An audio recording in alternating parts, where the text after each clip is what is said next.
Hello everyone. Good to see you here bright and early. Or is it's super late for you. Good to see you here, Rolly. Yeah, no, I feel that. Oh, 10? Okay, that's not so bad. I understand if you're not going to be able to stick around for the whole thing, though. But I guess there's no reason to dawdle anymore. It is 7:01 now for me, so we're going to go ahead and cycle on over. And let's get to it. Yep, 7 p.m. for me.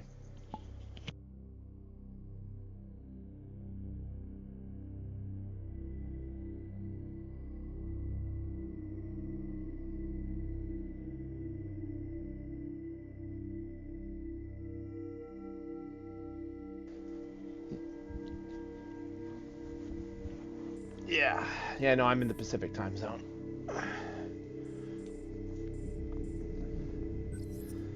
Alright, no dawdling here, let's get right into it.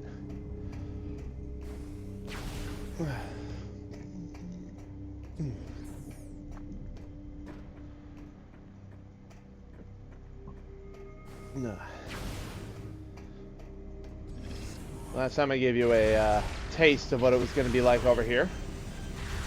in the pirate stronghold. There's gonna be some interesting stuff going on. Hold on, gotta scratch my ear. Worst thing about headphones like this is that they press down on your ears, especially when you're wearing glasses. Oh, it's a nightmare. But getting a good pair that leaves slots for your glasses, nearly impossible. Let's see. We want top level. Yum, yum, yum, yum, yum, yum.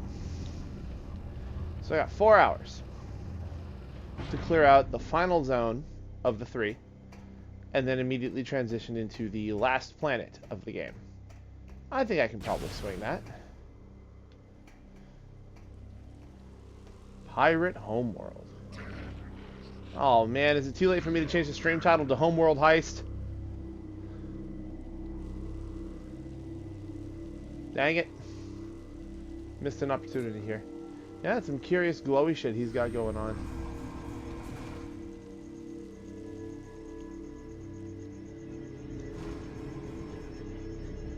Some kooky stuff going on around here. The android's communication capsule has revealed additional information concerning the pirate facility. We believe there is a cargo supply route that connects directly to the seed. The gate in this room appears to be its main entrance. It will be impossible to go through that area unless you can find protection from the acid rain. Okay, so I guess we're just gonna... Alright. You know what? Yeah. Yeah, I thought it was called the Pirate Stronghold and not the Pirate Homeworld. So we're just going to go ahead and do Homeworld Heist.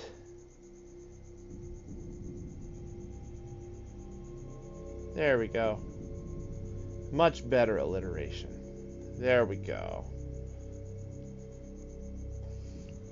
Perfect. Ah, good. Angel's here. Alright, so, hey, look at that. Cargo routes right there. It can't possibly be that difficult. I mean, it's right there. Terminal controls. Drain the device of power to remove the shields. Would like to... You're not going to let me scan it? Okay. And the shields are blocking the access. Oh, I'm still under the walkway. That's why I'm not getting rained on yet.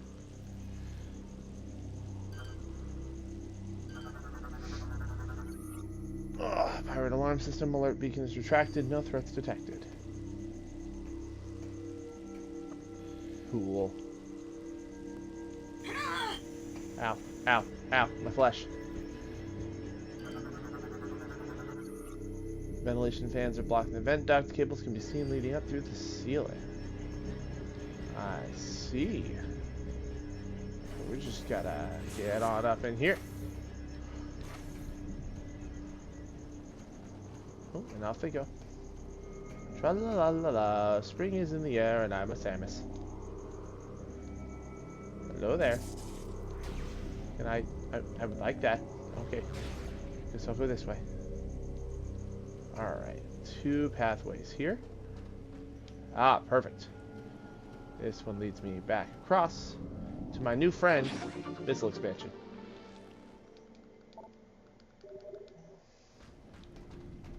I'm so glad these pirates don't have the thought to look down.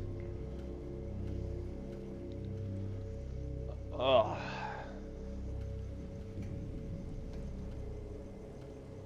Laid down funky today and my back hurts a little bit. But in order to play this brilliant game on the Nintendo Wii, I have to play at a certain angle. Hey, cool, that's an energy cell. I was wondering where we could get another one of those. Cool. Now that's open. And it leads back on down to these, which are no longer moving.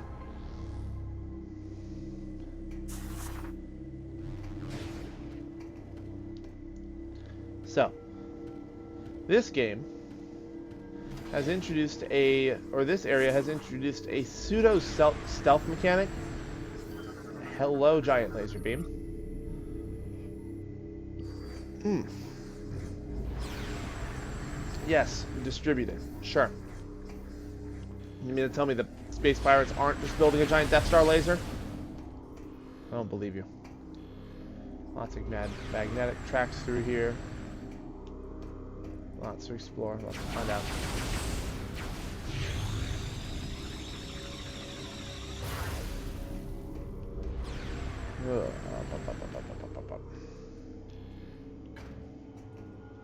Yeah, Rolly, how you doing tonight? And do you work tomorrow?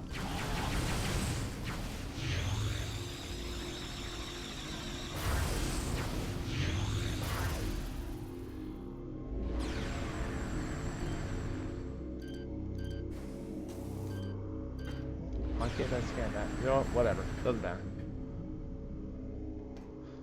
Ha! I mean, I'd believe it. At this point, their home is mostly Phazon. It's not a moon, it's a disaster waiting to happen. Alright, so that... Okay. Yeah. It's been headaches here for most of the week. Everybody in this house is passing around a cold. Luckily, we are certain it is just a cold and nothing worse. Alright, that motherfucker's blind. There's no other way around it. Green shield.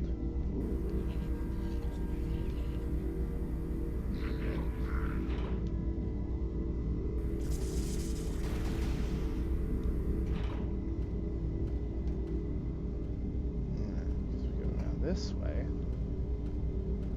Zoom around here. And another missile expansion. Everybody's taking turns. Started with the middle child, who passed it to the eldest to the youngest, who then passed it on to the wife. I haven't been hit with it yet, but now that I said that. No, no, I can't afford to take a break. Not yet.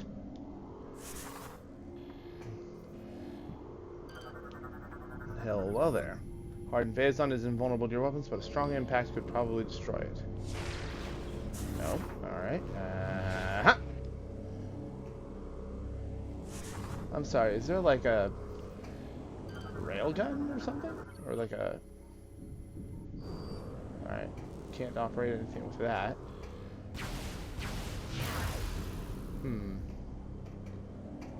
There's probably like a ventilation tube or something.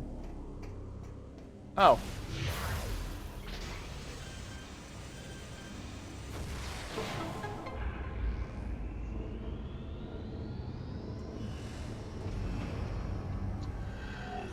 Really? They're giving us this before the spider ball? I mean, okay.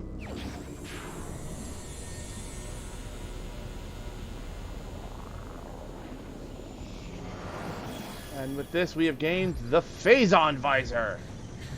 Nah, I'm kidding. It's just the grand return of the X-ray visor. The X-ray visor not only is X-ray, but it also lets you see through phasite specifically. So, by activating this, you can see all the parts moving around in the background. You can look around at all this other kooky shit going on, but most importantly, now we can actually interact with these things.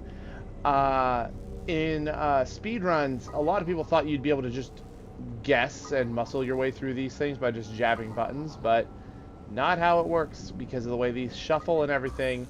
The combination is different every time. Just unplug the X-Pod. It's not even doing anything.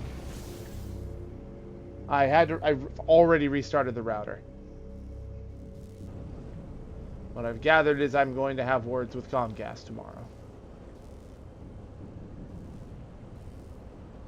Like 8. Oh my god. I'm at like 9 megs. Alright, up to 11. Come on, Comcast, please. Here's a pro tip, everyone. I'm not sponsored by them, so Comcast sucks. There's really nothing we can do. We're doing it like I'm hardwired and everything. It's obnoxious. We shouldn't be having these kinds of problems. We're paying for the good speeds. Okay, well that's closed now. That door's not an option. And like we're paying for the good speeds.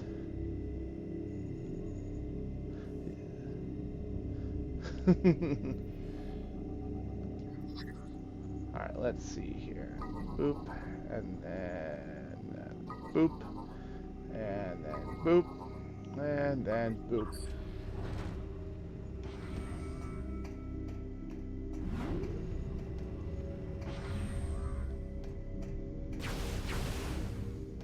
Yeah. Alright, wait.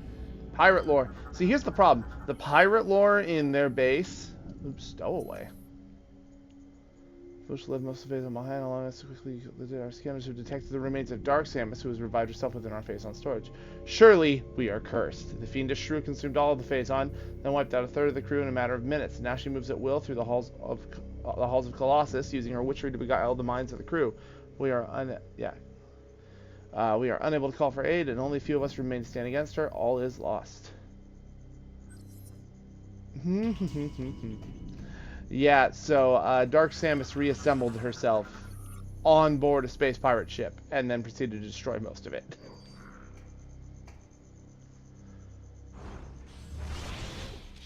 Hello, lobster bot.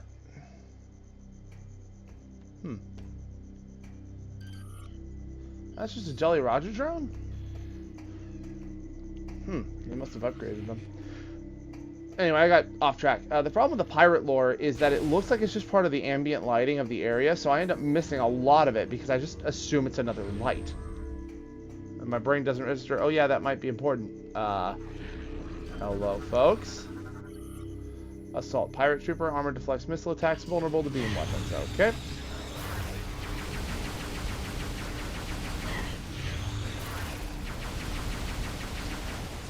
Alright, that's gone. Are you going hyper on me? Yeah, you are. Okay. Well, let me get rid of your friend's armor. And then your friend. And then you. How does it feel knowing that even in hyper mode, you can't save the ones you love?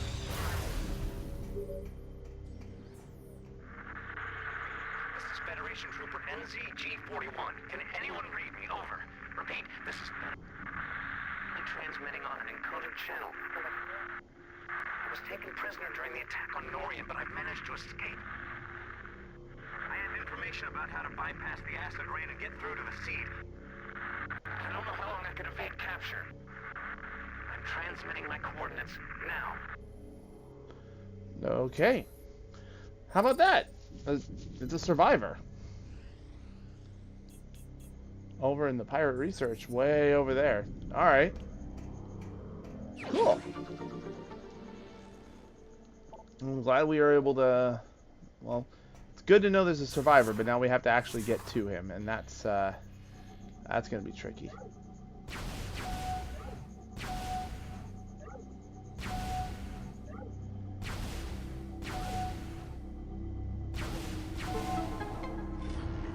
Hooray for the X-ray visor. Hop in. Moving on.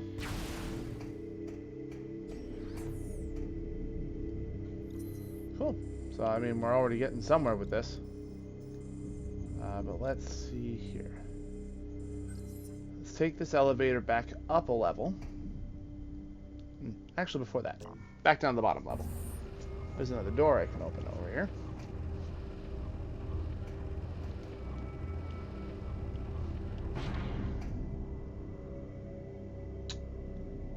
Sir, I see you.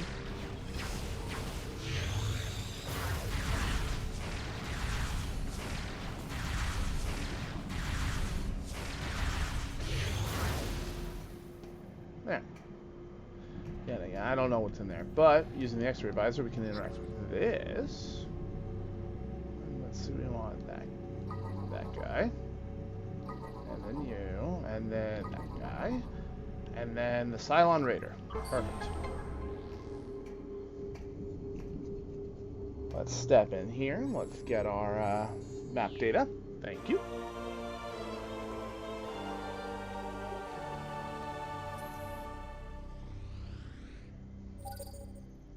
Hey, look at that. There are 2 other landing sites. One of them is the seed. Something tells me we won't be accessing that one for a bit.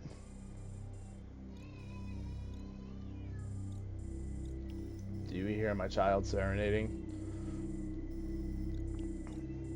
We desire her to sleep, but she has decided that sleep is beyond her control.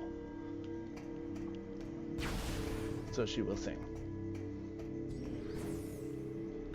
Cool. So we got that, so we can go ahead and hop in here and head on out to our next location. Nice and easy. Nothing too complicated.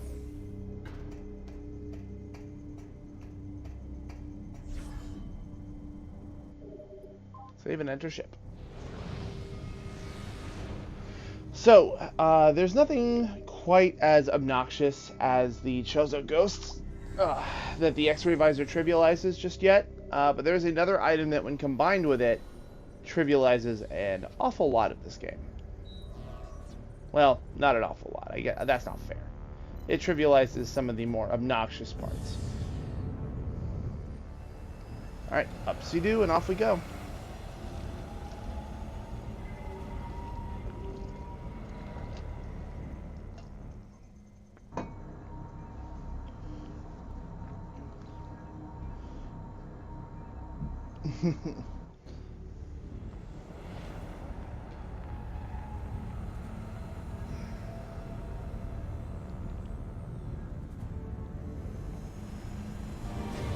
And we land in the next location.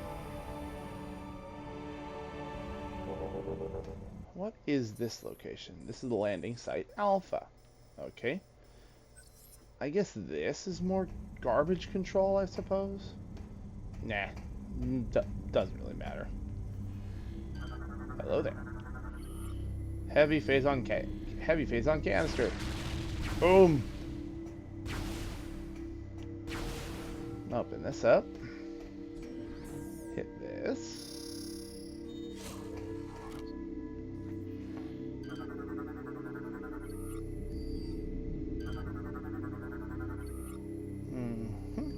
Okay. We'll just take this elevator on up. Alright, that's kind of neat. I like that the rails unfold as you're going up. Though I can only imagine how many space pirates died during construction and testing. Unable to open from this side. Alright. What about you? Morph ball? Boop. Yum.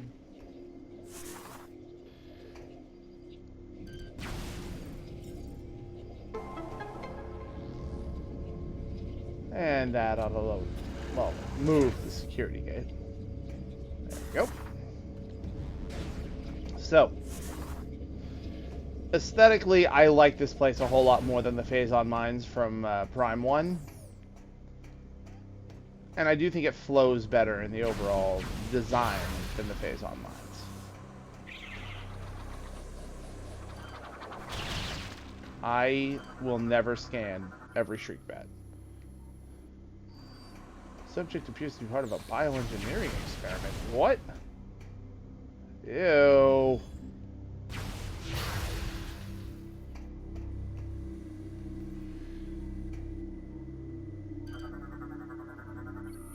Access doors locked. Find and operate the doors control console. Power cables appear to be running from the access doors into a control station. Toxic amounts of phazon. Neat. Are these any special flavor? Nope, they're just these goopies.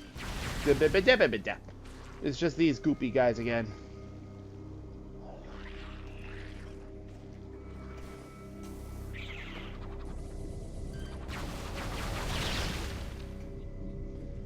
Frickin' Shriek Bats, man.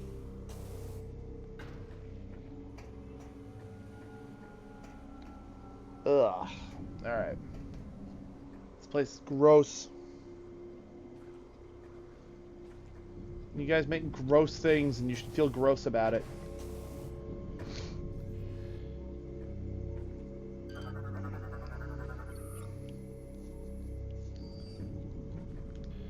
Alright. And up.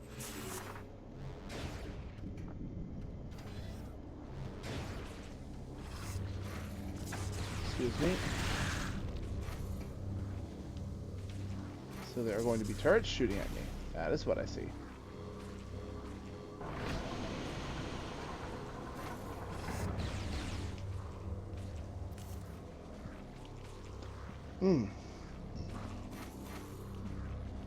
Morph ball platforming.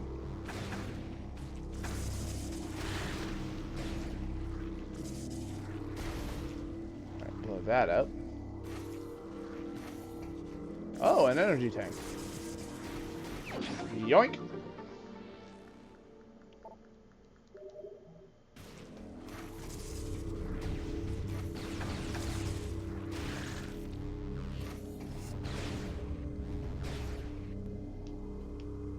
Alley-oop.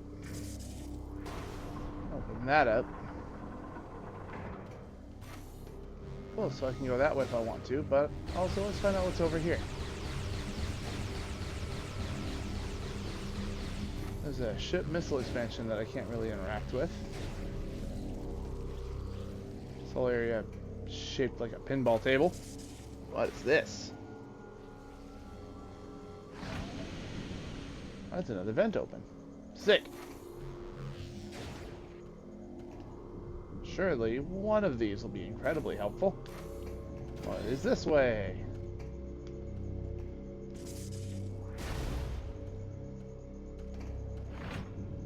Ugh.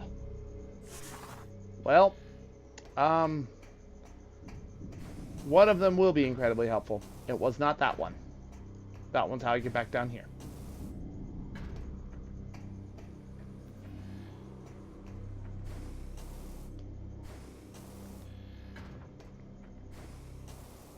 Grab onto that, and we go back through. All good, you guys came back, but not the shriek bats that I wanted to scan. So that's fine.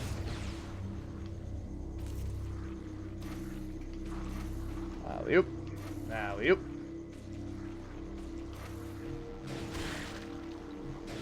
Why is it that the boost ball sometimes does damage to enemies? And only sometimes? This inconsistency annoys me. Alright, time to do some welding.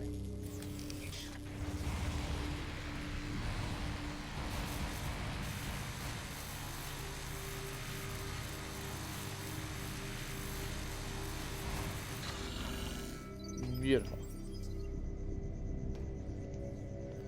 Cycle to that. Cylon Raider, droid with a mustache, fishhook, and Angry Grommet. There you go.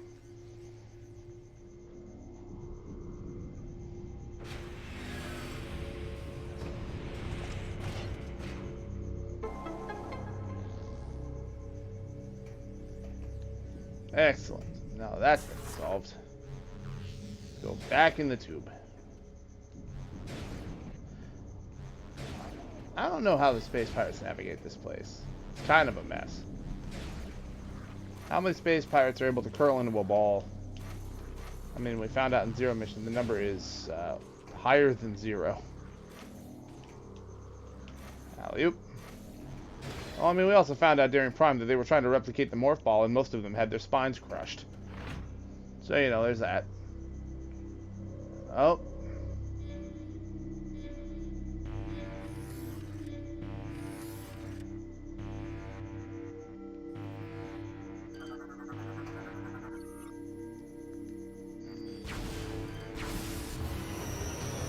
So, welcome to the alarm system. If you don't turn off the alarms, they summon space pirates.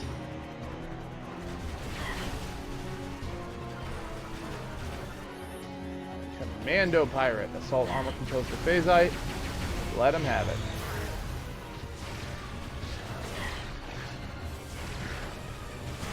Oh, hyper mode.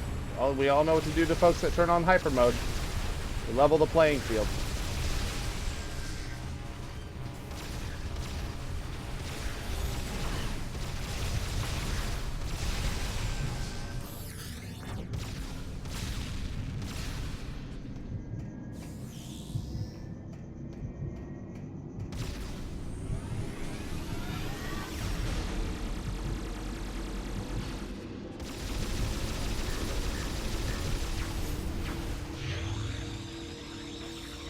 That, and I'll take that. And there we go. Up we go.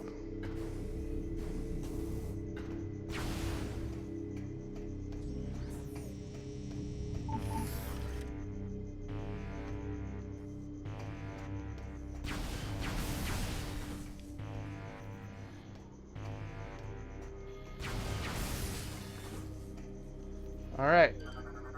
So these apparently activate like tripwires.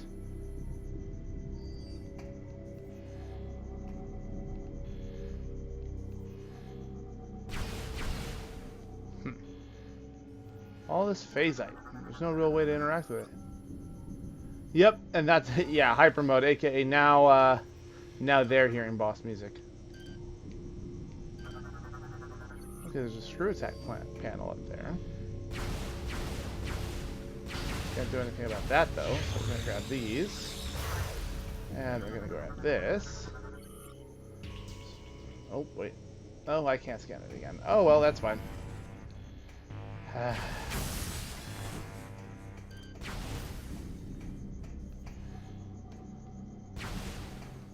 Frickin' thing.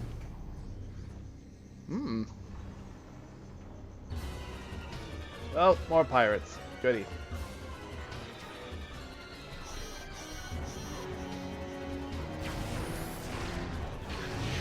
Outside, this armor's immune to... This armor's too strong for missiles! Oh, you have it. That fella has a shield, so now we scan him. Oh, never mind, he's in hyper mode. That's all that is. Okay. Come on, give me that. So you can drink your phase on like a good little boy.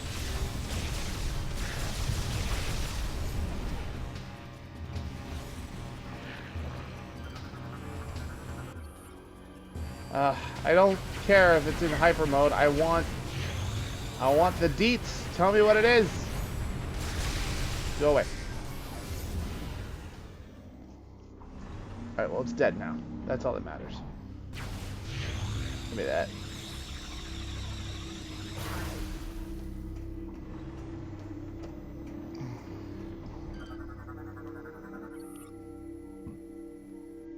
Capable of moving between floors, units receiving insufficient power.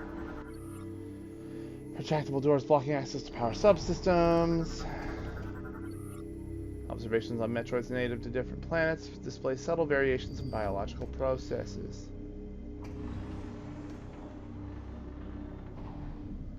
They've just like cut in half a Metroid here. I mean, I would say the fucker didn't deserve it, except he absolutely did. Alright, so goal here, turn on the X-ray visor. This is just like the other guy. All the other panels that we interact with up to this point, except now you have to use the X-ray visor to confirm that you can see what it is.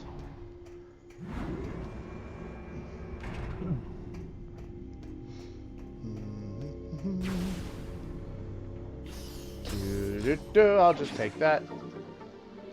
Thank you for the energy cell, folks.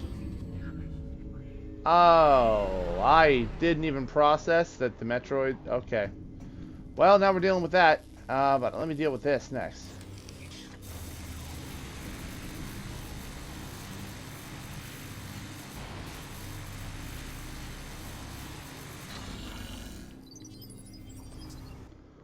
Yeah, let me just steal the battery from the other thing and reroute power back to this thing.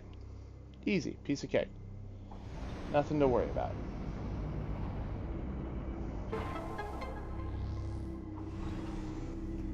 Excellent. Cool. See, I knew I'd fix it. Easy as can be. Nothing to worry about. Oh, I haven't heard this song in a while. That's kind of nostalgic.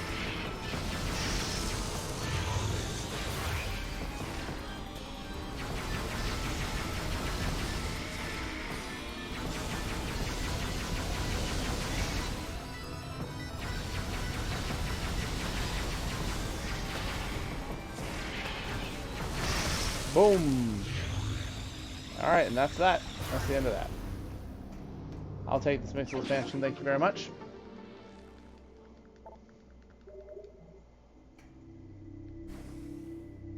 They have a list of things I want to deal with. Not that. But thankfully this is running now, so we're just gonna socket myself on in here. There we go. I'm curious, but I will check once I am out of this. Are those energy cells that I just acquired? Nope. One of them I didn't have a clue for, one of them I did have a clue for, and the other one I don't. This one's in Skytown. I don't know where this last one is. So, ideally, I'll find another one while I'm here. I am a fool and an absolute ding-dong. Let me in. Oh, jeez. I would like into the special morph ball slot, please. And now I would like out. Thank you. Didn't even occur to me there wasn't even a fence there. Alright, let's see here. Both of these pathways seem viable. What is this way?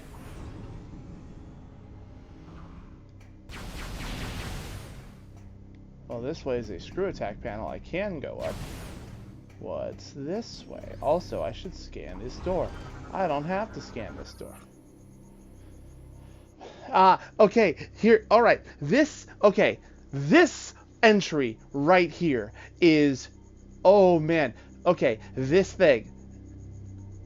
So people lost their goddamn mind when Metroid Dread was announced. This is why. Experiment status report update. Metroid Project Dread is nearing the final stages of completion. This was released in like, what, 2004, 2005? Hold on. I'm gonna look this up. Let's see here. Metroid Prime Corruption. Release date.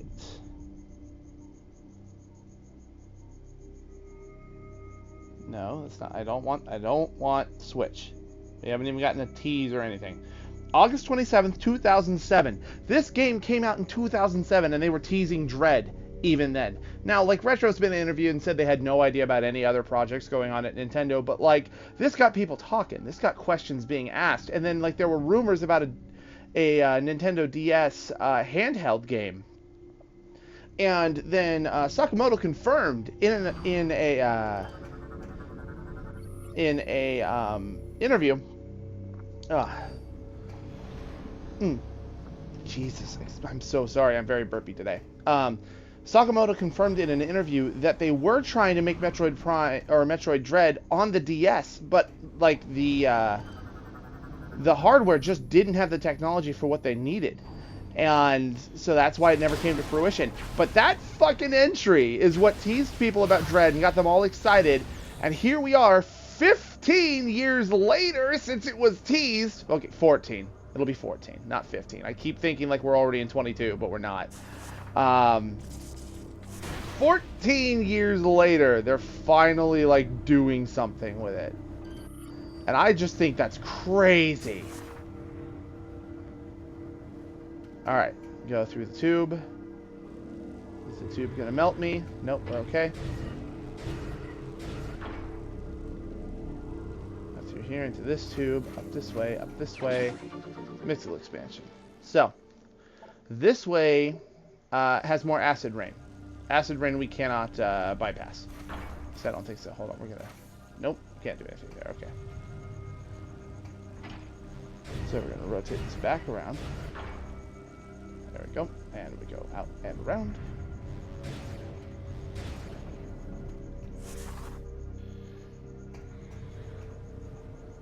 Okay. But, oh man, I totally forgot that's where that entry was. I thought it was somewhere else. Man, puts things into perspective, man. We've been waiting 14 years for Metroid Dread. Oh, okay. So let's see here. We want...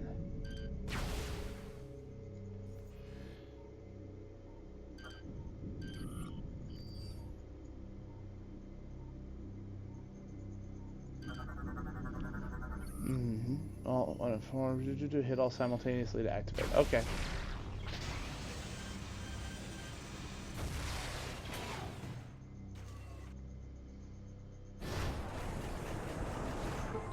There you go. Oh, good. Puffers.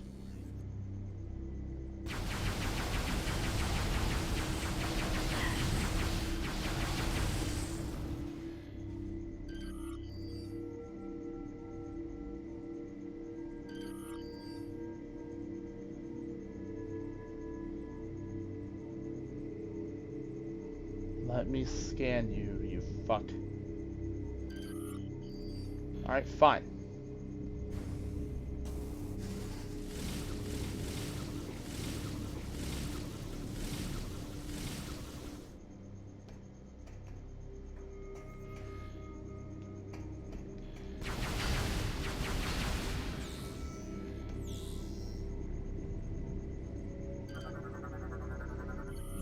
Alright, Puffer Mine. There we go. New creature. Added to logbook. Okay.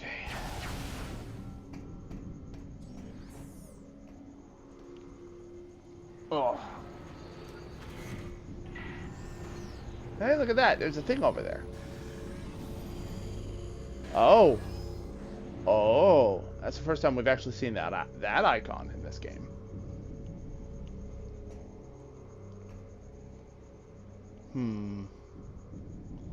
Well, this is problematic. I need the spider ball to be able to go up there. Well, that was a suit upgrade. I would like to have that. Here.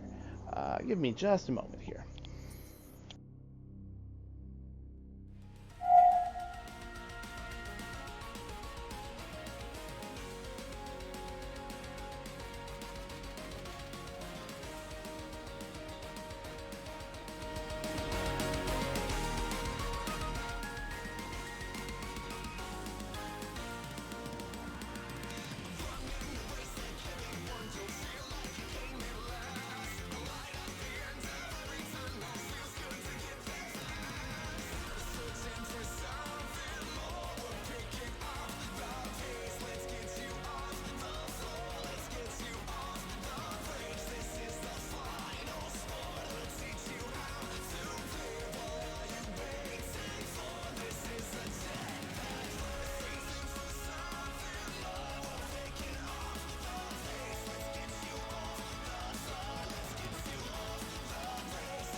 Alright, sorry about that.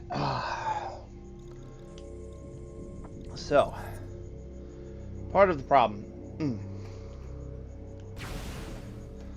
is, again, my back's real messed up. So, I had to take a quick moment and do something about that. Hey, look, we found that GF trooper. I'm glad we were able to make it here before they iced him. A lot of the other GF troopers back on, like, Nori and got downed in, like, 2 or 3 shots. It was nuts. Alright. What do we got around here? Alright. Energy reactor operations are on automatic. Unit provides power on all critical facility systems. Lift system is offline. Nearby console. Sorry, it's part of an energy production system. Sorry, buddy. Just give me a minute. I gotta scan this whole room real quick.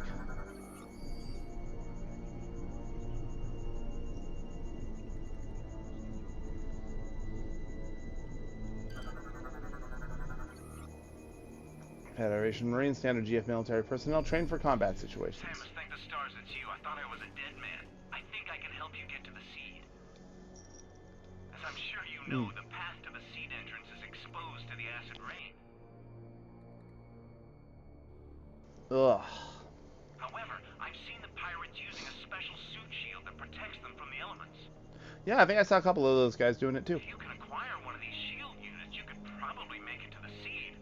Lucky for you, I've seen where they make these devices. Here are the coordinates.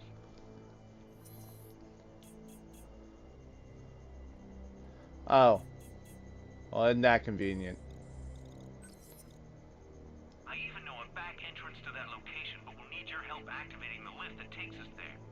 Yeah, okay. Got to engage the security lever simultaneously. You've been able to gather a lot for just a normal trooper, dude. I'll call out the instructions. We must synchronize our movements or the security clamps won't release. Are you ready? Pull. Twist. Push. There you go. Nice and easy. Let's get going. Sure am glad that I had somebody here to help me open up this lift. Otherwise, we would have been stuck here.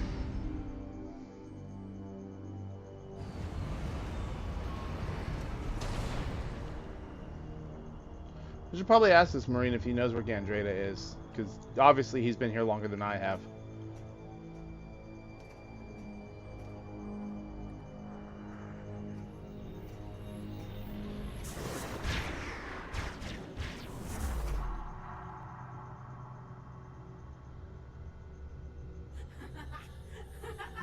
Good news, I found Gandreda.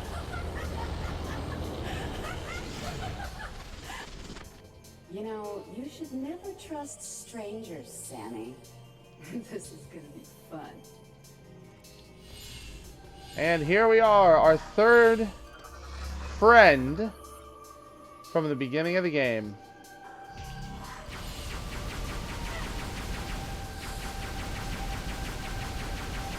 Gandreda is obviously very hoppy as an energy-based life form. She's got a lot of shockwaves and other funky nonsense you need to watch out for. And now she has copied the Berserker Lord.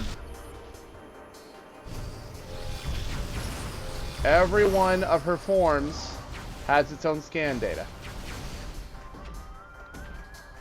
Thankfully, every version of her is weaker than the original. And she doesn't usually assume it for very long. And now we have Aero Trooper G jetpack provides aerial mobility, homing attacks recommended.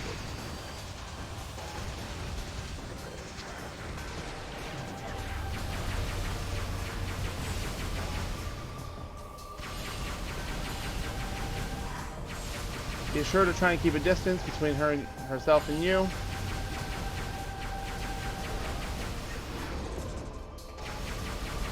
Though that's a given. You've got no melee game in this game.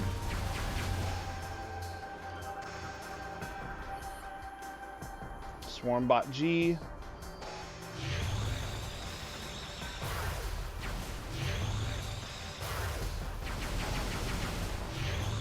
Watch them, just keep your distance and just blast.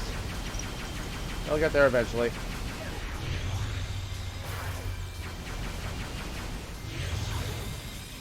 Overall, nothing too crazy here. But if she ends up jumping onto you, you have to shake her off. So make like Donkey Kong and pound those bongos.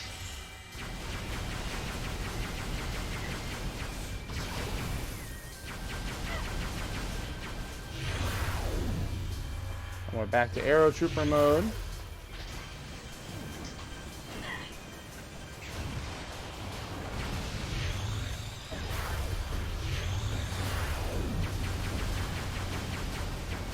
And we're back to swarm bots.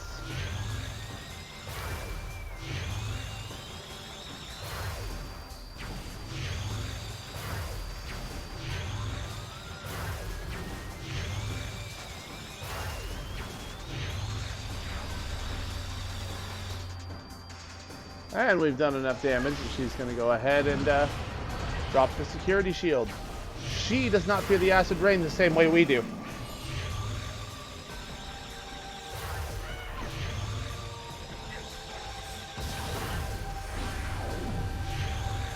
And to add insult to injury, she is now copying the other hunters. Because killing Rundus once wasn't bad enough. Rundus G.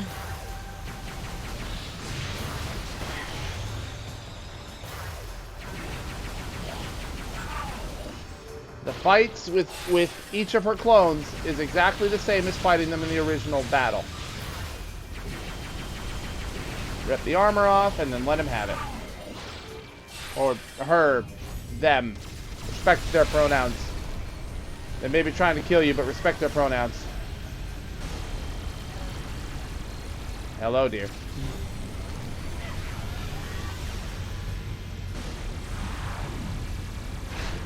Oh, and we're back, and now we're visiting Gore again. Lower target appears vulnerable.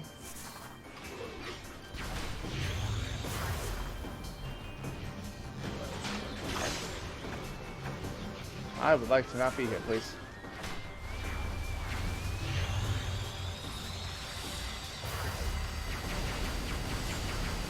And if you shoot the projectile she shoots at you, regardless of which form she does it in, they should give you some pickups.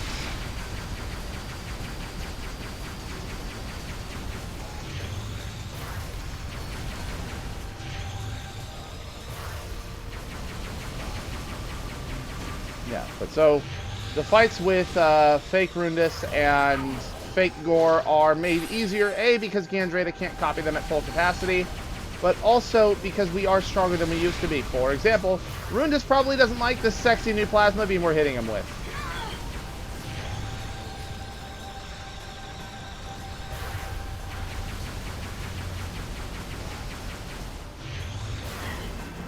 Get off of me, off of me, off of me, off of me.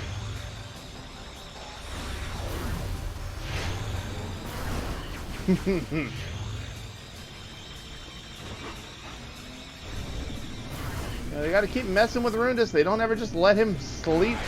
They gotta be terrible to him.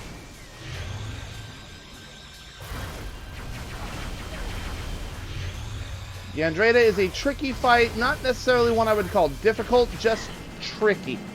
Because they are very mobile, and it is hard to keep up with them.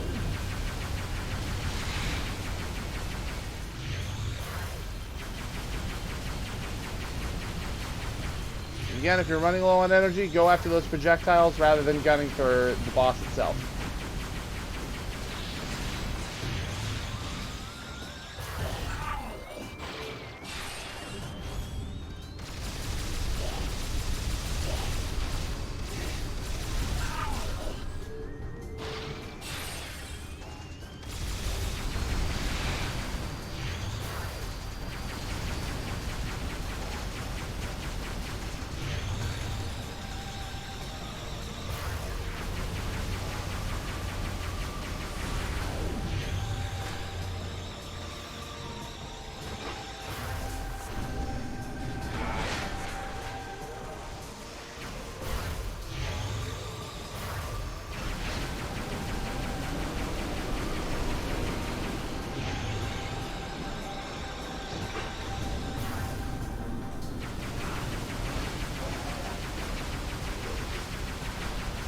As much damage as we can get in there.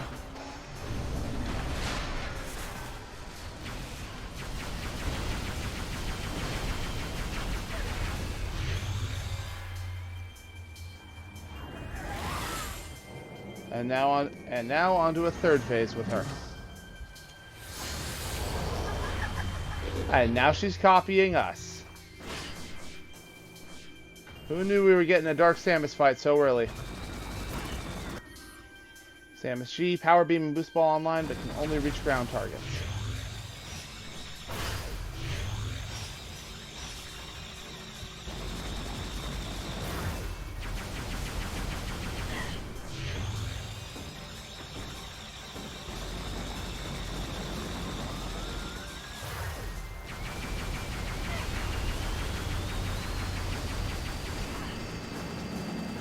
Get off of me. See, I didn't call her. I called her not that difficult, so now she's going to kill me. how it always works. I don't have that. I don't have my melee counter. Give me a melee counter. Why do you get a melee counter?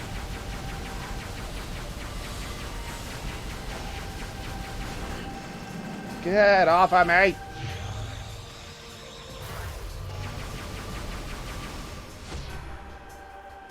Oh, there you go. Got to immediately make use out of this new ability we got. She can turn herself invisible to normal vision. And now she herself is in hyper mode.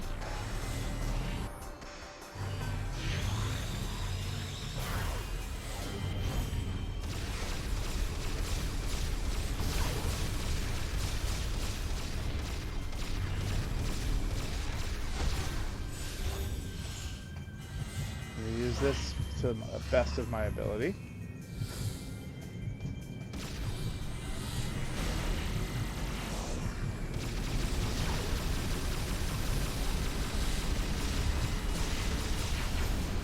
One second.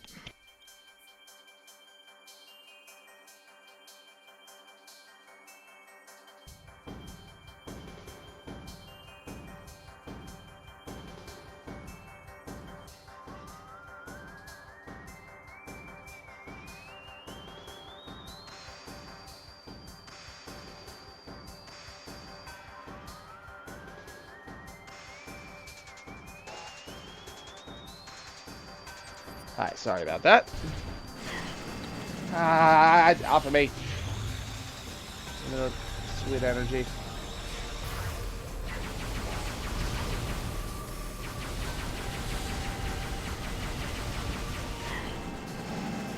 Off! I need the energy. Now she's going to keep entering in and out of hyper mode. You may have noticed earlier when I was in hyper mode, she went invisible.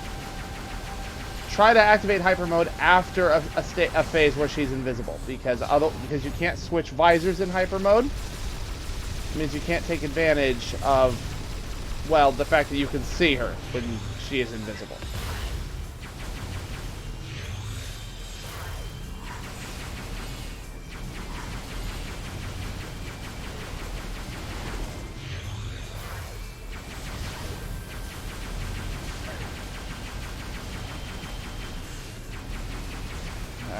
Come on.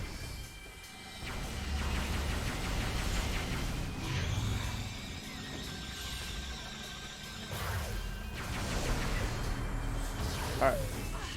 Alright, and back into hyper mode, and this should be the last time that we have to be in hyper mode.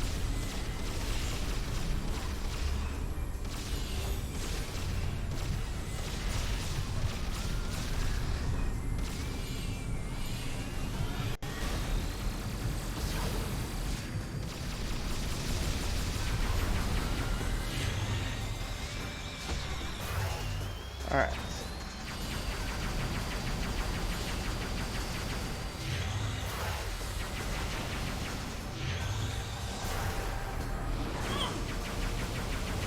Remember, rather than manually swapping back to combat visor, you can just tap minus and it'll switch you back. I wasn't anywhere near you. You and your magic grabby hands.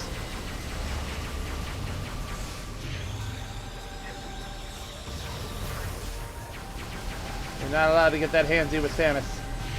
Honestly, nobody's allowed to get that handsy with Samus.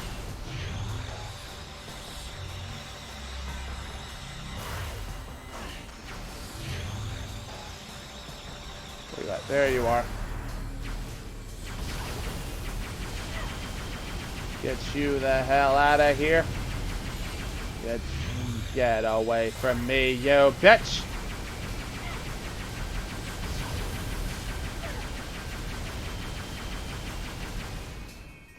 Are we done? Looks like we're done.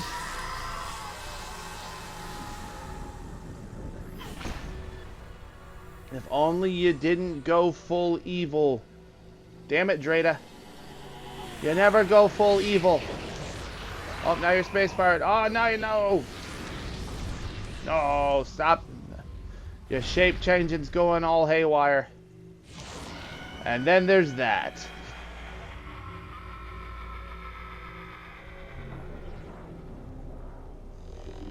Oh, and here's spooky, ghosty, dark Samus again. Slurping up our friend like a hoe.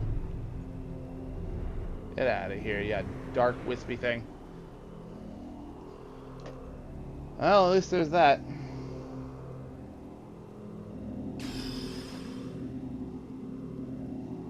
Well, I should probably leave my dashboard open. There we go. I still have my chat widget open so I can still see you guys talking, but I like to have the actual dashboard open so I can review text at my own pace. So, the grapple lasso and the grapple beam weren't enough. We now have grapple voltage. We can now power things or ourselves by draining energy from these terminals.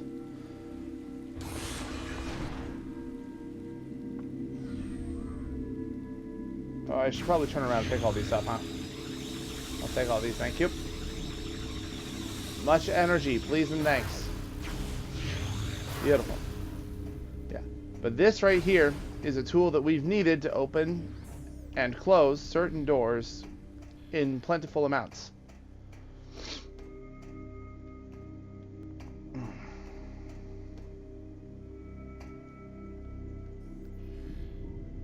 What do we got here?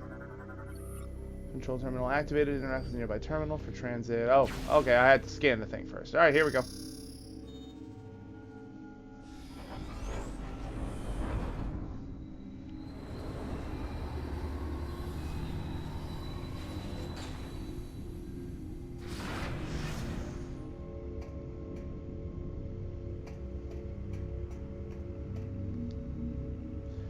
And now we pull, push, and lower. Immersion. And we access the fast travel station.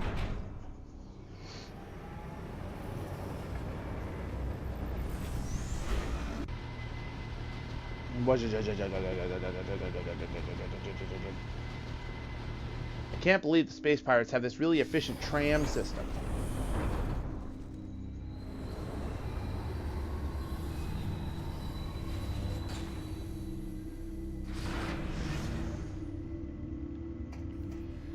Hey, look, lore. The Leviathan. Map of the transit pathways. And this took me where? This takes me back to the beginning of the... Oh, no. It takes me back to the beginning of the other area. No? No, it's back to the beginning of this area. What the hell? Alright, well, whatever. Yes, the point is, now that I have access to the voltage, I can now open and close different doors. Like this one, for example. Just slurp the energy right out of that, and now it's shut down. Samus, Unit 217 has discovered evidence of hidden Chozo artifacts on Skytown.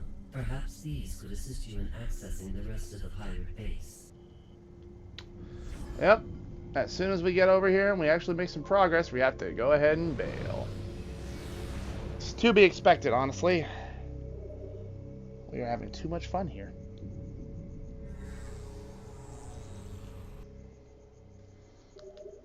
I'm fairly confident we can beat the game tonight. Depends on how much time I end up spending exploring the Valhalla, but we should be okay. Whoops. I am really glad that they went ahead and just let's see here, that they didn't wait to say, hey, by the way, you can't really do much else here, and just straight up told me to go somewhere else. But before that, I actually would like to go back to the command center because I can open up that other door over there now.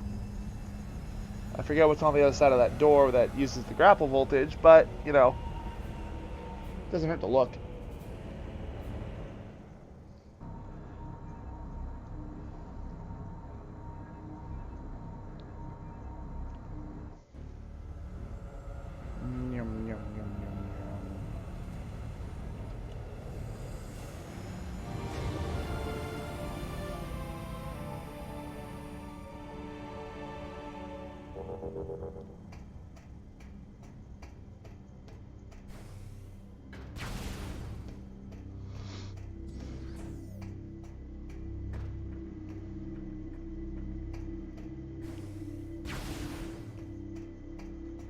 Alright. Oh. Must you keep coming back? I dislike you, and I would like you to stay dead. But now, you can sap some of your own health to power other objects. Uh-oh. I would like to be out of that, thank you.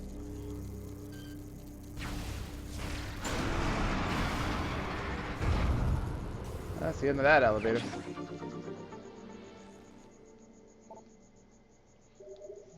And there we go. Da-da-da-da. Delicious, delicious missile expansion. Really doesn't affect all that much. It's just nice to have. Alley-oop. Alley-oop.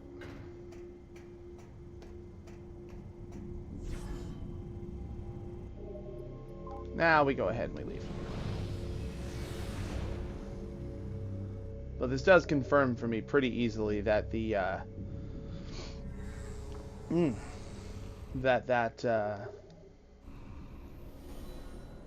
one area in Skytown was not actually an optional detour. I do need to go back there.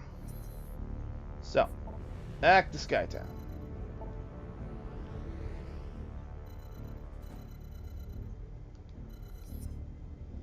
Alright, I hope this is the right spot.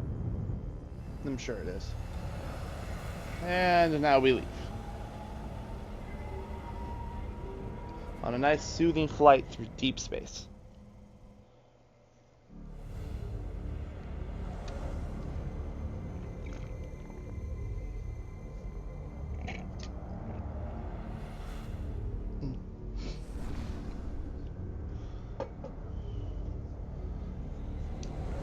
And now, the energy drink.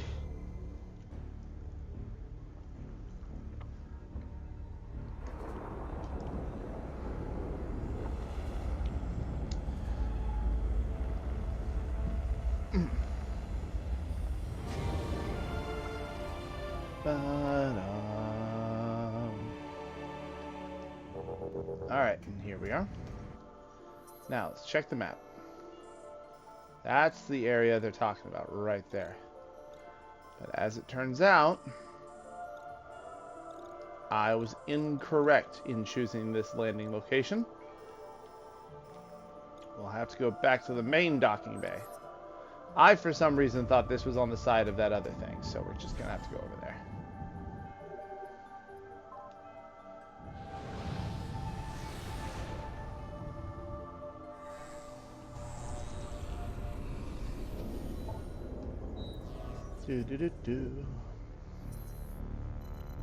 But while we're here in Skytown, I'm going to go ahead and head back to the drone room after we get this upgrade. We already know I need the spider ball to get to that energy shield upgrade that fake GF, or I get fake GF, rip fake girlfriend, that Gandrado was talking about. So, spoilers, we already know that's what we need. But you know what? That's fine. Wah, wah, wah.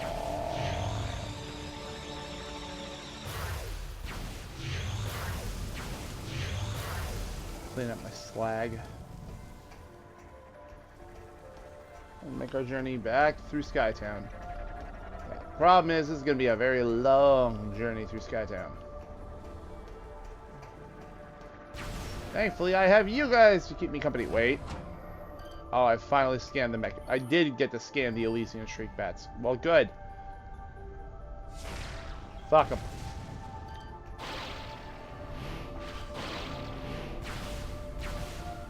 Open that up.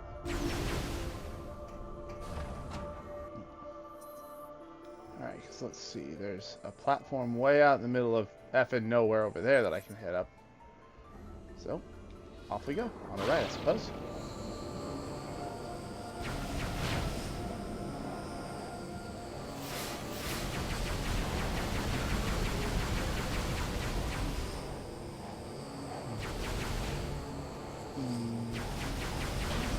We'll ride till the sun sets beyond the horizon.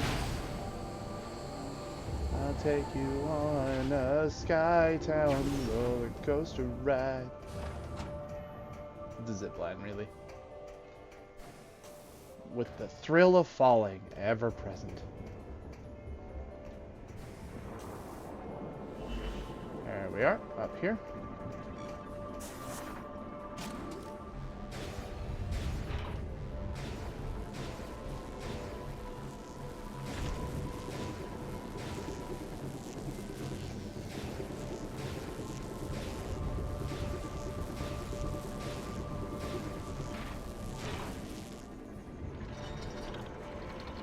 Whee! Ow. Oh my god, this energy tank has been available since I got the boost ball. There I go, constantly making the game harder for myself than it needs to be because I keep skipping energy tanks.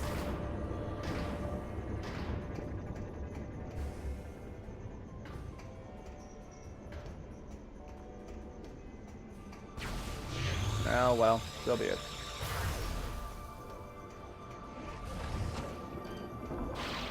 If there's anything pleasant that I've gotten out of this, is that I've been talking a lot of shit about how, oh, corruption's not that hard, oh, corruption's really easy, oh, hyper mode trivializes the whole game.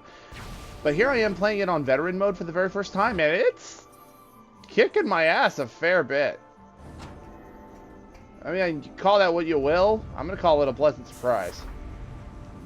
It just means that the base game, it didn't advertise its difficulty very well.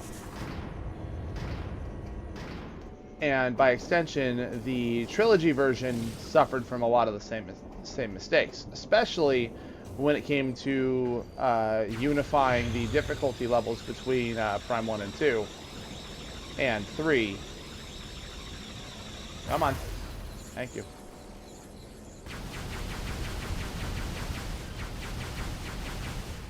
There we go. Hold up. Yeah, I don't want to do the big gun. I want to do the zip line. Off we go.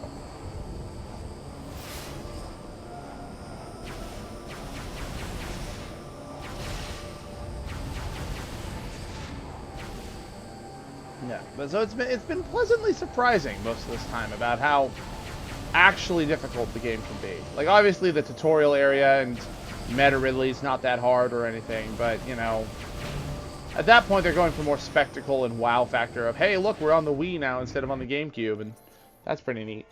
But I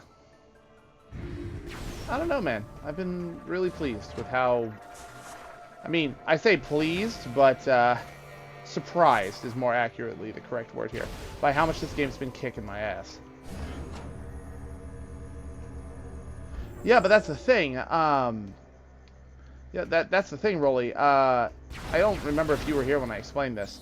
The interesting thing about Veteran and everything in the trilogy is that Veteran isn't actually hard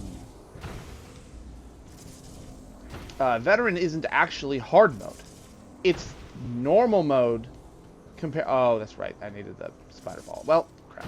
It's normal mode compared to the difficulty scaling of Prime 1 and 2, which is why I played those two games on veteran mode, is because it was basically playing them the way they were on the GameCube. It's just, I always assumed that corruption had been built at base level with normal as its default, and I guess in a way it had been. But so, like, playing through it on veteran for the first time, its difficulty is now more consistent with Prime 1 and 2 at their original levels, meaning it's giving me just as much trouble as Prime 1 and 2 did. If that makes any sense, and I don't sound like some sort of delusional goober.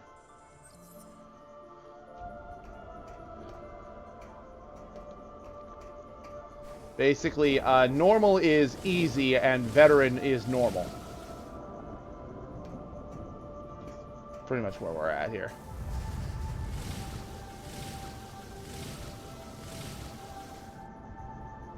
There we go.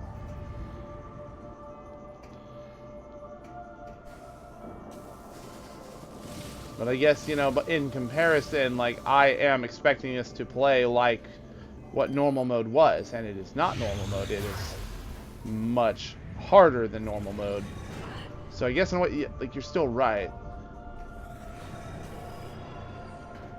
Wait, really? I've heard it compared to a lot of things. I've never heard them talk about, like, oh, like the most extreme countdowns. Yeah, no, I love the music here. It's all mysterious and spooky and shit. Bowling for 10 bots.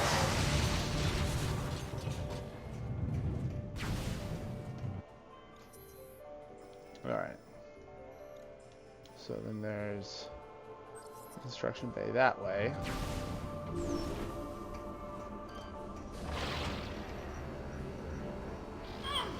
Alright, power this up. Ow.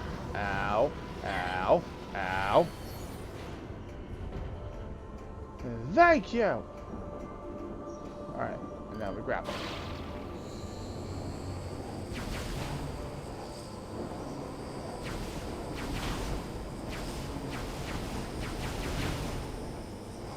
Oh, we're just blowing the doors off. Well, that's handy. The camera sure is focusing on all the... Oh, dear. Okay.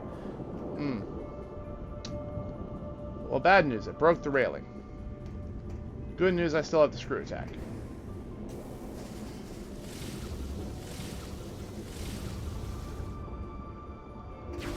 That up.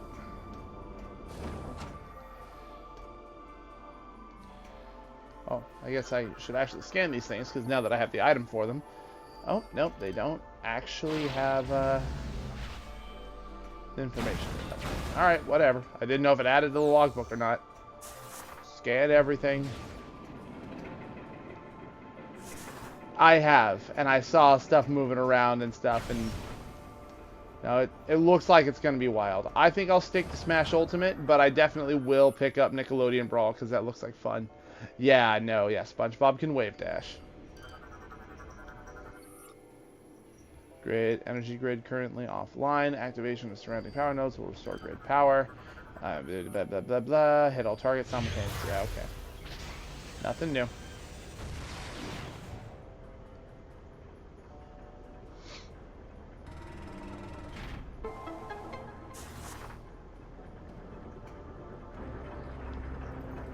Now we just drop on in here. What sort of kooky nonsense is going on here?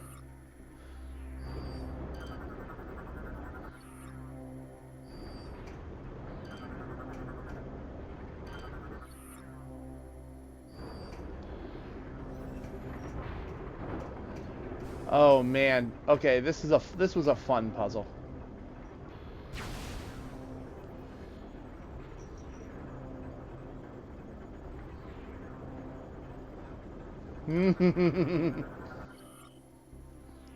Listen, entry defeat. Ha. That's... Yeah, I know, right? Oh, jeez. We live in a reality where we can say, listen, all right, you may have beaten my Danny Phantom, but don't you mess with my Nigel Thornberry. And if I pick Sandy Cheeks, oh man, you better watch out. I'm in try-hard mode. All right, so this is a fun puzzle. You grapple onto this and you lift the cog up. But what are we supposed to do at that point? It's simple. You shoot it back onto the cog. Or you shoot it back onto the shaft. It's hilarious that the approach to the puzzle here is that simple. I just think that's really neat. And look at that. An old-fashioned Chozo statue. It rendered in 3D. Was sculpted 1,013 years ago. Spider Ball acquired.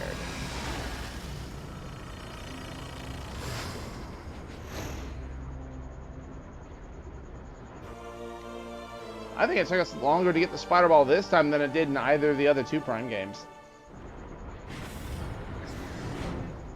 Whoa!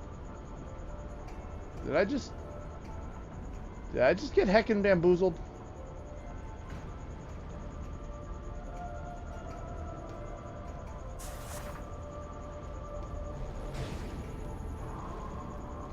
Oh no, I did not get heckin' bamboozled.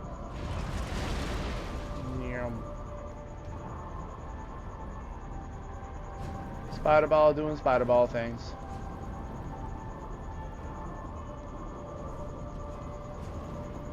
See, yeah, na motherfucker.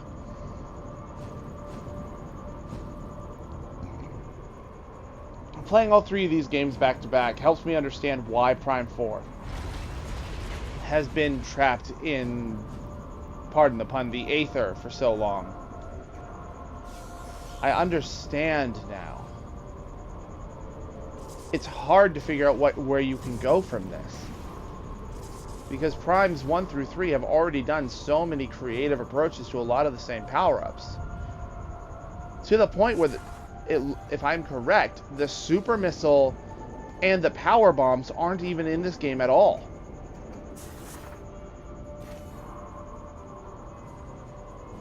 And it's like, that's crazy to think about, because they've been in pretty much every game. I think, excluding the original,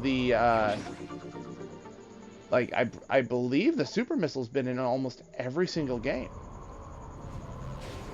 And power bombs, I think, were added in Super, and then stuck around from then on. But like, I know the power bombs aren't in this game, and unless you count the hyper missile, the super missile is nowhere to be seen. And so I don't fault, like, I now really understand why Prime 4 is taking so long. It's hard to innovate on this formula now. Retro had it down by the 3rd game. By the time that most people played the 3rd game, they're like, all right, this is getting a little repetitive. You guys got to come up with something new. And they're like, I'd say we tried. And I mean, like, don't get me wrong, when it comes to environmental design, oh man, Prime 3 like wins hands down entirely. Skytown is my favorite Metroid location, like, ever.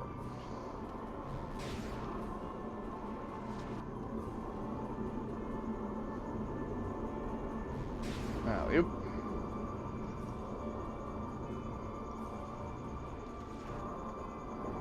Here we go.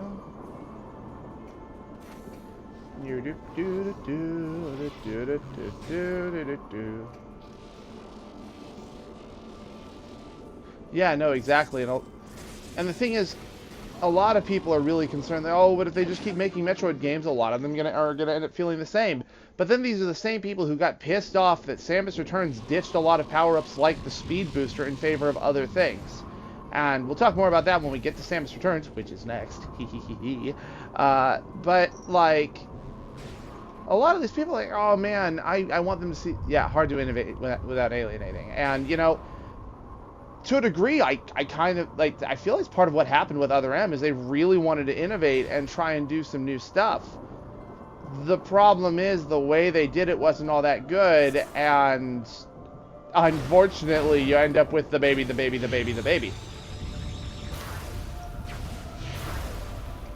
And even if you take away the whole issue with that, Samus as a character just isn't interesting in Other M. They take away what makes her cool, what makes her interesting, in favor of an arbitrary struggle and the need to do power-ups, while again trying not to strip you of everything you had. To wit, I feel Corruption here did an excellent job of being like, yeah, no, you get to keep some of your powers, but not all of them get to stay. Obviously, like we saw at the end of Prime 2, the light suit went away, and probably took most of the powers with it. But you still got to keep, like, the space jump boots, your charge beam and all that. You didn't lose any of that. So it's like, yeah, sure, you don't start off by immediately losing all your powers. Granted, you don't have them all to begin with, but, you know, It also helps that, you know, that the super missile is gone. It helps that the power bomb is gone.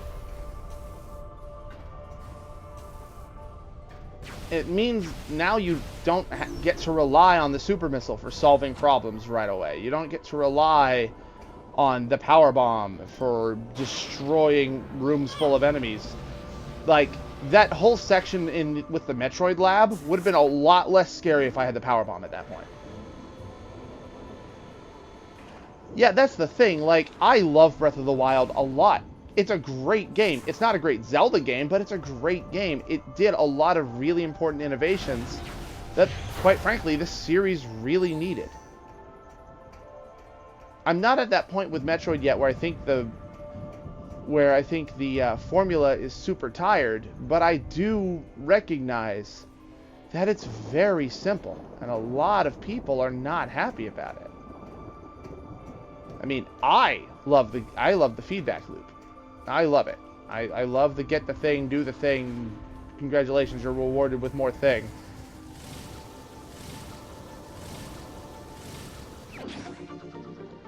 But,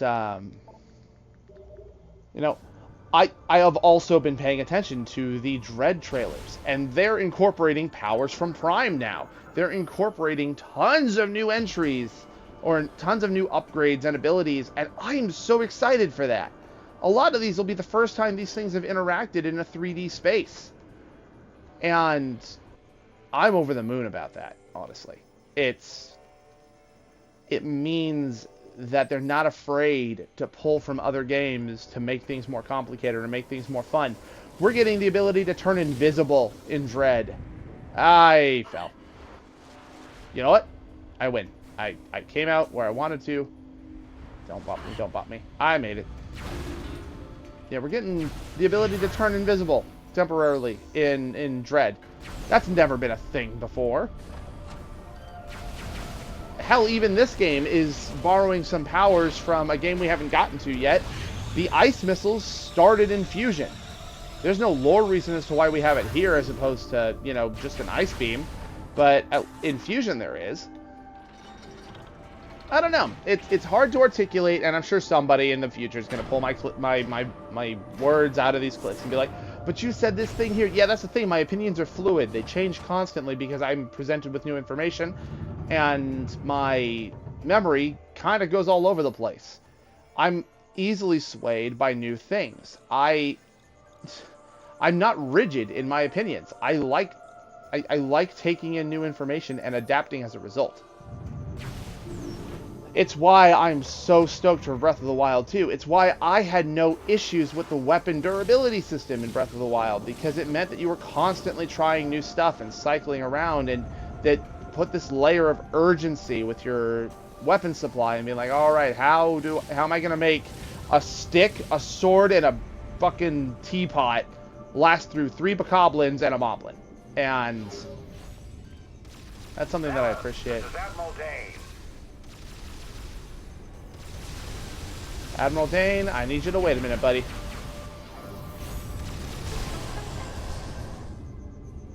I've ordered the Federation fleet to walk to the Pirate Homeworld and begin the invasion. You might want to... Hello?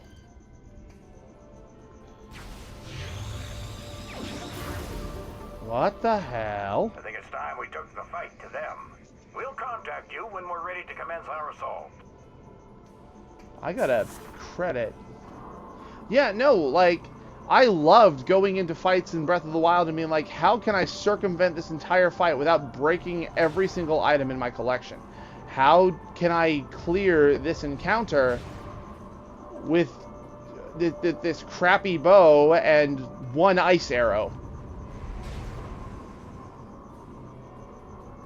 And I feel like it did that for a lot of people, though the thing is, I actually had a really good conversation about this with my buddy Dandy, and he and I had a meaningful conversation because this was partially inspired by the streamer Pat Stares At, formerly of Super Best Friends Glory. But like the idea of, if you like a game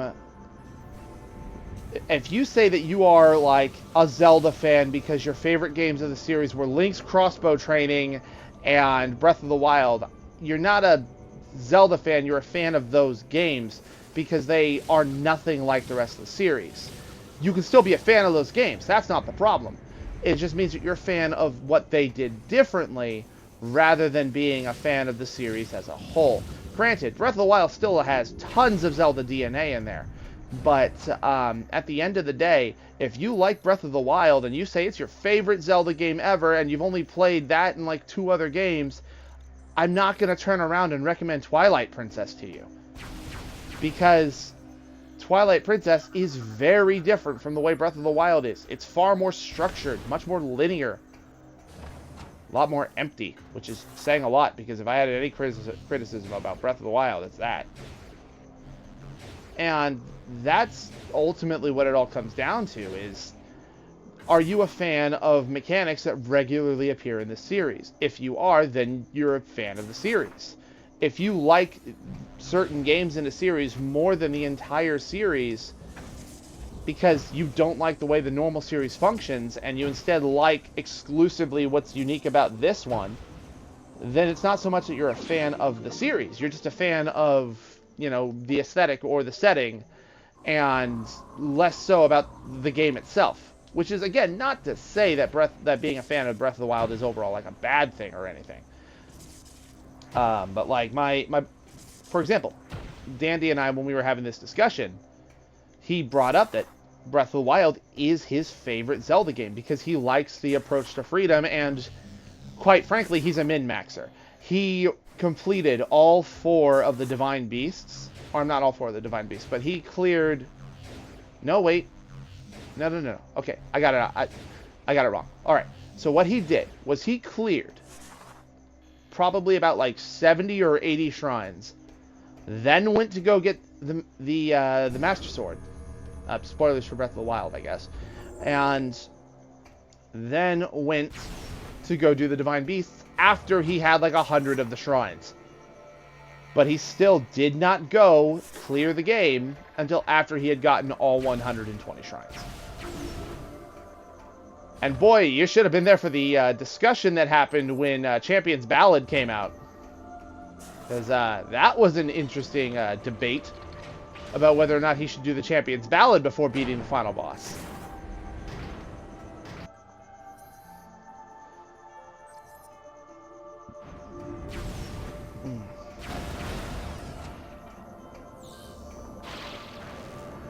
Oh, by the way, using grapple voltage on enemies you can grapple lasso onto is one way to kill them and a great way to heal yourself up.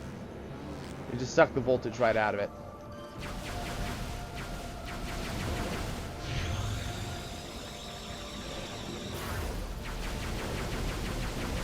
Okay, go ahead and hit me with. Go ahead and hit me. I like having these discussions. These are, I can be civil.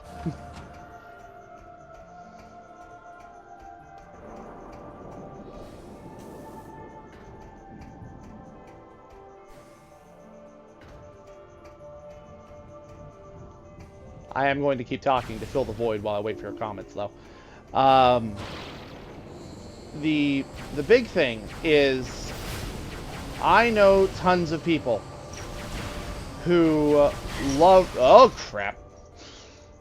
I know tons of people who love, like, Wind Waker and Ocarina that really did not like Breath of the Wild because it didn't play like a traditional Zelda game.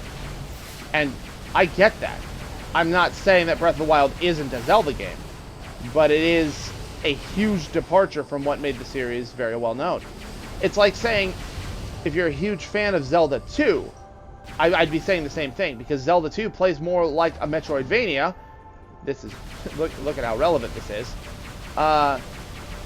Zelda 2 plays more like a side-scrolling Metroidvania than like a traditional Zelda game. So if your favorite Zelda game is Zelda 2, you're a bigger fan of the Metroidvania aspect rather than the traditional Zelda aspect.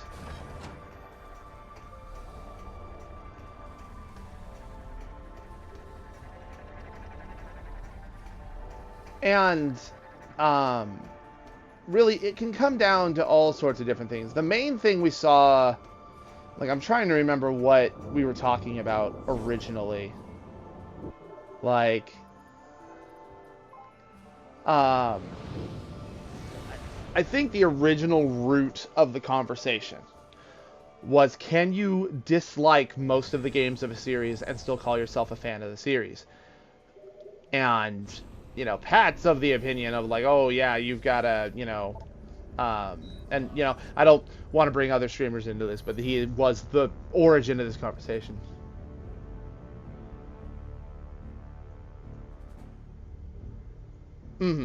No, and I get that. I get that. Because, like, again, you look at Zelda 1, the Zelda formula wasn't really, like, assembled yet. The Zelda formula actually started somewhere in, like, Link to the Past. And then perpetuated in Link's Awakening. Here. While I'm here, we're going to go ahead and we're going to go to the other landing site. We're going to go launch those drones. It'll help make finding other power-ups and stuff faster. Yeah, so it's like, yeah, the Zelda formula wasn't formed back in Zelda 1 and 2, which is why, you know, they were just trying to throw things at the wall and see what stuck. And it's why we haven't gotten another Zelda game like Zelda 2. And in a way, the reason why Breath of the Wild feels like such a departure is because it is going back and harking back to that era of Zelda 1. Except, you know, you get shrines instead of the thousands of "this is a secret to everybody" caves, which is a far better solution in my opinion. But, like, at the same time, as somebody who definitively loved Breath of the Wild, that's the thing, I love Breath of the Wild, but I don't even think it's top 5 for me when it comes to Zelda games. Like, let's put this controversial take in digital form, shall we? Skyward Sword and Majora's Mask are tied for my favorite Zelda game. I don't know which one I like better. And I'm also reasonable enough to understand that there is a very specific, like, there are a lot of problems with Skyward Sword. That doesn't stop me loving it. And I never had problems with the motion controls.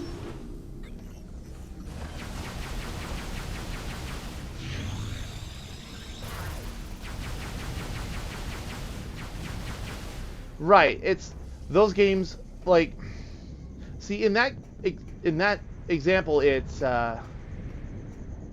yeah, that is true. That is true. And in Pokemon's case, the Pokemon are the key aspect. But those are called spin-offs because they do veer off from the original goal of the series. In using that logic, Breath of the Wild isn't as much a core Zelda game as it's more of a spin-off. One of the big reasons why it is a core Zelda game is because it is... What the hell was that? Is because it's emulating Zelda 1 to an aspect, to a degree. See, I'm going to get myself all jumbled up here because I'm trying to have a sensible conversation while I'm also trying to platform and keep my routing accurate, so I apologize if I double back or contradict myself occasionally. Let's see here. Where's the freaking drone room? There's the observatory. There's the concourse. I think the observatory is the room I want.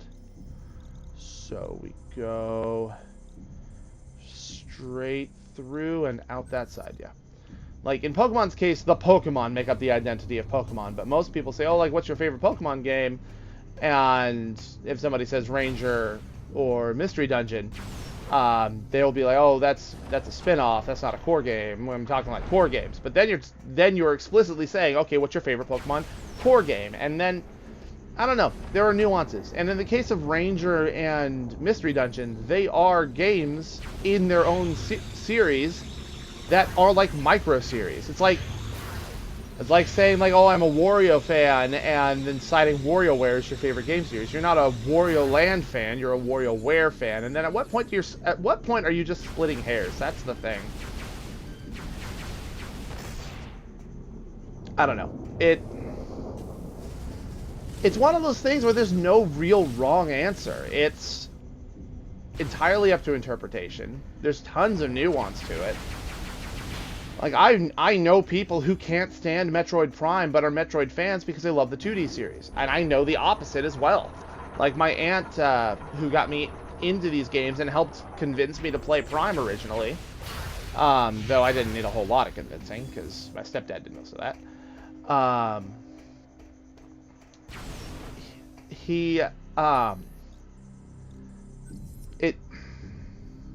trying to articulate here and it's hard. Like, she hasn't played any of the 2D titles because the 2D games aren't her cup of tea. What the hell? What is hitting me? Oh, it's you.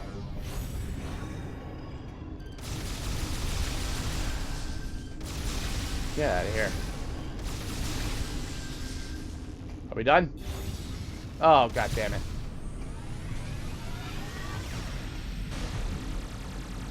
Oh, I probably shouldn't have come back in here yet. Oh well, this is fine. Probably a little premature, but I'll be okay. Alley-oop. Alright.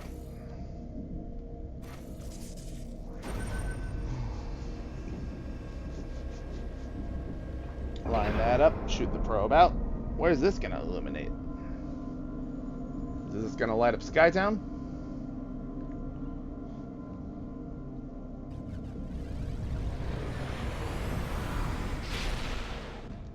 I should probably skip these. Forgot I can. Alright, Aether information. What? Oh, research data. Alright, so it's not just pickup data. There's also lore in here, too. Okay. Alright, what do we get on this one? This is Talon 4? Talon 4, that's what I thought.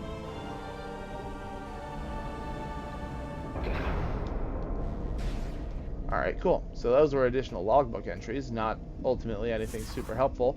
And I'm kind of regretting this detour right now, but let's see where else we can go.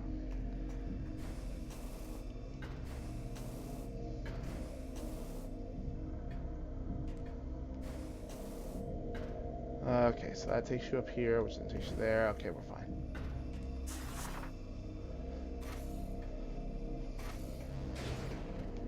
Yeah, it's... But it... Oh.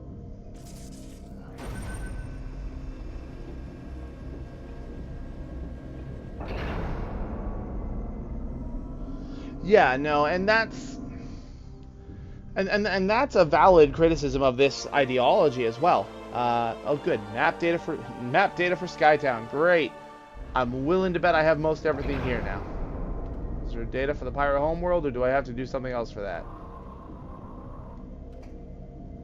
Damn it. I was really hoping I could access the one for the Pirate Homeworld right now. Alright. This is fine. Well, let's go ahead and let's zoom out for Skytown. Oh, look at that. There are 2 items here already. I think we cleaned out that area. Yep. So there are 2 items there. Current planet. Yeah, and you know that is a perfectly valid flaw in this like train of logic, because you know, sticking to like the original idea here is that a Metroid game isn't a Metroid game if you don't fight Ridley. That sounds completely asinine when you put it that way. Skybridge Hera, what the hell? Oh man, I was over there. There were, God, there were items over there I could have gotten while I was there. All right, well, they're lost forever now. I'm not going back. But like just calling it like putting it in a frame of reference right now.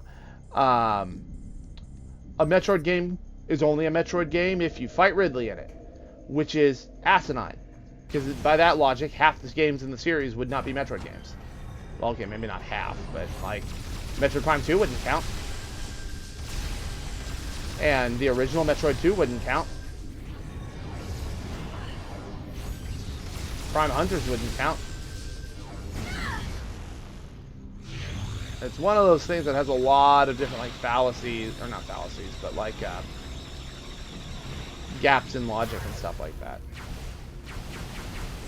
I would argue a Metroid game has Samus, features a lot of backtracking in various different directions, explorations, optional collectibles, A Metroid game doesn't even need to have Metroids to be a Metroid game. God, these motherfuckers are exacerbating. Go away. Don't like you. And you should know that. Ow.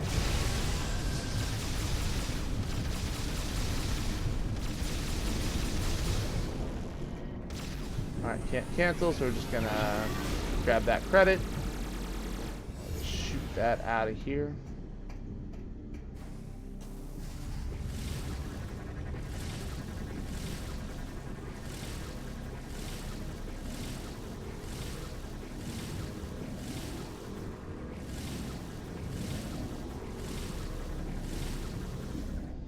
Okay, so we're up here now.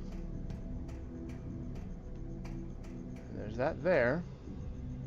And back down. Okay. Let's see what we've got. There we go. Alright, let's look at this.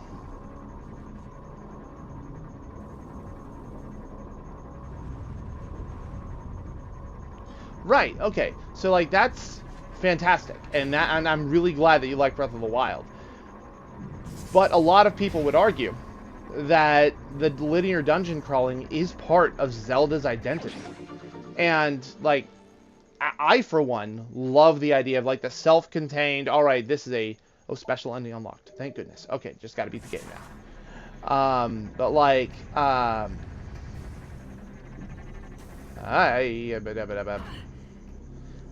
a lot of people would argue that the dungeon crawling is a critical part of the Zelda formula and the Zelda experience.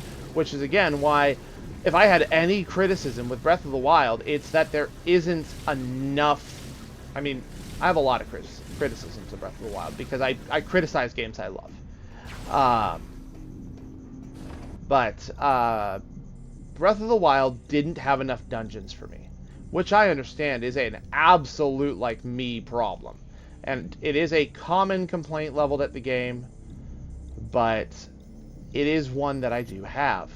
I loved the Divine Beasts. They are fantastic, which is why I'm so disappointed that they were so short. I would have loved to have more of them, and I had hoped the Champion's Ballad was going to give us a lot more of that. It gave us one. Granted, it gave us, like, the best one, because it was a great, like... It was a great, like, sizzle reel of all the things that made the other ones great, but... Excuse me. Samus, lead your shots. If I'm auto-locking, I expect you to lead your shots.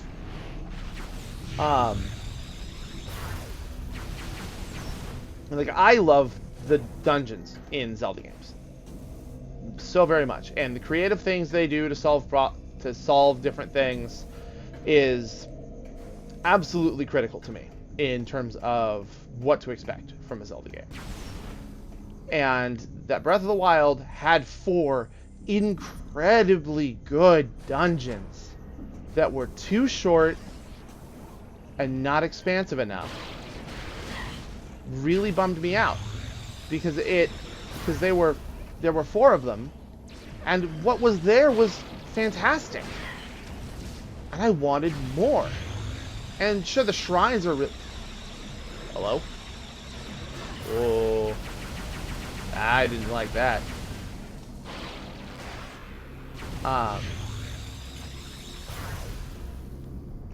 Can I pull you again? No?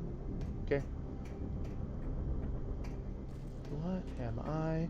Oh, I see what I need to do. Oh, you're so clever, video game.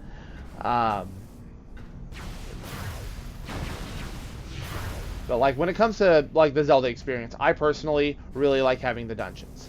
And it's, like, the big black mark on Breath of the Wild for me. Because the dungeons that are there are fantastic, but they're too short.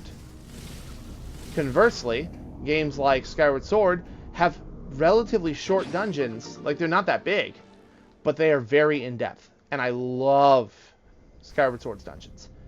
I actually think Twilight Princess has the best dungeons of any Zelda game, but it also has a couple of pretty hefty stinkers. Like, I might as well hit the save station while I'm here. Recharge. Like, for example, I love the City in the Sky. Case in point, I love Skytown here. I love City in the Sky in Twilight Princess. Problem is, City in the Sky is a slog. And the Arbiter Grounds is incredible in Twilight Princess. Genuinely, like, the best dungeon in the game. Snow Peak Ruins, not my favorite. Temple of Time was clever, though. Stuff like that, you know. I had a train of thought here. But it is perfectly valid loving Breath of the Wild because it took the focus off of what you saw as one of the least exciting things. And in the case of Twilight Princess, I totally understand.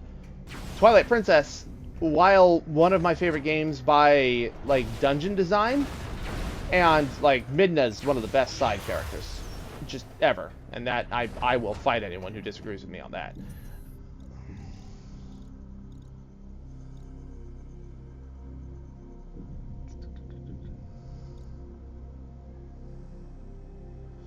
Yeah, no, exactly. And it's like, you get those doses of the dungeons and the challenges, and you're like, all right, cool, that was nice, but now I get to go back to what I was doing, which is exploring and doing... This is mostly what I did, so it's probably not what you did, but, like, doing what I do best. Dumb shit in the overworld.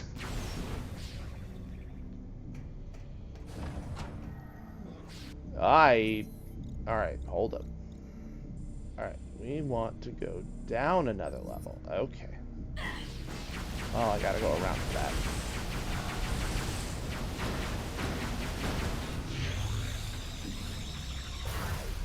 Right? Wait, no.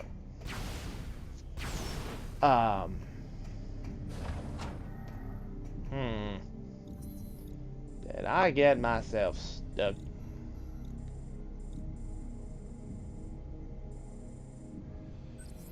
Alright, well, looks like we're going this way. We're just gonna find out what we're doing. But yeah, no, and but like I was saying, in the case of Twilight Princess, I totally understand why you personally would get some just not great vibes out of that game, because it was very linear, and exploring in areas only ever got you just heart pieces.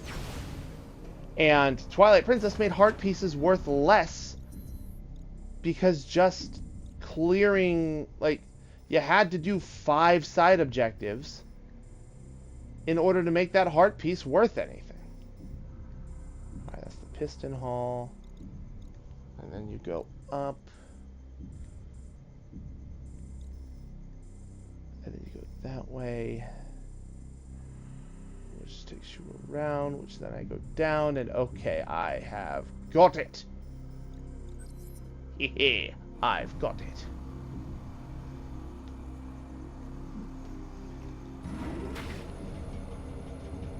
Yeah, no, I see what you mean there. Is that you weren't just locked into the dungeon until you were done. You had the ability to leave whenever.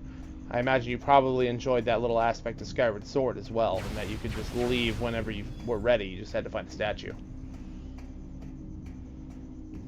But, yeah, but just mainly that, like, okay, you started the Divine Beast, great. I don't want to do this anymore. I'm going to come back to it later. And then you were able to just bail and go do something else.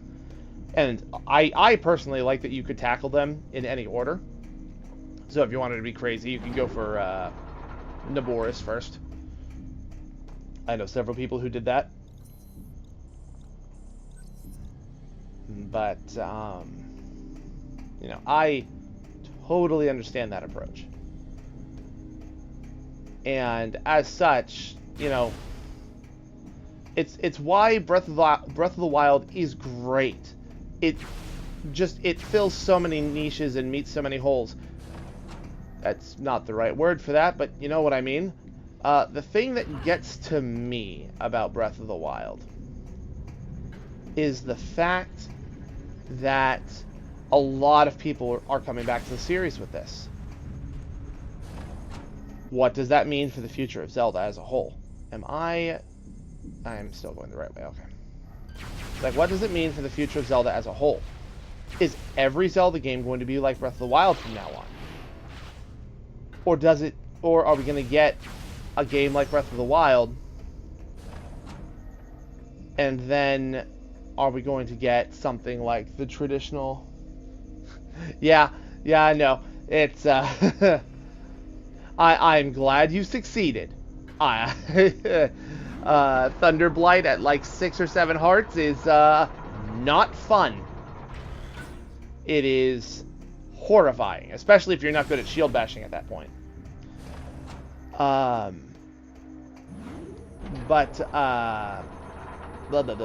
do they go? How do they move forward from here? Is the Zelda formula as we knew it now dead and buried? Because I also have heard quite a few people talk about how Breath of the Wild was great. I just don't want this. I just don't want every Zelda game to be Breath of the Wild now. You are... Eating is a very important talent in Breath of the Wild. It's very important that you remember to eat a lot of things. I'm glad I'm able to fill the air with just a bunch of nonsense during this nonsensical backtracking. I really should have saved this for a different time, but you know what? Here we are. Let's see, and then we go back through here. I am going the right way, game. Right? Yes. Yes, okay.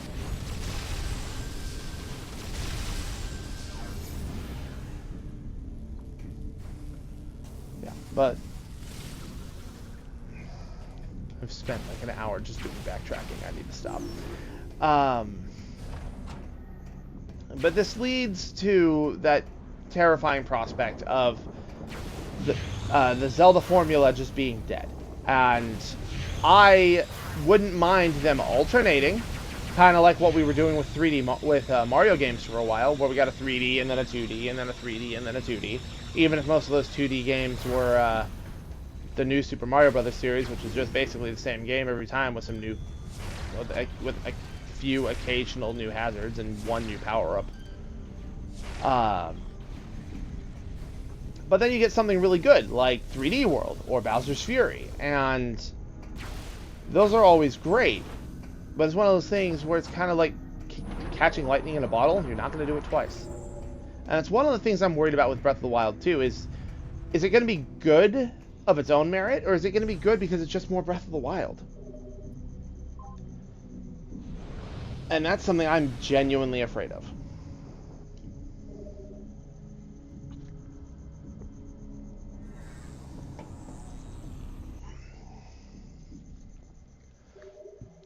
Yeah, see, exactly.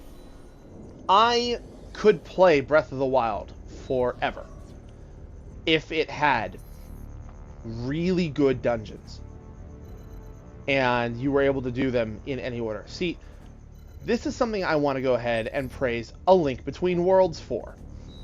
And if any of you have a 3DS, play that game because, my God, it is amazing. A Link Between Worlds was the first Zelda game to really throw the Zelda formula out the window since it was made. And I feel it was much more successful at doing that than than Breath of the Wild, though admittedly for the wrong reason. I think that part of the reason why A Link Between Worlds was so incredibly well received for what it was is because it was built on A Link to the Past. If it hadn't had been built on A Link to the Past, people would have been way harsher on it. Yo, what up, Shin? But I want to take this moment to also say I love A Link Between Worlds because it completely shirked the Zelda formula.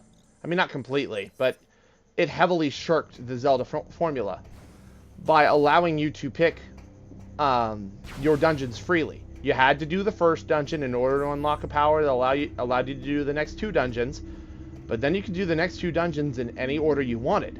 Granted, there were only 2 of them. Man, imagine if they had done that with like 6 dungeons at the same time. Hey, guess what? They did.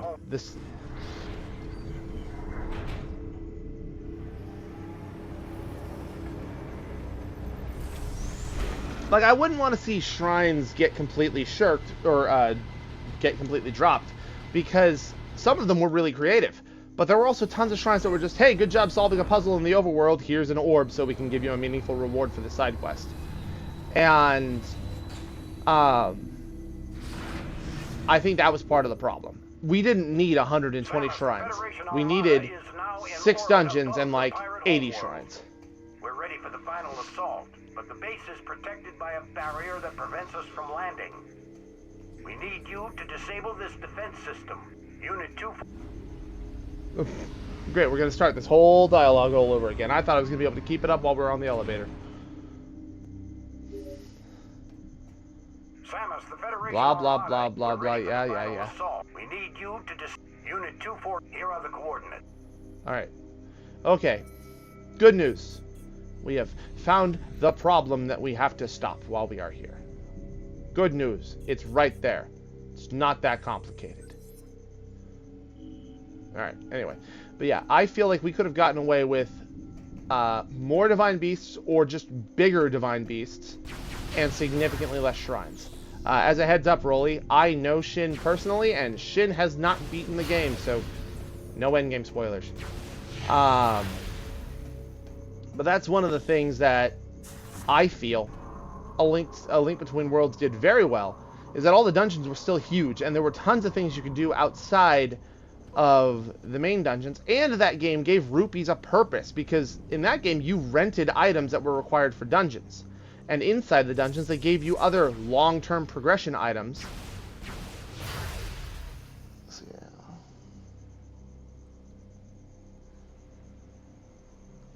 Yeah, I mean, like, that would also be a good solution, is just give us stuff in the overworld, because there were a lot of overworld quests that just led you to shrines, and that was your reward for clearing that quest.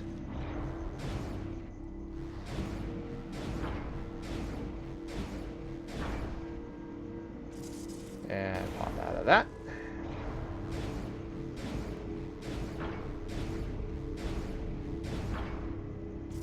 Yeah, no, exactly. And like, imagine putting something important there. But A Link Between Worlds did this very, very well and made rupees a very good reward for doing side quests, because it meant that you could permanently buy an item. That item was allowed to be yours forever now because of the way that game worked. Yeah, don't spoil the banana ninjas. They're great. Yo, I'm ready for Donkey Kong Country Returns 3 featuring the banana ninjas. We got tikis and then we got penguins. Give us the banana ninjas. Yeah, you should give it a try. It does still use a fairly linear system, but there's a lot of open world exploration and tons of hidden, like, little cave dungeons and systems that, again, reward you with rupees, which you can then spend to permanently acquire items. Anyway, here's our one and only, like, proper suit upgrade in the game that gives you these big ol' energy shoulders.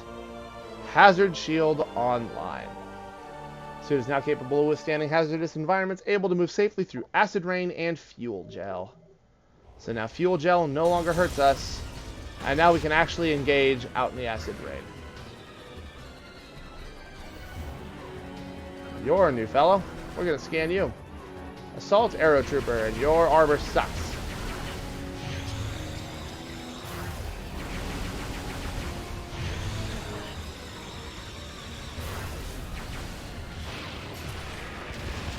Oh! I just ripped his frickin' jetpack off of him. That was rad. I didn't realize I could do that. That's amazing.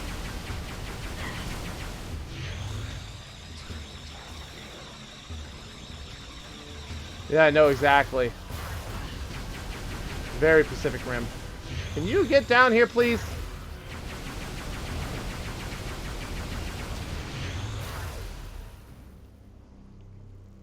Oh, thank God. I'm glad you remembered that second Ethernet cable.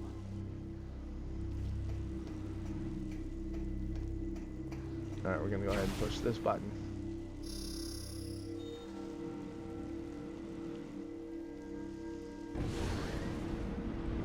That's open. Oh, good. More space pirates.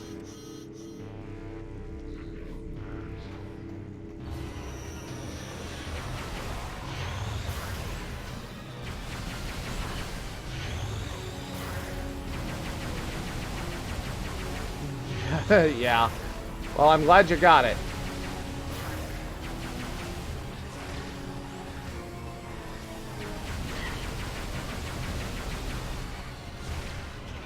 Get you out of here.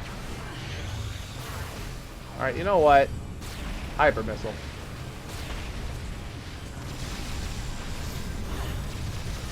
Oh.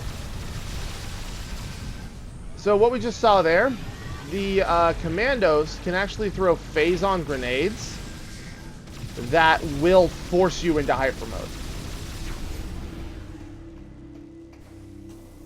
And if they force you into hyper mode, I don't think it costs any of your energy to do so. It's one of those accidentally beneficial things. The problem is, I think it starts with your corruption timer already a few good ticks in, so you have to immediately start spending that phase on or you're going to die. Alright, so we have the energy, we have the acid rain shield, so now we can go ahead and go back to the crease transit and just continue through that pathway. Let's see what we can find.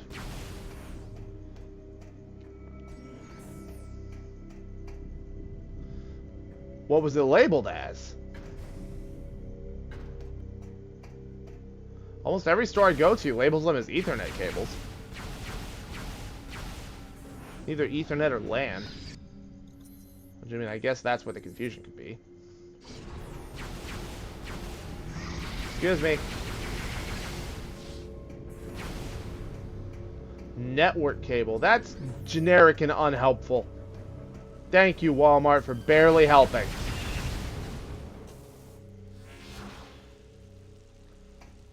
Alright, what is it? What the hell are you? Nothing. You're literally nothing. You just... Can I assist you? Alright, cool. You can have that. Oh. Have that too. There. That's open now. I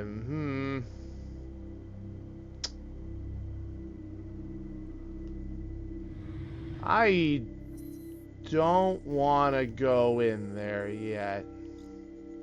I remember what's in there, and I don't want to go in there yet. Yeah, Samus has all this tech, but no teleporter. I mean, at least in this game you have access to your ship.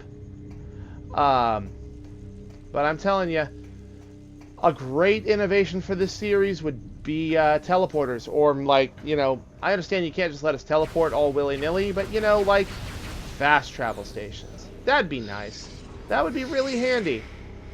They should consider implementing that in the future. Yeah, alright. You've detected me! Piss off. Alright, well the game's telling me to go towards the command center over on the other side, so I guess we'll go that way. And see what the game has to say then. Hello! Don't worry about me, I'm not here to party. I'm just coming through.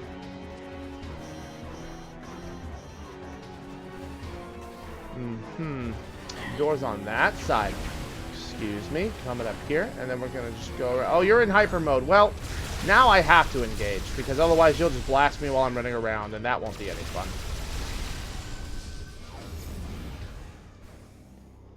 Okay.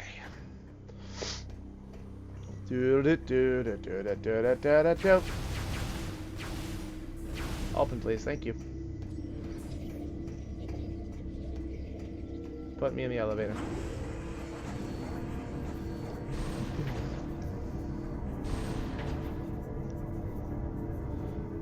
I find myself concerned that... Here we go!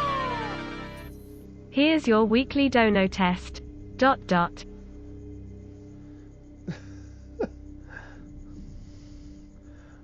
Wow. Thank you very much, Totally Not Sasha, for donating $40. I really appreciate it. And, thank you. Thank you. This is a pleasant surprise.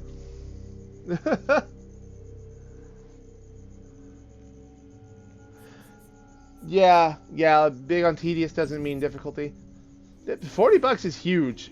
Honestly, most people don't even have $1 to share. So honestly, I'm grateful for anything. And you know what? Thank you, Totally Not Sasha, for that donation.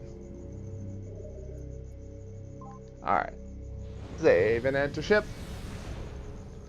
By the way, the increments that the alert changes at are 10 and 20. Thank you very much. Totally Not Sasha. Yeah, but that whole idea of tedious doesn't equal difficulty, you're right. And it's one of the reasons why, like, Prime 2 has a lot of backtracking through areas that you've already been through. And part of the gameplay loop when it comes to Metroid games is getting the tools you need in order to... What the hell? Oh, it's just the maintenance drone. Part of it is that when you're trekking back through the areas, new upgrades you've picked up are supposed to minimize the amount of time you have to spend trekking back through these areas. Which is why things like the space jump, which lets you jump infinitely in the 2D games, and the screw attack, which just turns anything that happens to enter your vicinity into paste, are such excellent upgrades because it trivializes the need to pass through things normally. All right, I'm gonna push surf. All right, go away.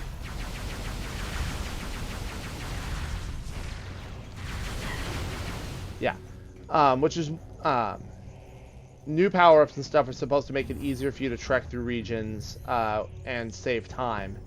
Alright, so that's where they want me to go. I have to disable the defense system, though. So to get past the acid rain, disable the defense system. Alright, I've got some steps ahead of me then, it seems.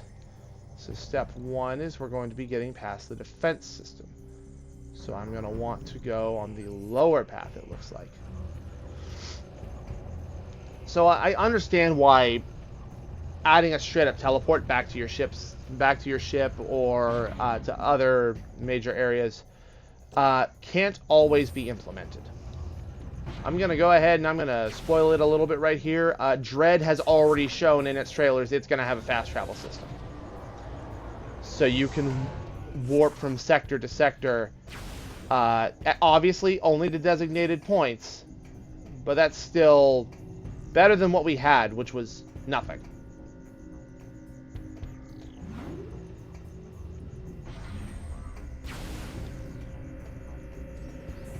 And for those of you who have played other games, shush.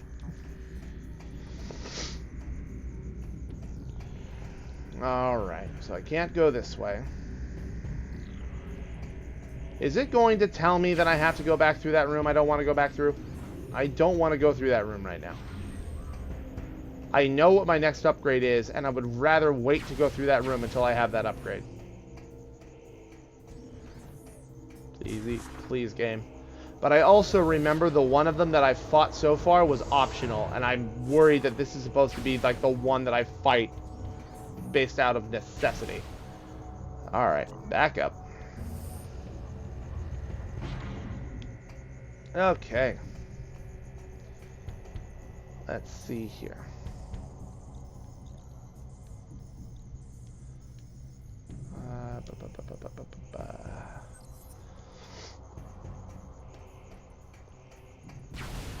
There we go, open that up. Oh, wait a minute, I can just do this now. Slurp. Surf. I don't think you understand who I am. I am the Samus Aran. You don't seem to understand who you're dealing with here. I'm the one that I'm the person that your commanders piss themselves at night thinking about. All right, just making sure we got that clear. All right, here we go. Open.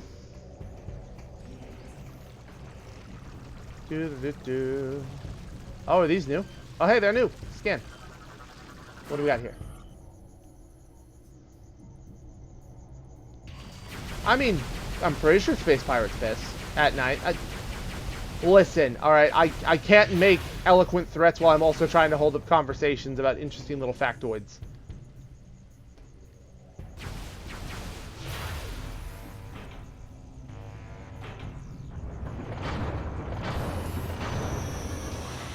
Alright, not getting through there, it seems. Alright, you know what? Here you go. You can have some of these. Oh, you guys teleport. Okay. Well, now you're dead.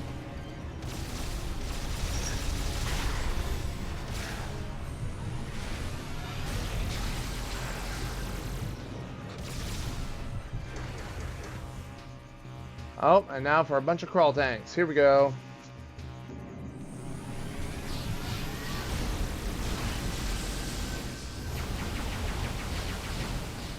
Oh, of course you went hyper mode right as mine wore off. God damn it.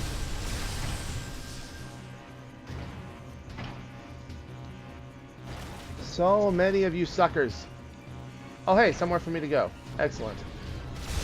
Get rid of you. Get rid of you. Turn off hyper. Wait. Before I leave the room, we're going to scan this. Alright, purification. Good for you. I don't want to hear about it right now. What the hell?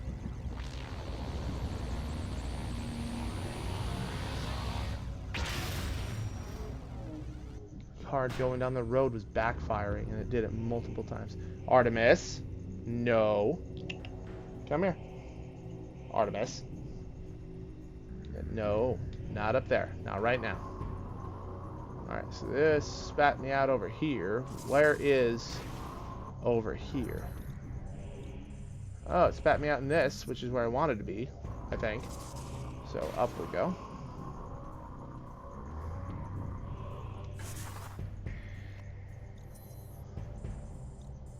Yeah, it just dropped me on the floor.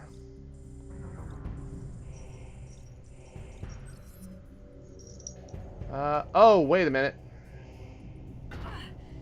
Let's do this real quick. Slurp. Alright, there we go. Cool. Awesome. And up we go. And up again. And around. There we go.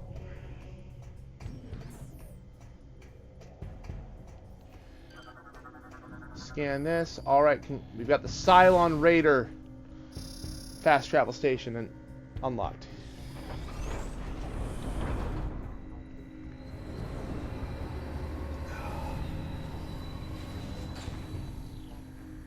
There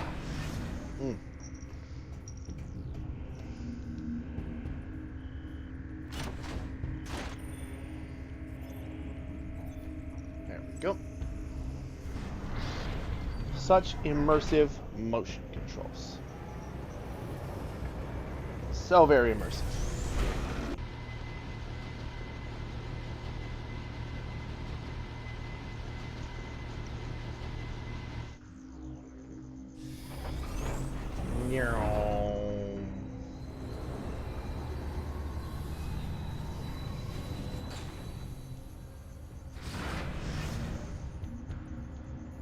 Okay. So, this is an entirely new area that I have never been. Let's explore. Ba-da-da-da-da, says the music.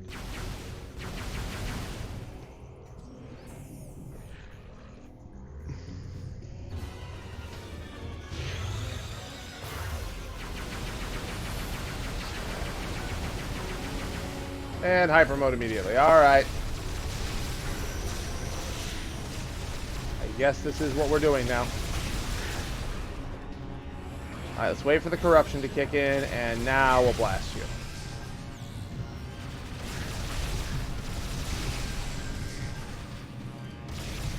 Bang, bang, bang, bang, bang. Ow, Mr. Pirate Commando. Can you not? This is my personal space, and I'm afraid you are violating it. Alright, I'll take all these pickups that you have from me. Thank you. Thank you. Kindly. Thank you.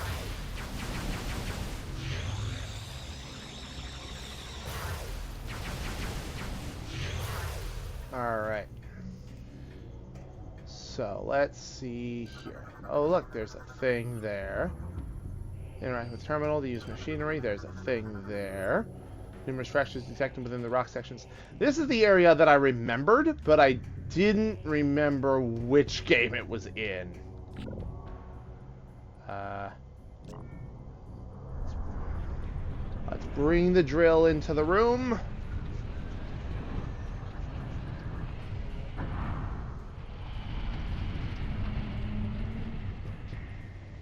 Good news, folks. I have a drill. And while it certainly could potentially pierce the heavens, I will settle for it piercing this wall over here.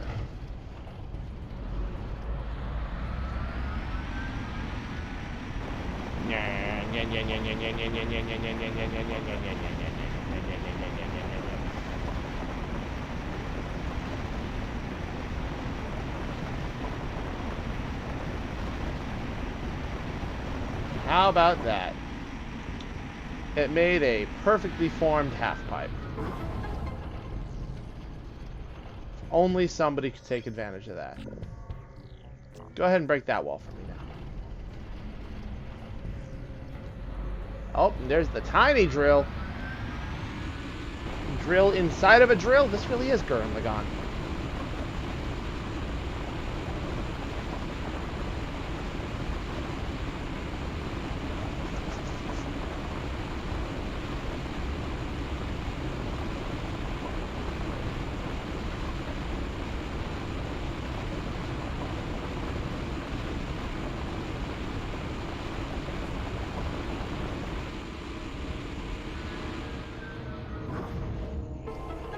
Well, hey, how about that?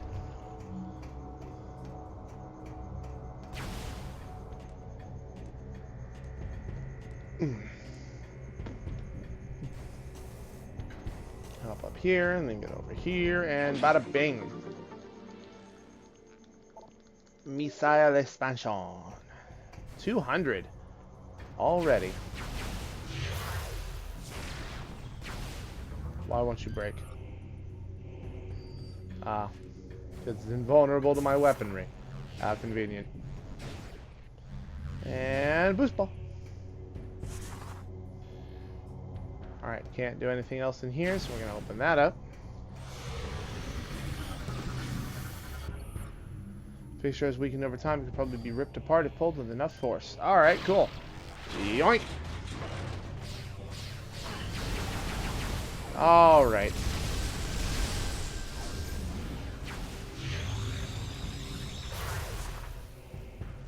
Alley-oop. And up here.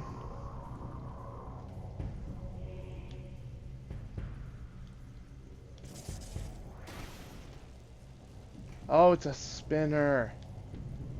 Oh, and that one's a spin. Okay. I have a brain, and I use it for good. Sometimes.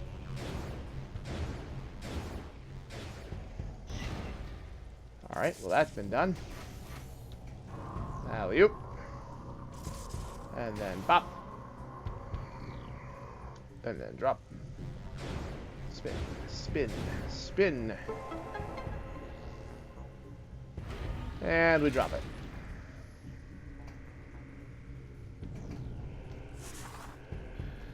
And there we go. Still have a way back up. Everything's great. Unit is no longer operational. Also, it says with its passengers, which means when I killed that elevator, it was full of people. Oops. Logbook. Lore. Let's go to Space Pirate Lore.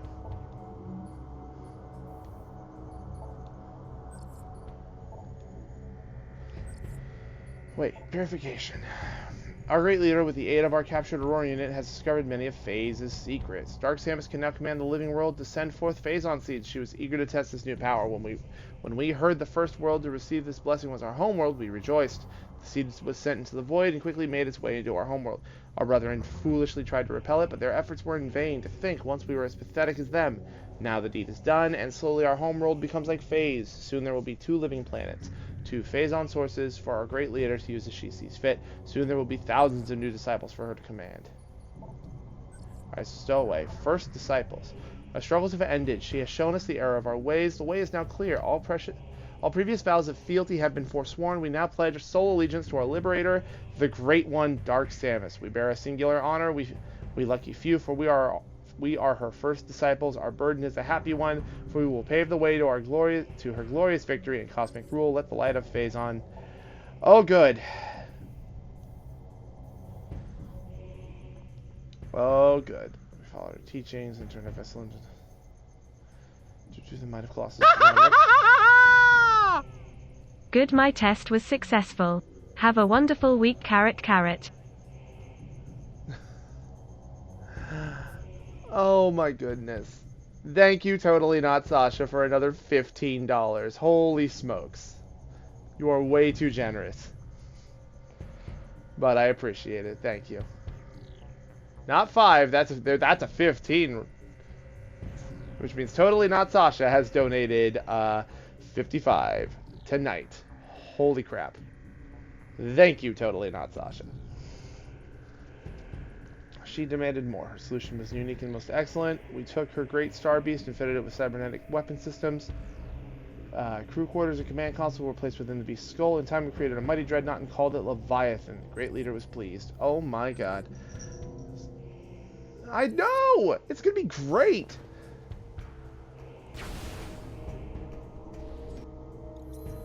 Alright. What is... Oh, Phazon harvesting is this room. Okay.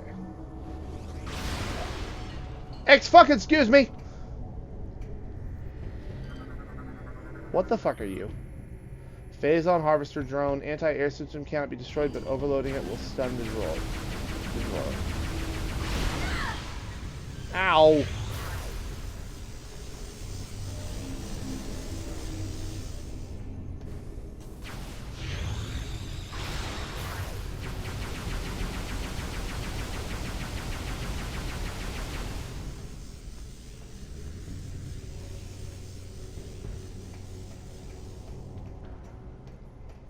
Sweet Jesus. Alright. Oh, mama.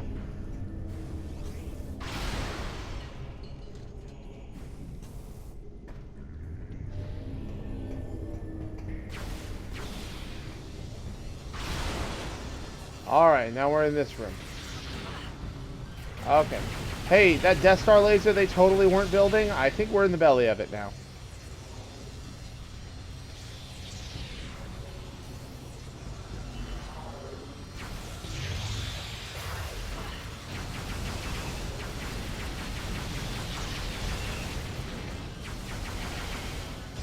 Ugh. Alright, hop on up here. Oh good, more pirate lore. Victory and loss. Have taken planet Brio, leaving the Federation outpost there in cinders. Though we missed their spy base at Elysia, the planet itself was struck with a Phazon seed, but Norian was a failure, all thanks to the accursed hunter, Samus Aran. All is not lost, however. Our great leader defeated Aran and her mongrel allies in battle. If they aren't dead, they'll soon wish they were. Each of them bears her mark of corruption. Soon they, like we disciples, will bow to her will. So that explains it. All of the space pirates here that are serving Dark Samus all have been corrupted the same way we have been. That's why they are also able to all enter hyper mode. That doesn't explain why the tin bots on Elysia could, but you know, whatever, I guess. Nova Beam.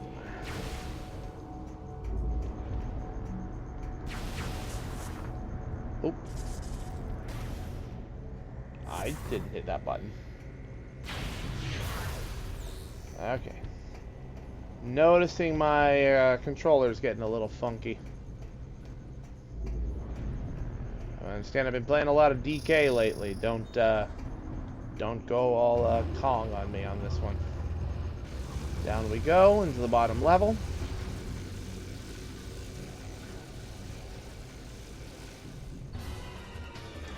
Oh, it's go time. Let's go, folks.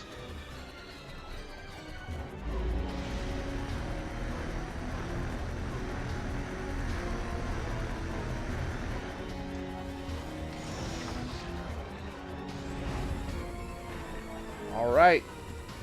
It's time to fight that. Mining can cycles between beams that cut phase-on deposits and suck up the broken pieces.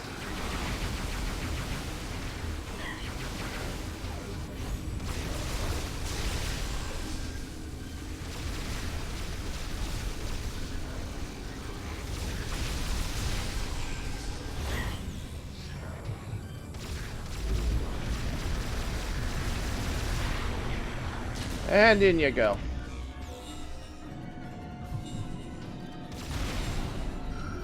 So that's the trick here. You can get sucked up into that, and it will... I seem to remember that it will insta-kill you.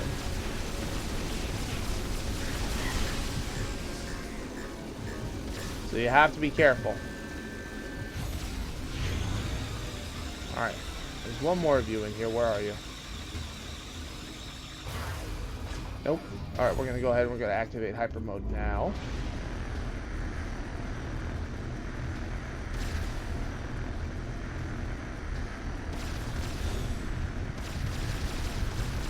So, don't just kill everyone in the room is what I'm gathering from this.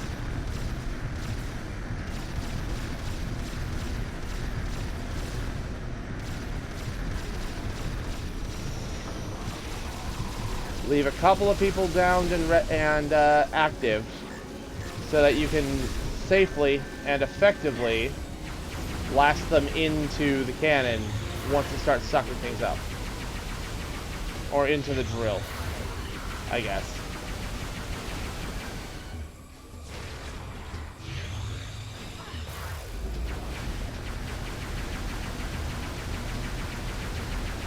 And up you go.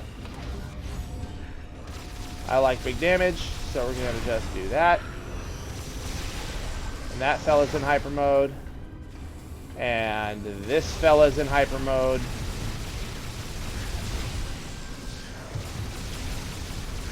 Blast his armor off.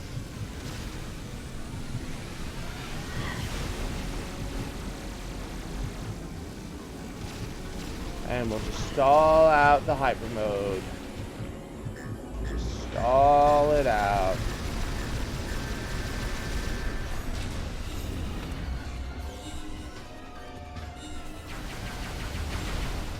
Boom. Yeah, no need for hyper mode, I suppose. Not for that part, at least. But when these guys come in, most of them can and probably will activate hyper mode. So, it is in your best interest to activate it yourself and at least destroy their armor. Because then they're easy pickings to launch them back into the drill once that phase starts. Come on, buddy. Don't you want to go to the gun? And bam.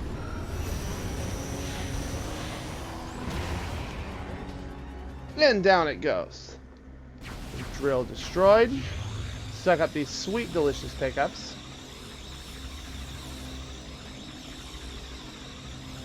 And let's go ahead and acquire our second to last upgrade.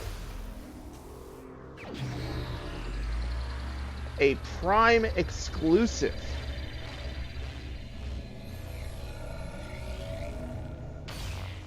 The Nova Beam. Nova Beam Online. And there you go. There's its key feature. It's able to pass through objects made of phasite. So all these big blue panels that we've been seeing, these obnoxious things that we couldn't shoot through, this is what the X-ray scope combines with, or the X-ray visor combines with, to activate. The Nova Beam lets us shoot through them, the X-ray visor lets us see through them, And now think about all the enemies that we've encountered that are wearing phasite armor. We can now see through that armor and shoot through it. There is no hope for them now. You can just snipe them in their weak points and move on.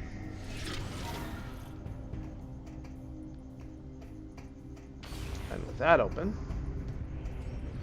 there's this big elaborate room over here we're not going through. And there's a Nova Beam door over here I want to go open. Yeah, also, this is how you open up the green doors. It doesn't sound as cool as the Plasma Beam when you full charge it, but, you know, it's neat in its own right. And we can still weld stuff. We don't just lose that ability. That would be rubbish.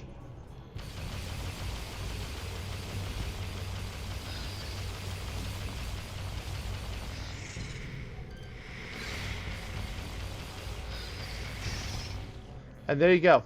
You can also just demolish Metroids with this now. They are less of a threat than they used to be, but they are still dangerous. You can shoot them directly in their big, stupid brains. It's nuts. It's for this reason that I do think the X-ray visor in this game is better than it was in Prime 1. Even though Prime 1 did allow us to destroy those pesky Chozo ghosts.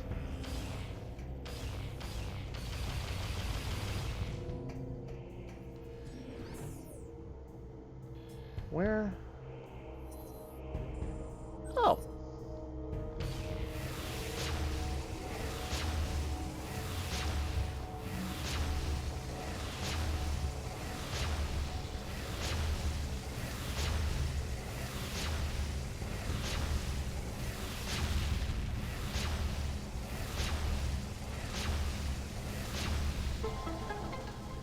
There, we've cleared enough of it off. We can now command our ship to land here.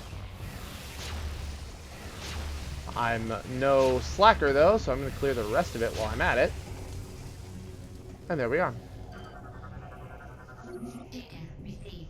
Data received. And voila! Our ship can land here now. And what a handy-dandy little spot it is. I'm going to go ahead and I'm going to save before we do anything crazy. Got another hour and a half. I might go overtime this week, or I might go overtime tonight, just to try and see, depending on how close we are to the end of the game, whether or not I'll be able to push that last extra mile and actually complete the game. We'll see. I'm not making any promises, but I'm fairly confident that we can probably beat the game tonight. Which means that we would be starting something new next week. Alright. So here we are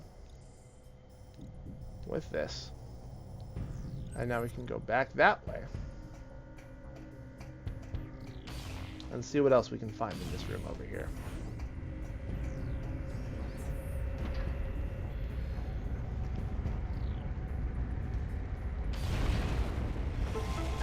Just shoot the drill and bust it up immediately. And now we are free to move on. You guys are new. Or not new. Mining drill has retracted. I can see that. Thank you. And into the hole. And this way there is nothing. But then this way takes us out and around. And through that door. Open. Open. Open!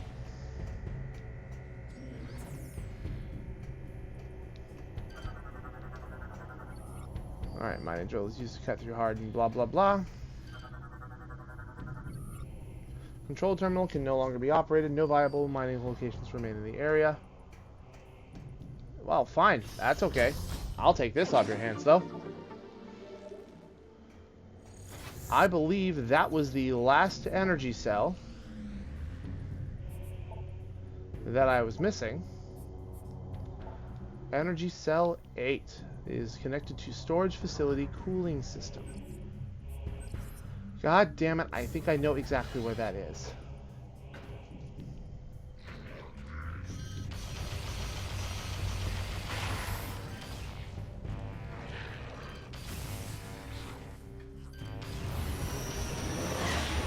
Alright, well, no, that's fine. Bam! Dead immediately. Boom. Dead immediately.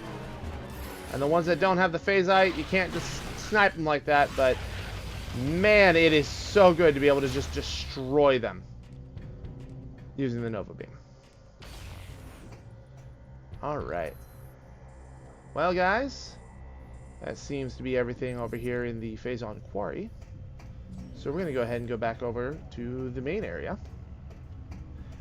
Probably touch up on this save station that I totally missed originally. God damn it.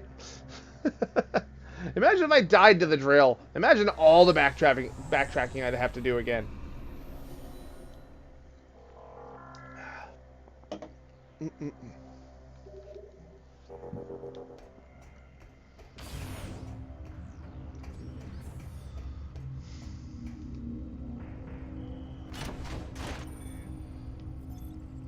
All right, and we carry on and we go that way. Off we go. Zoomy, zoomy, zoomy all the time.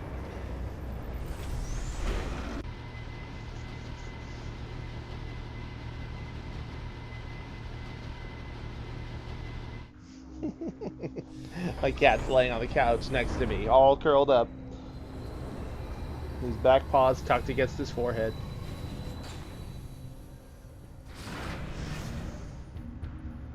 He's adorable, and I love him. All right, so with that Nova Beam in our grasp, there's a lot more to this area that we can explore now.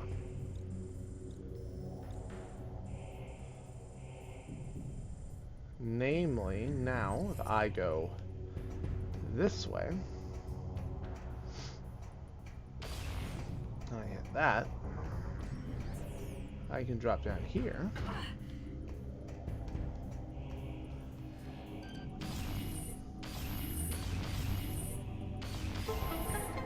And there we are.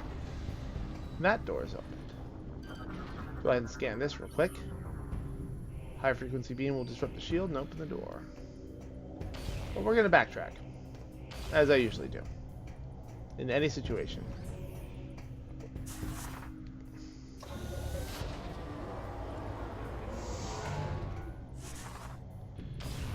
Open that up. Go up here.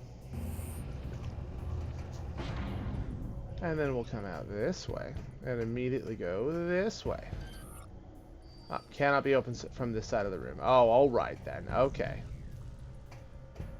I see. You're just telling me this was just a big elaborate waste of time.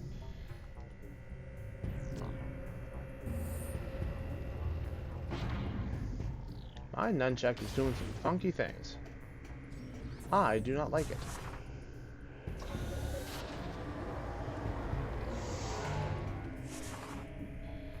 Alright. Bang! There we go. Open! Thank you. And here's the planetary defense system.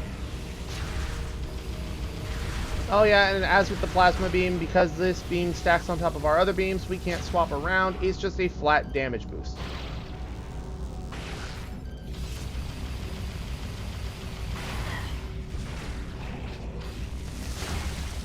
Boom. That's the end of that guy. Defense system generator online. Energy core security shields active. Override located on upper floor. Sir.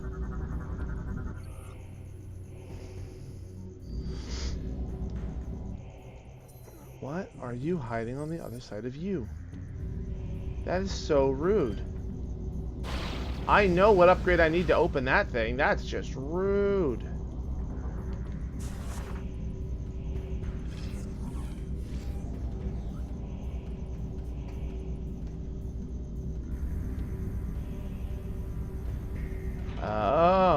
how we got in here in the first. This is how we got through here in the first place. Okay.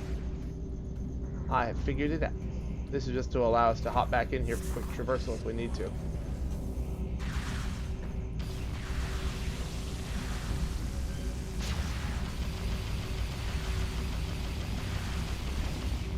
Get you out of here.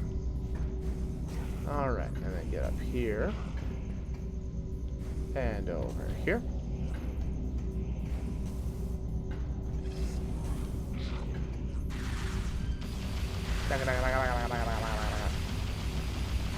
Your aim fucking blows. Space pirates can't make shit that aims well like at all.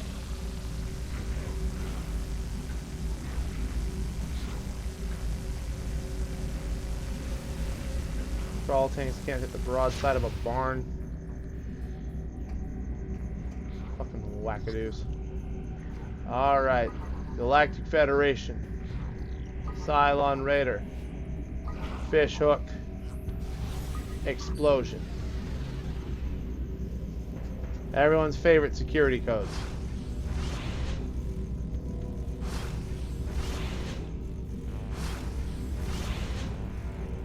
And it's a long way from the top.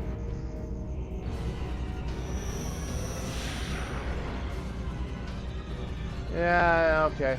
I bet you guys feel real tough. I bet you think you're freaking invincible. I really hate to tell you this, but you're absolutely not.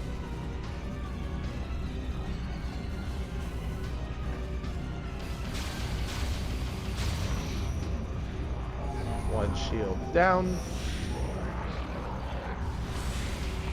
Dead. Dead.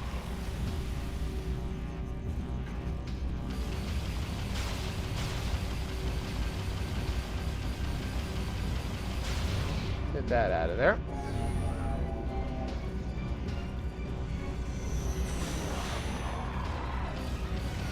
Dead.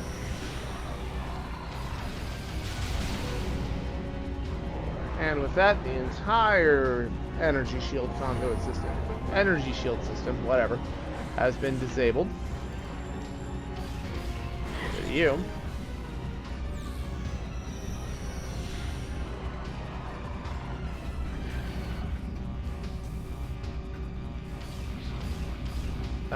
I was holding the wrong button.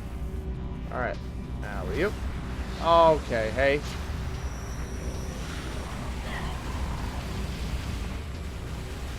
Alright, I'll actually exert some effort and kill you the proper way. There. You feel vindicated now, sir.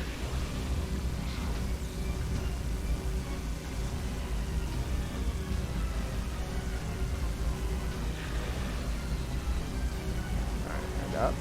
And up. And up. Hello. Okay, nope. You don't get that sort of courtesy from me. Goodbye.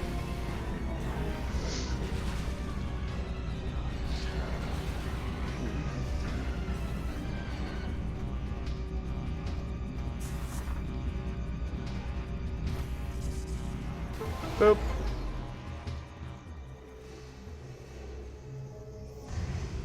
And the energy shield is down.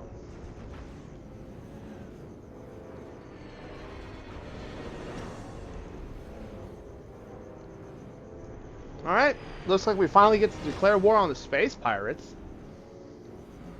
Fuck those guys, am I right?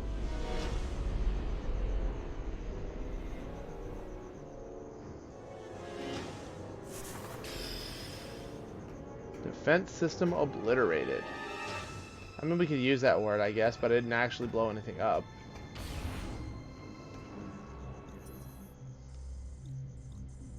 Alright, so,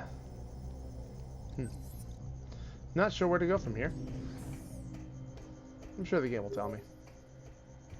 Outstanding job, Samus. I knew the Federation could count on you. I've given the order to begin the invasion. Alright, get some rest, Rolly. Thanks for sticking around as long as you did. I'm headed down there with the troops. Meet me at these coordinates.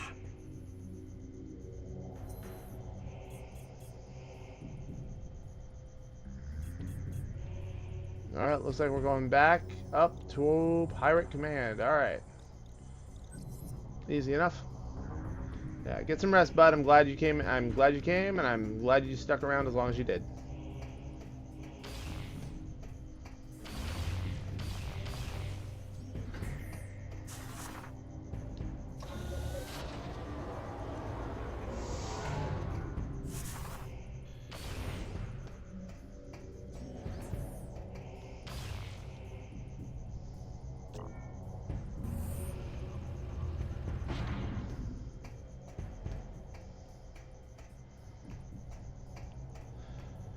Alright.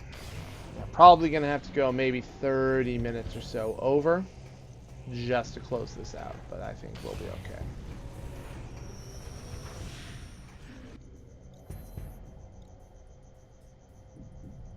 This makes me wonder, what was going on over in this area?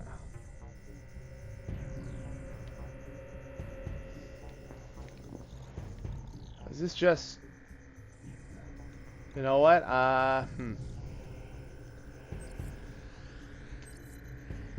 What do y'all say about one last little detour? Sir?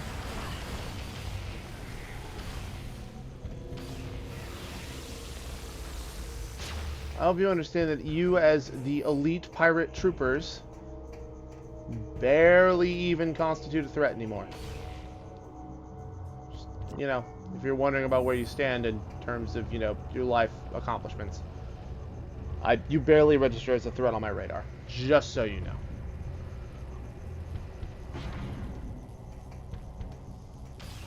Open that up. Turret's not even worth the time. Not even worth the time.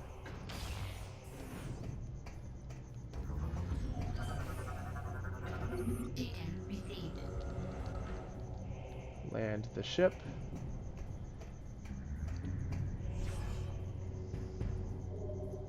Save and enter the ship.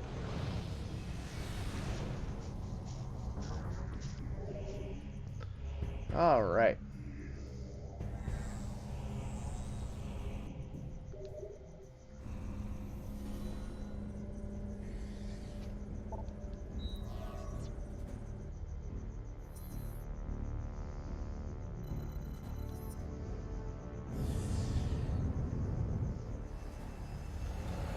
Off we go.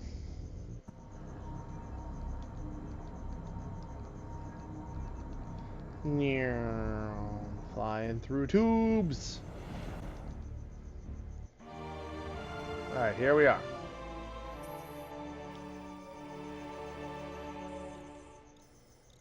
Alright, going that way takes us there like immediately. Which then can zoom around and go over there. Or I just go this way. I'm just going to go this way, it'll be faster.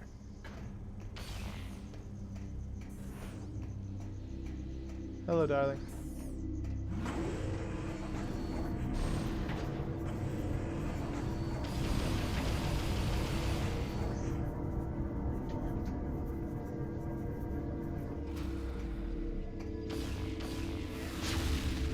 Boom, get rid of that.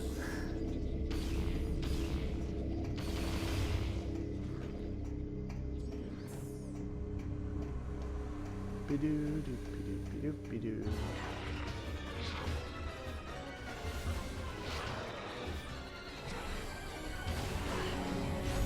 Ba-da-da-da-da-da-da. Ba-da-da-da-da-da-da-da.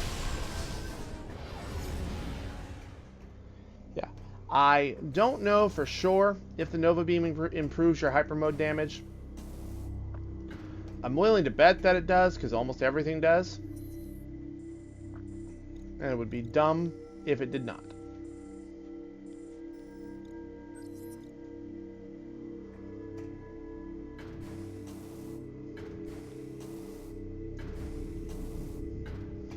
Just go ahead and open that up. And keep on trekking through. And now that we have the Nova Beam, I can actually interact with this too. I don't even know what's over here. We're gonna find out, though.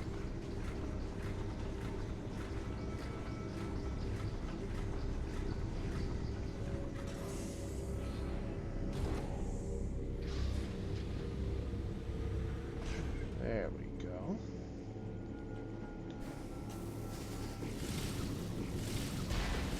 Whoa. I don't know how much these things actually hurt. So you gotta be careful. Excuse me. Oh. Goodbye. All that for a ship missile expansion. See, I haven't even had an opportunity to use this stupid thing. Outside of like the one or two rooms that I could actually call my ship in. Hold on. Moving my keyboard around. Hell with it. Just put it there. Okay.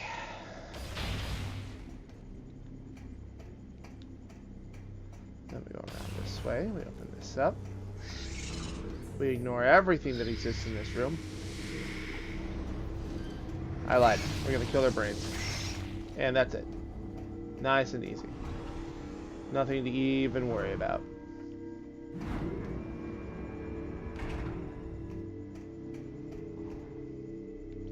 I didn't want to go this way. I don't know why I thought this led up. Oh, cool. I have spider ball. I don't even need to do the stupid elevator thing anymore. Okay. Which way? That way. Cool. Off we go this way. Beep.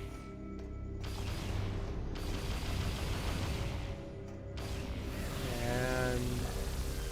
hello, Jolly Roger. Goodbye, Jolly Roger. Alley-oop. And, oh! Pirate lore! See, this is what I'm talking about. They blend in with the lighting, and I forget about them half the time. Taking Valhalla. Good for you.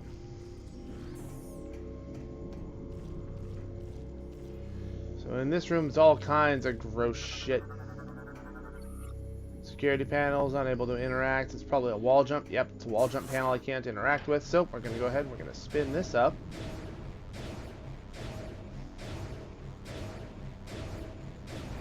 There you go. You bring that up and whoa! We get shot up into the ceiling. And it's a morph ball slot. Which will activate the one over there.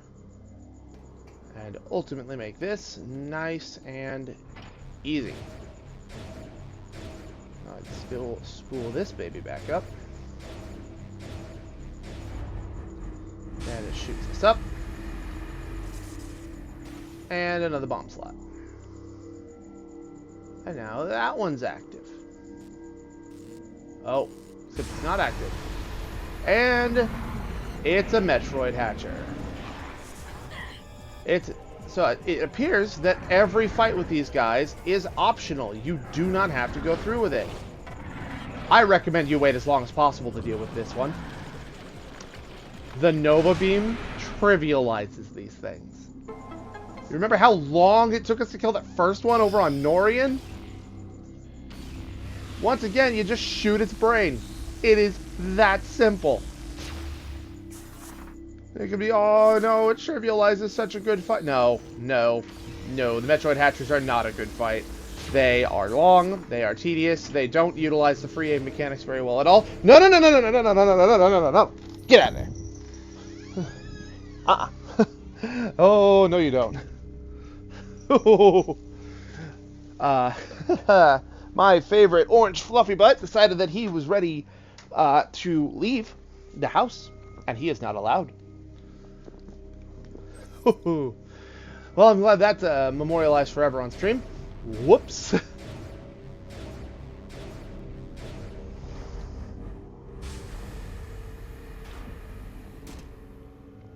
Clang, clang, clang, clang.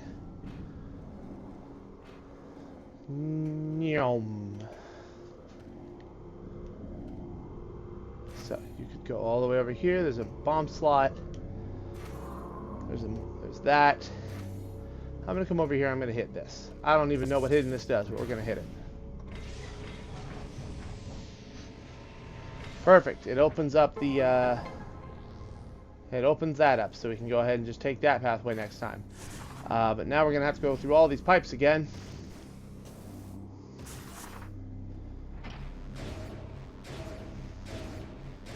And we're just gonna do this. There we go. Clang, clang, clang, clang, clang. And curd clunk. And here we are. Alright. Yeah, no, Metroid Hatchers, long, tedious fights. I don't enjoy them. I enjoy them in concept because it's additional Metroid bosses, which is always neat, and it's a new Metroid form, which is neat. I hate fighting them. They are long, they are tedious, and it relies very heavily on the grapple lasso, which is not executed very well. I think it's really neat, but it's not executed very well. And that is a problem. But, yeah, once you have the Nova Beam, they are trivialized. Completely and thoroughly. So, that detour was for an energy tank. And this sexy save station we're going to hit right here. Oh, man. I forgot how incredibly satisfying it was to annihilate their entire health bar with one shot.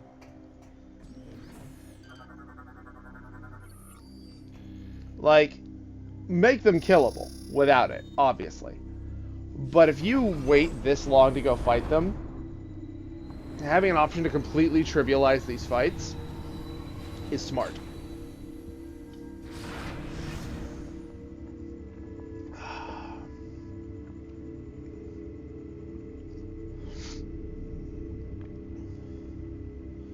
Oop, that closed my dashboard. Whoopsie doodle. There you go, keep that there. Alright.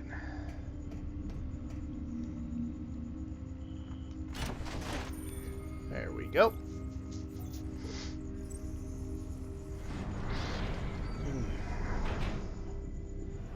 And off we go. Rickety rackety rackety rackety rackety rackety rackety rackety. Rackety. Yum, yum, yum, yum, yum, yum, yum, yum.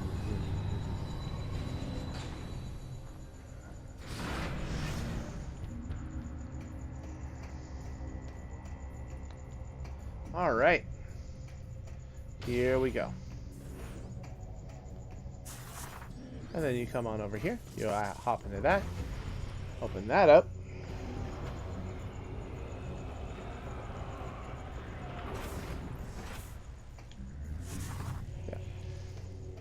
And there you have it. That's how you're supposed to come back around from that.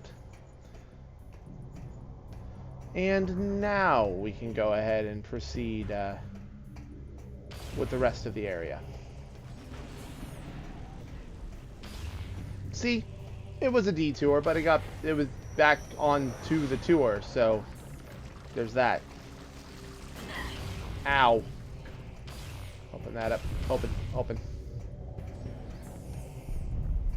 And here we are, meeting them at the objective, just like, or at the coordinates, just like we promised.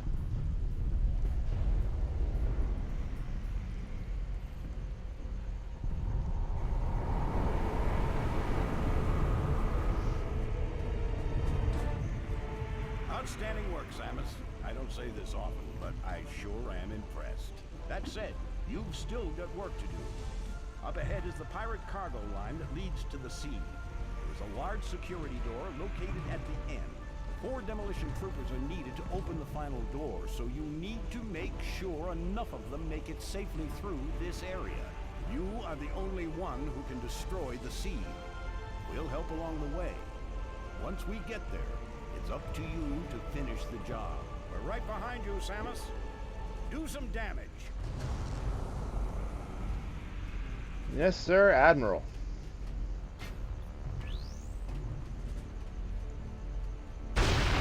So this is the ultimate, like, I guess this is the biggest stain on the area, is the area ends with an escort quest.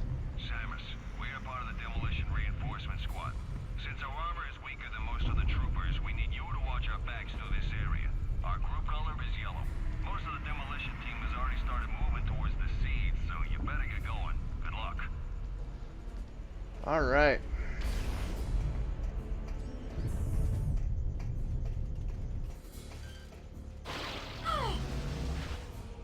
Juice that, charge it up.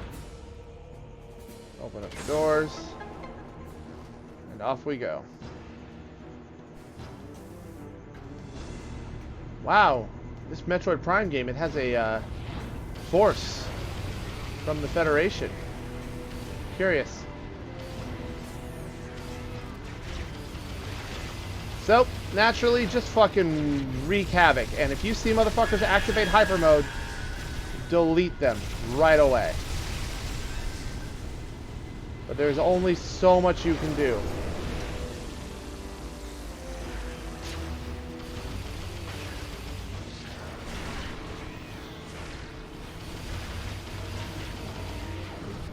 Do not be afraid to go hyper mode.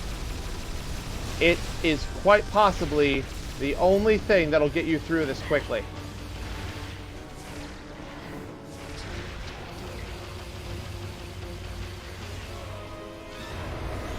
And especially like getting through here safely, it's pretty much your only option.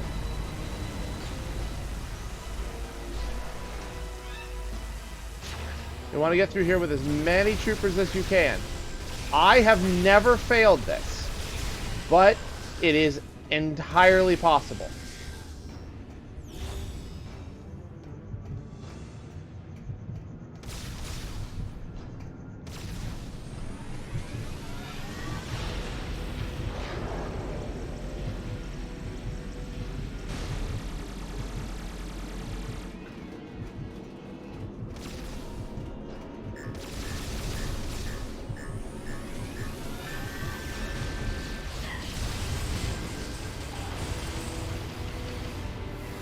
Your goal is just run and gun, kill everything that moves.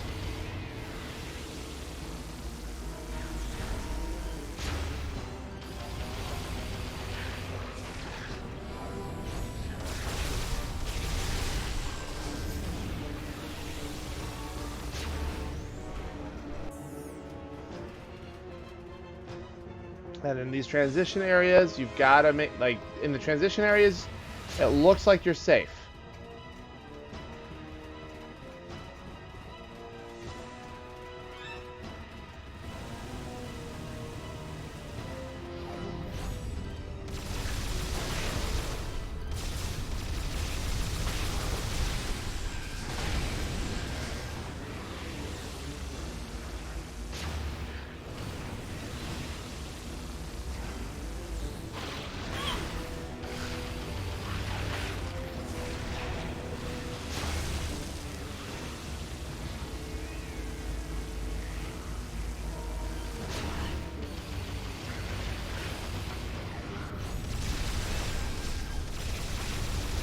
Pretty much anytime you see one of these armored clowns, you want to make sure that you activate hyper mode almost immediately, because they will do a lot of damage and they can take some serious punishment.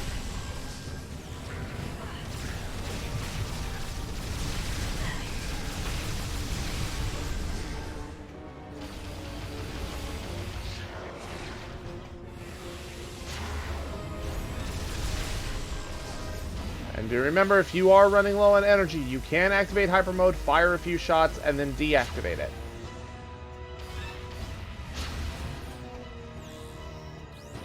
There is a limit to how many people you can lose per section, I believe, but don't quote me on that.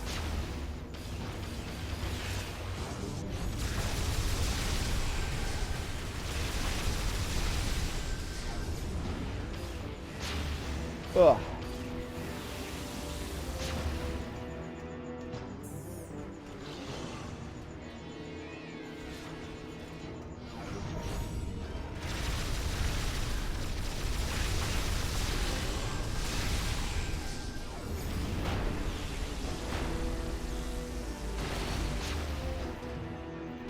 Hey, look, a Berserker Lord.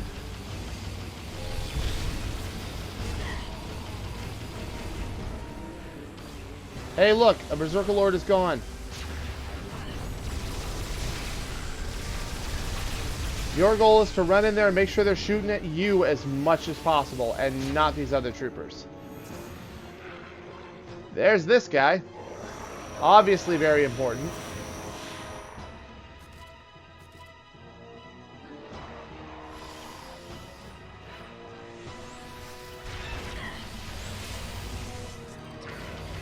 This is where you're supposed to get that clue that it even, like, if you hadn't already put it together, you switch to the X-ray visor to track them when they turn invisible, and you can blast a hole in their fucking, and you can blow a hole in their goddamn brain. That's what they get. 10 out of 12 units left. 1, 2, 3, 4. Alright, I think we're at the point now where we no longer need to worry about the escort. Overall, not that difficult, but it is an optional, like, it is an alternate game over, which is something to be worried about, to be certain. Skyway door sealed shut. Nearby control manual can open the door.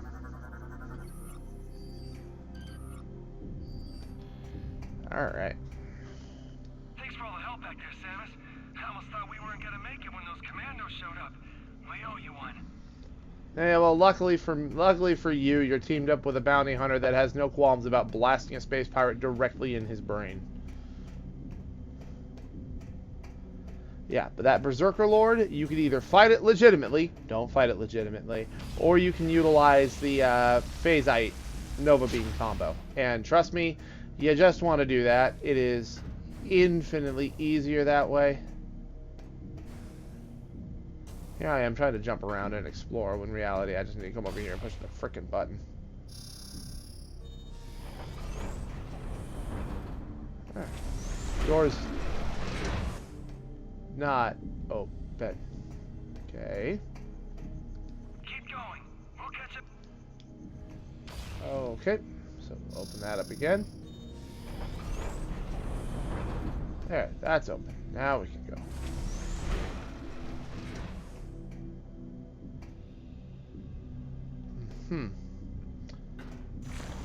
Well, let's just sit here and heal for a little bit. Ah, delicious, delicious radiation.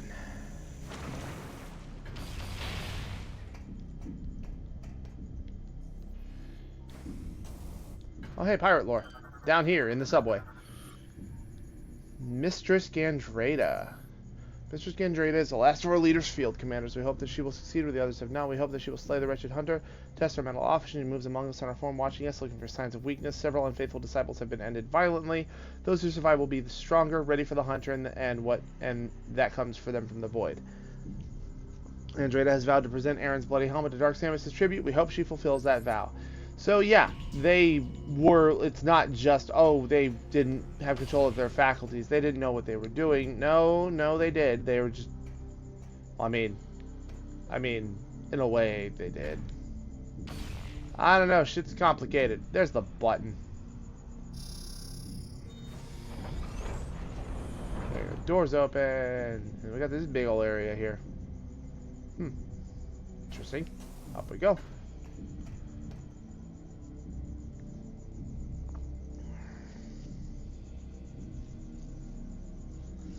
What an interesting room. Ah, perfect. The lever that we need in order to get moving. That'll be nice to have. Gotta go hit that. Alley-oop. That's a different cutscene. Oh, hey, no! Ah! Oh, Jesus. Damn it, Samus. And Pirate Commander wears red phasite assault armor resistant to most weaponry. Guess what? He is immune to the phasite trick. These jokers are not.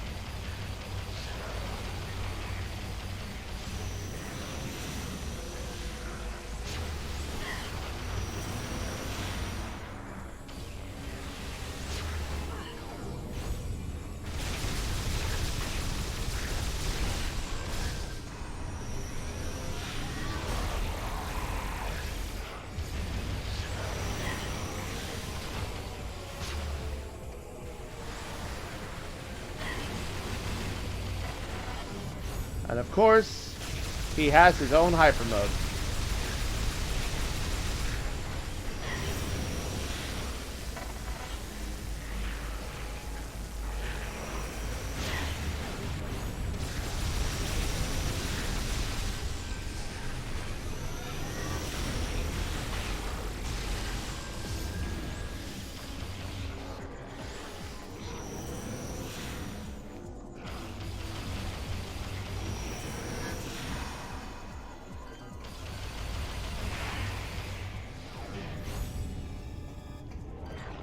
Alright, armor's gone, and now he's gone. Some more Federation troops have made it through, and they are pulling all those sweet levers. Thank goodness. Bring the platform back down. And now we can head this area. Commander squad defeated. Yep, a boss before the boss.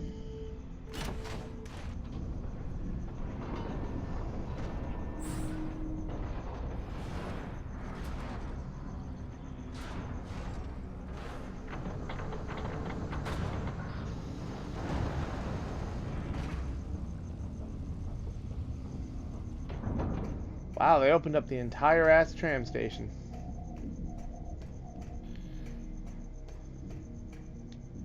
And look at that. Finally.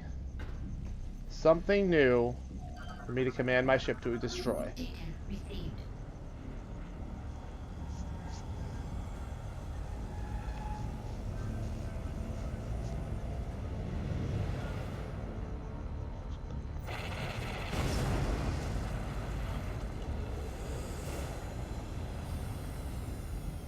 Fantastic. And now we can move in here.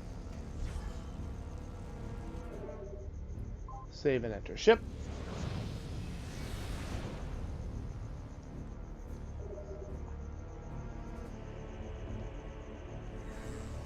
Wow, wow.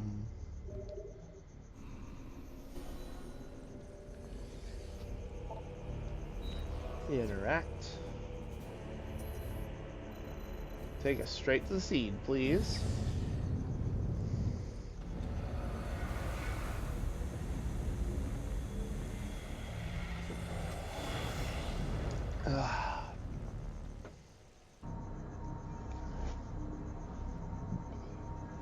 Through the tube.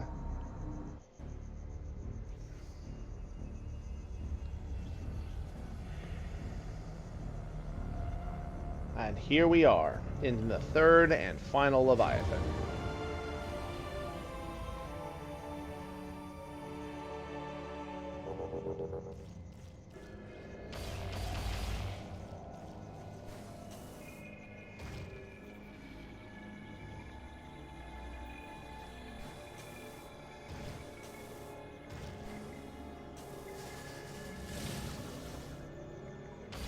Make our way across. Look at this icky thing. Tentacles hide as durable. Scans detect an interior weak point. Advanced visor use suggested. Bang. Really making sure you understand that the X-ray visor trivializes things with phasite plating. Double check. I have scanned one of these. Open that up. And here we are in the arena of the final seed. We were able to see Moganar when we entered, and I think Helios dropped in from the ceiling. Oh! Look who it is!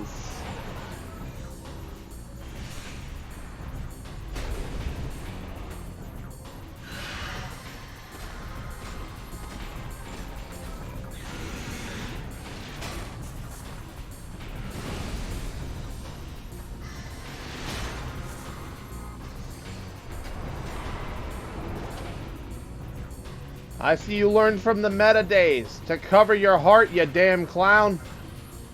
Omega Ridley. Revived and regenerated through phase-on exposure, Omega Ridley has been energized to a new combat threat level. Target retains extremely durable phase-on enhanced armor skin, as well as protective armored plating. Scans indicate that a recent injury has not fully healed.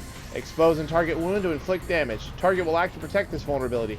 Seek ways to stun the enemy and leave it open for deadly attacks. Our first real boss battle and one of our last. I love that they made Ridley a threat for more than 1 point in this game. Even if he is not that complicated, I'm glad he is here. Latch onto it, rip open his armor, and just blast away with phase-on weaponry. Don't just use the Nova Beam.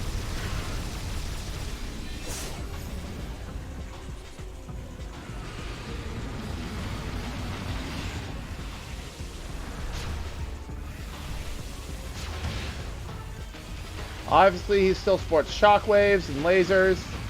All the classics. Homing fireballs and a phasite and a phase-on enhanced charge. God, look at that fire breath.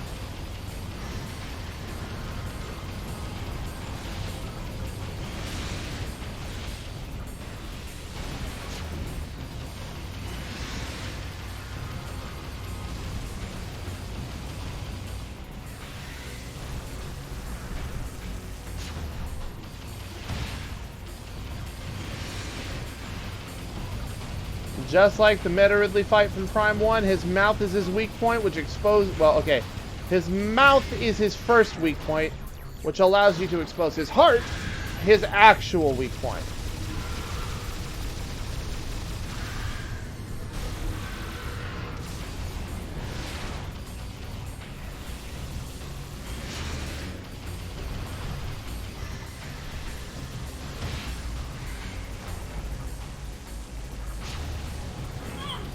Now,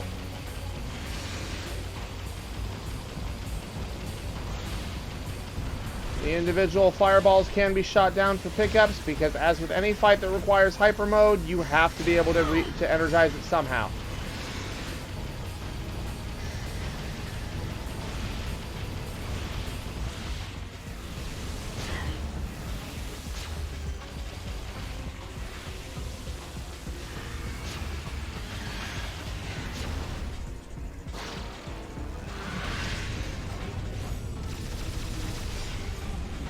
Do enough damage, get him below a quarter of his health, or I would guess below 3/4, and he uses the phase-on energy to generate some armor.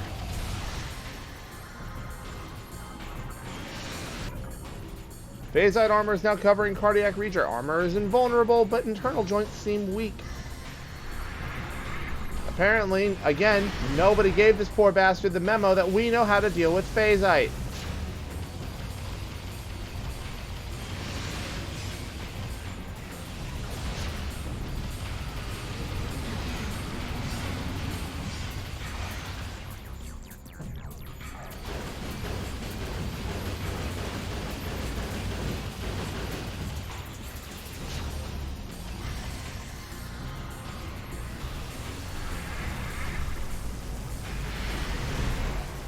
Bonk.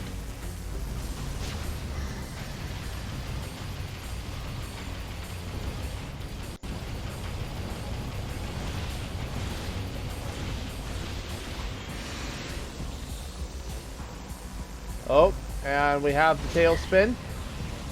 Oh, but now he's also doing fire breath at the same time.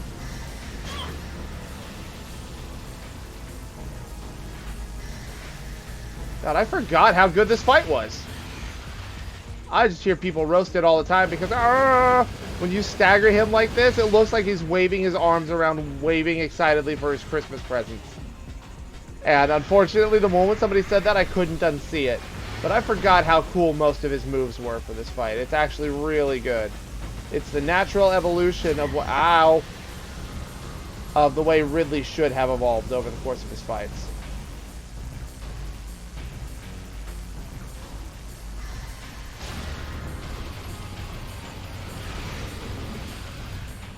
And there we are. Let's get that other joint.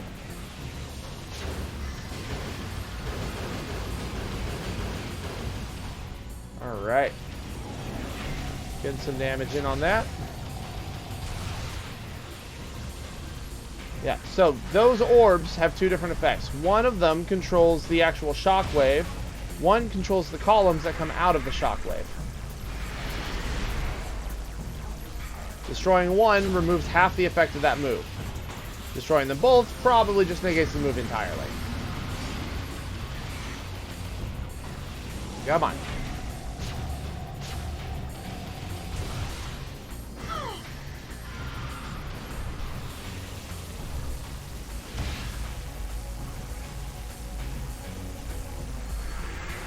Nope, nope, nope. Open wide, big guy. I got some presents for you.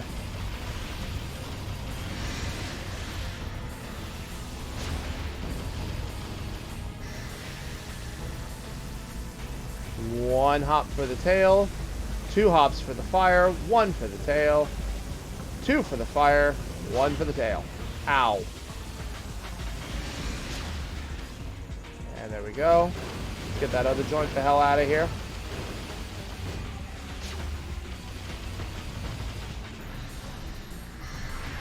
Alright. Come on.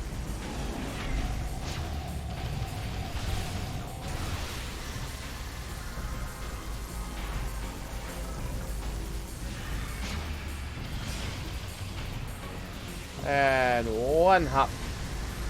2 hop. 1 hop. 2 hop. 1 hop. Ow.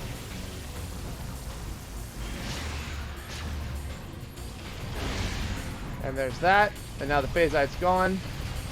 And the heart is exposed. All we have to do is stagger him now, and we just blast him to high heaven. I don't even think we need to do that, actually. Well, and then here comes the flight all around the world. Any of you play Monster Hunter? It's a Rathalos. That's all that matters. Though we have the handy-dandy use of a radar to help us.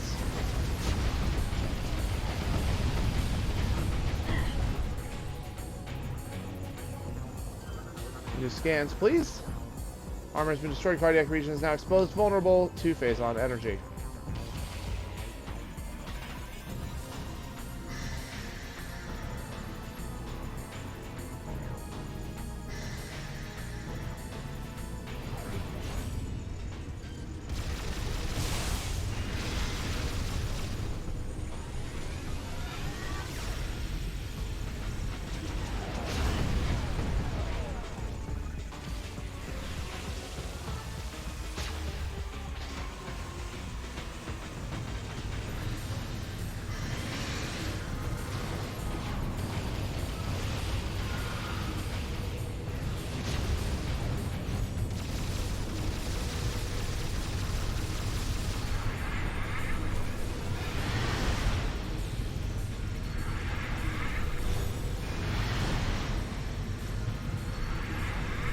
Oh, we're going for 3 charges now. Alright.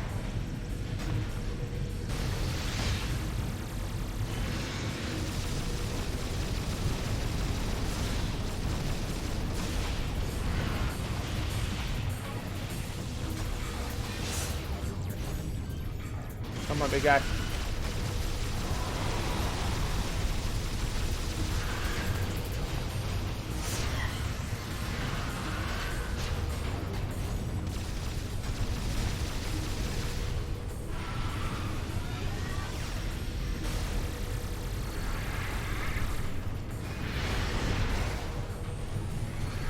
Come on. Yeah, here this is when you want to actually, like, you staggering him is important. You do still need to be able to hit that weak point.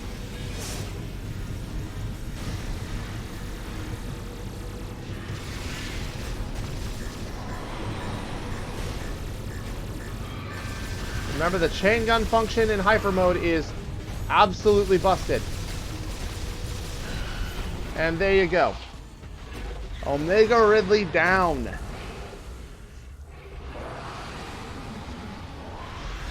He reels, he shrieks, he begins to overload, and he does! And explode!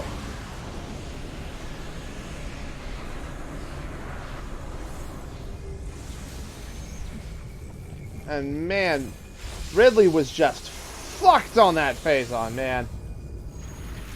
Because that makes our growth much worse.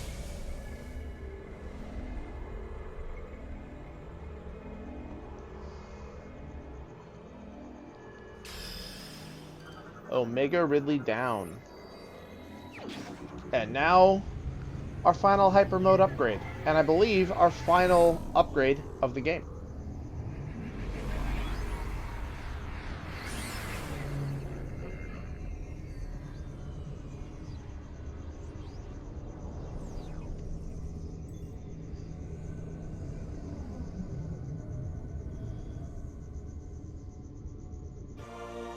Na na na na na na na na na na.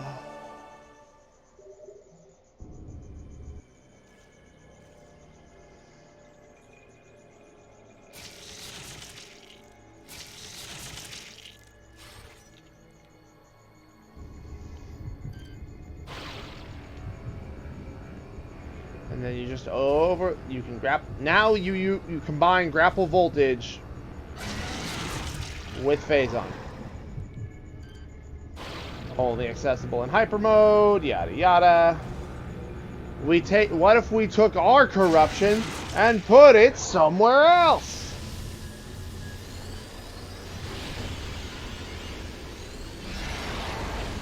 I mean, I jest, but that's pretty much what it is.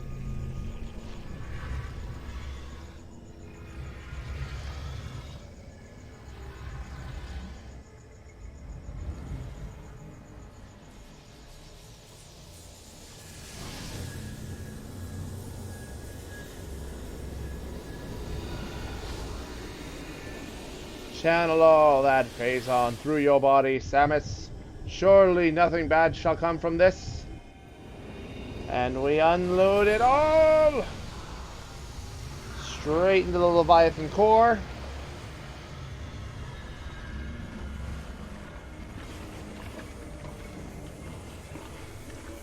Destroying our third and final Leviathan seed.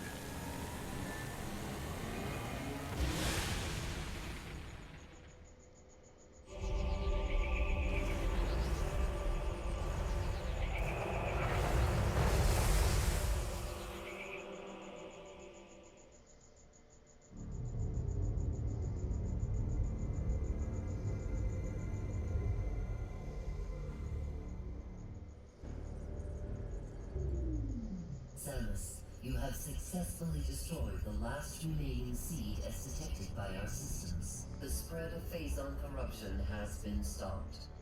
This is a great day for the Federation. However, there is one more mission to complete. Skytown's Aurora Unit 217 reports that it has discovered the origin of the Leviathan attacks. It appears that this is where Dark Samus and her main pirate force are stationed. Destroying them will require a full-scale attack. Unfortunately, this location is so far away it cannot be reached by conventional space travel. We must instead create a wormhole to reach it. Well, that sounds easy enough. The Leviathan battleship, which is in orbit around this planet. If we can board this battleship, we may be able to force it to open a wormhole. Large energy surges consistent with a warp device are traveling between the pirate's planet and the Leviathan battleship. It appears the pirates are using this warp device to link to the ship. We will upload the coordinates of this device to you now.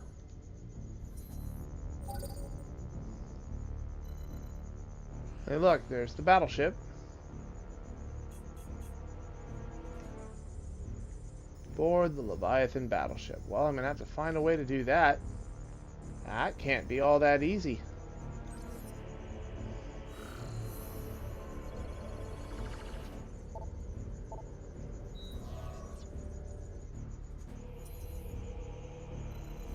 So, before we go any further, we're gonna go ahead and drop back in at Skytown.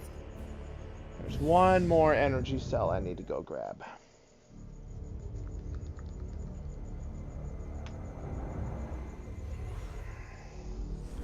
Make this quick. This should be okay.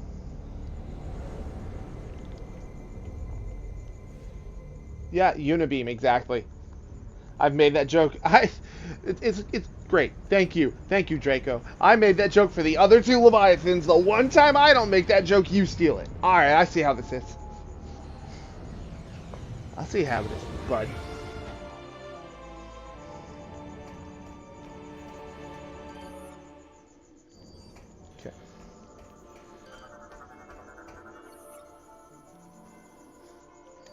Yeah. All right. So, if I'm quick about this, I could probably beat the game by like 11:15. Just gotta be quick about it.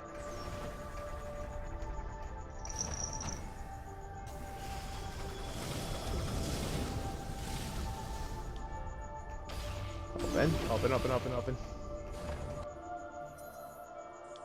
Alright, so we are going all the way back over here to Ballista Storage. And for my sake, I really hope that it required, like... I really hope that it required the Nova Beam. No, fuck it, we're just gonna do this.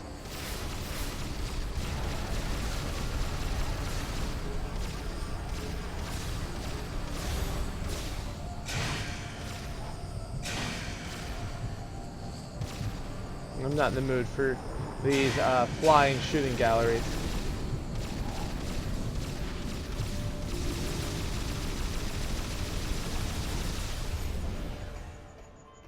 Alright, and up, and around, and down, and this way.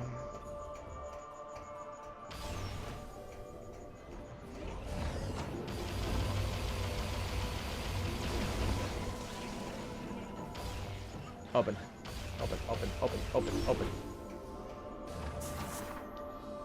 Wait a minute. Alright, yeah, no, this does help.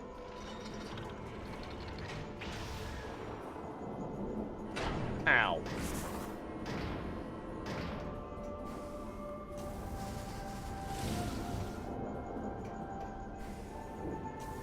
Alright, and then the Mega Cannon is going to take me over there, which is not where I want to go. I want to go this way.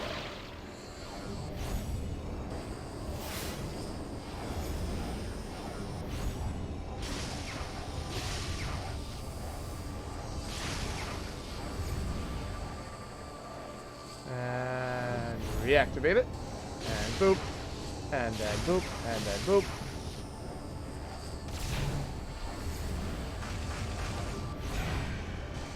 Ow.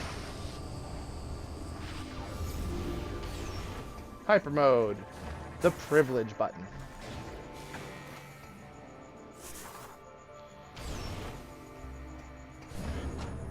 Let's get out of here.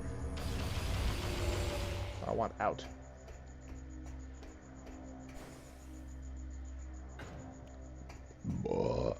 Ugh, that was delicious. Probably not for you guys, though.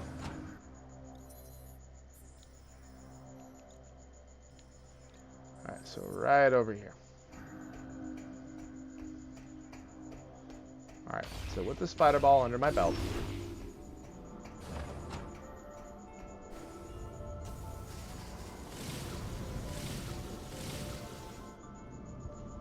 The screw attack doing what it does best. Just a hippity hopping all around. Hippity hop all the way to the birdie boiler. Alley-oop.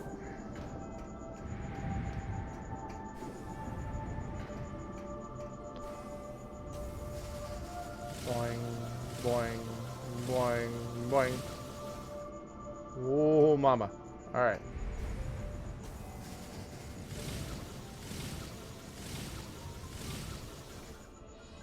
There we go. Open that up.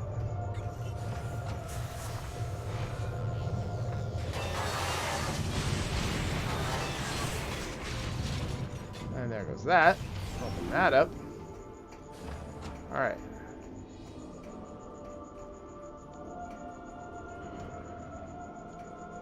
The item above me is probably just a missile expansion or a ship missile expansion. I cannot scan it, so I cannot know. So all I get to know... Whoa! Hold up.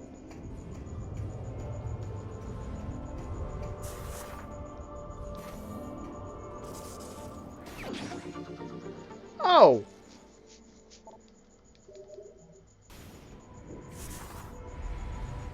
Well, now that's just rude.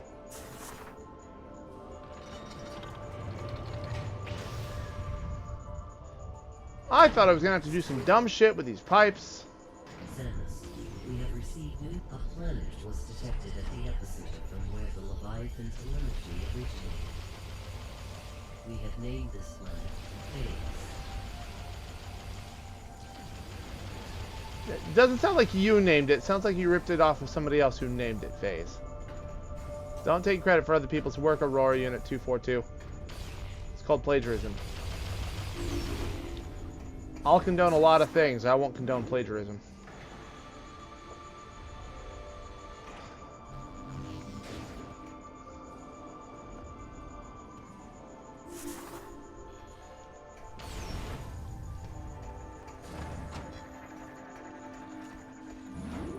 Alright, I know I got all the Skytown lore.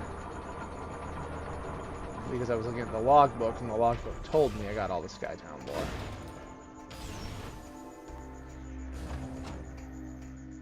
Elevator down.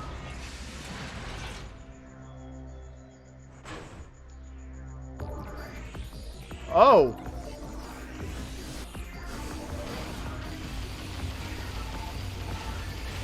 I wasn't even paying attention. I didn't realize that the other Steam Lord had escaped over here. So hey guys, optional Steam Lord fight.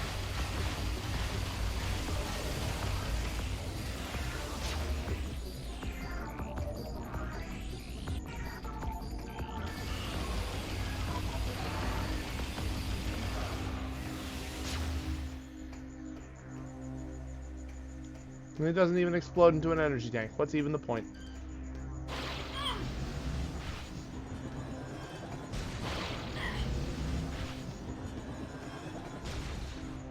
There. Overcharge the fans. So this thing has to open up. And what do you know? The last... Alright, hold up. So the thing with this is the movements are relative to where the remote starts. So if you start doing the movements before the game actually asks you to, you're gonna end up with a problem. Alright, well, good news, that's the last energy cell that I was missing. And I now have them all. Which means the entirety of the GFS Valhalla is available for exploration. And I do believe at this point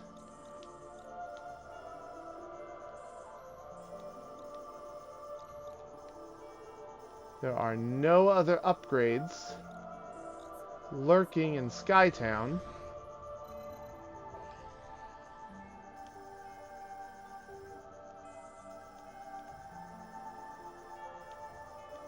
Nope.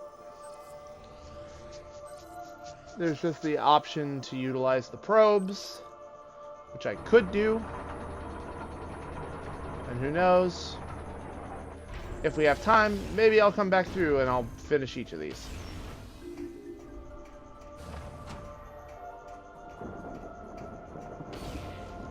Although I do believe I did choose to restart Metroid Prime so I could show off the fusion suit.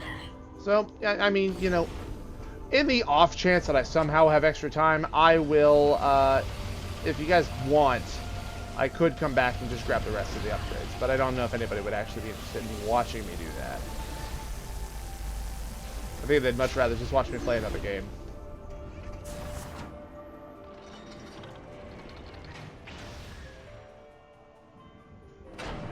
Ow. Open that up.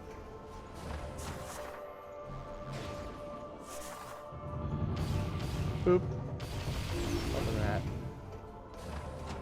Gotta go back through all this.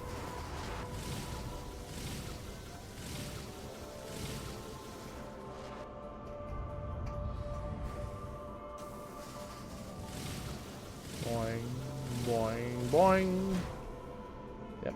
Remember, you can stagger your timing for the screw attack. It doesn't all have to be the same input. You can do it longer in order to get more distance, shorter to get less distance, but to have immediate control of where you drop. Screw attack has lots of nuance. Very handy.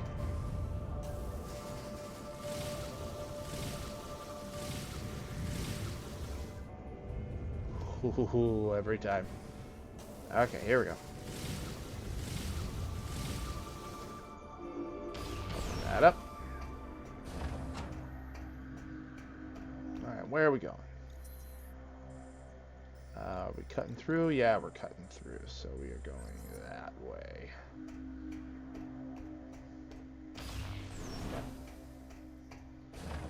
Another complaint that can be had with Skytown is that a lot of the pods from the sides end up looking very similar, so it's hard to remember exactly how to navigate each one of them. It doesn't bother me that much because I don't mind opening my map constantly, but I'm sure for you guys, me opening the map as much as I do is kind of jarring. I usually have a decent sense of direction, but it is put to the test with these games. Open this up. And we're going to go ahead and hop in here. And there we go.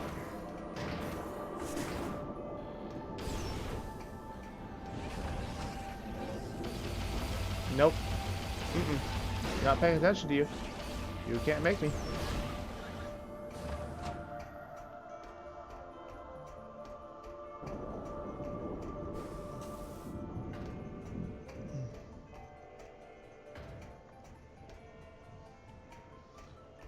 Alright, and up this way.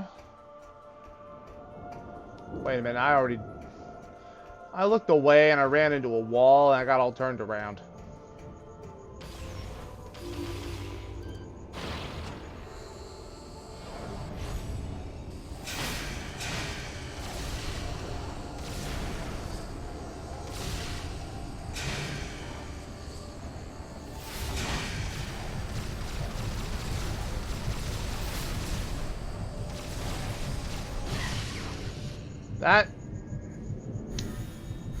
Why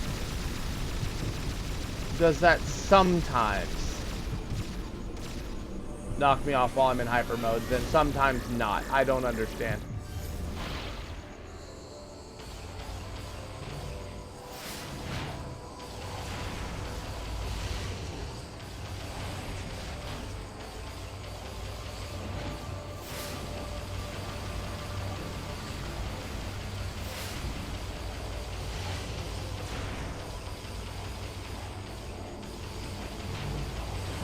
Alright, there we go.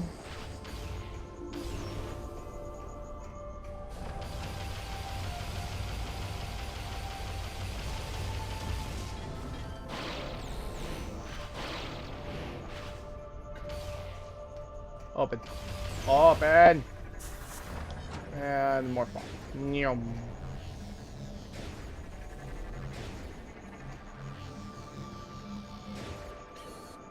Oh, I'm not allowed to morph ball through here, huh? Alright. Seems dumb and arbitrary, but sure. I'll buy it.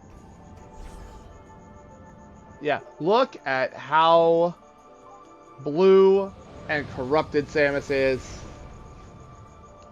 Is arguably the moment where the PED suit looks its best is when it's mostly blue and purple.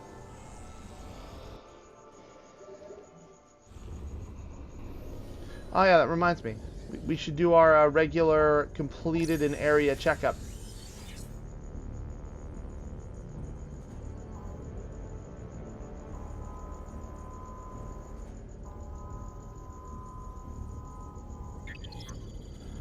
Analyzing biohazard scan. Status corrupted. Phase on level 75%. I am more goop now than man. Twisted and murderous. Alright. So, let's go pay a visit to the GFS Valhalla, shall we?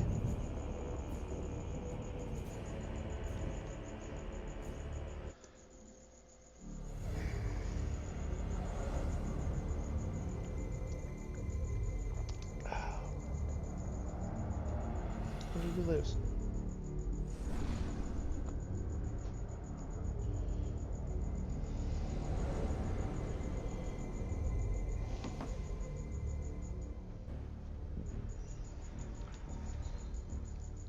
I don't understand the way that Twitch tracks viewers.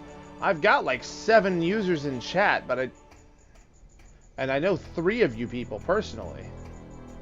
So what the hell? Why do I somehow only have 2 viewers according to my dashboard?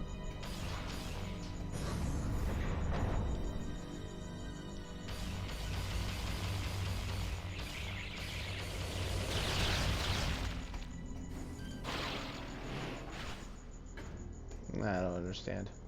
It's fine. Beep.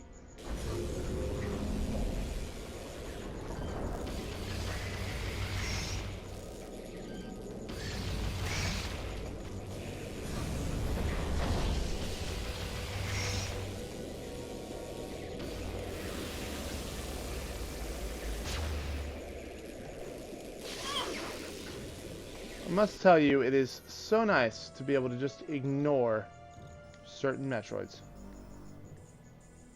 Like, just ignore them. Not even mess with them.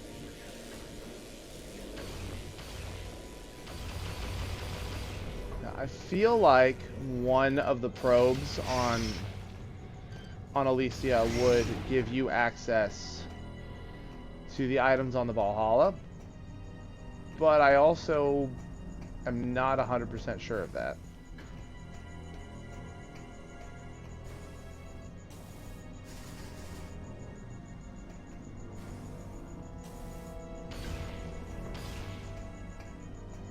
Alright, this is a weapons cache, which was a missile expansion, I think.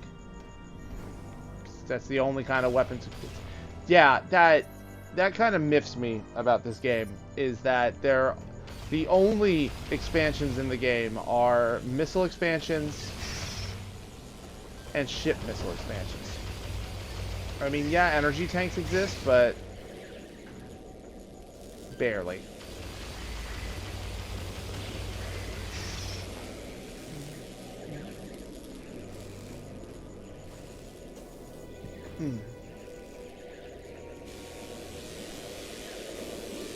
Popping our way through.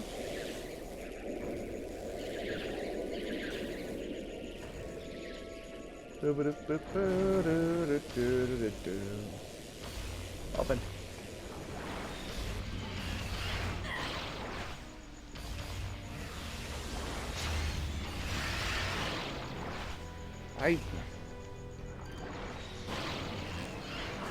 Get out of here.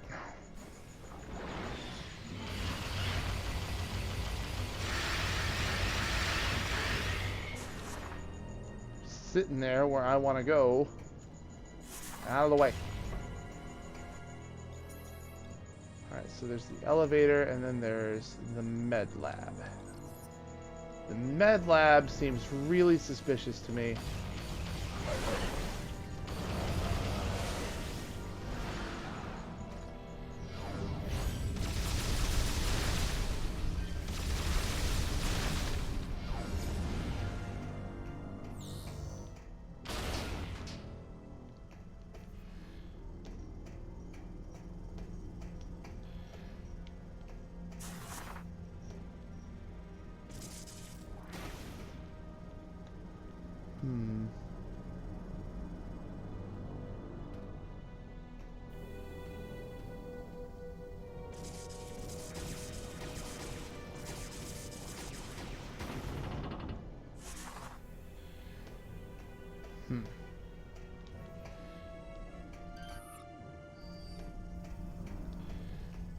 Alright, well, I'm sure something will spit me out in the med lab.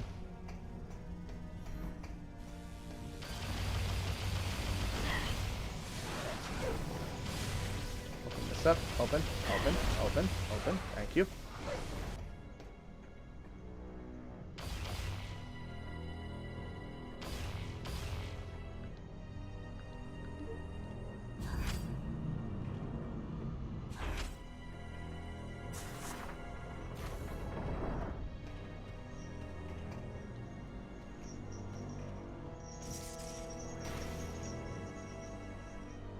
Pretty sure I explored everything in this area, but it doesn't hurt to look again.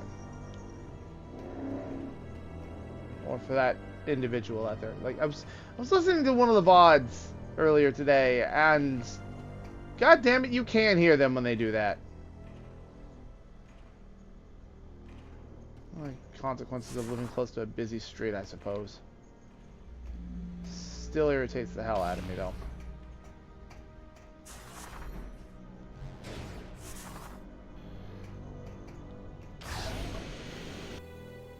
Alright, spit this out here. There's a door here I can open.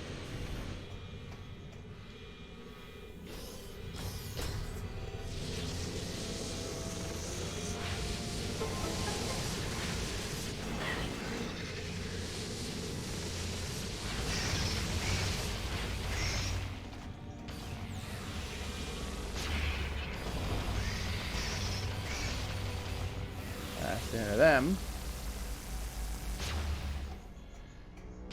Open this up. Come on.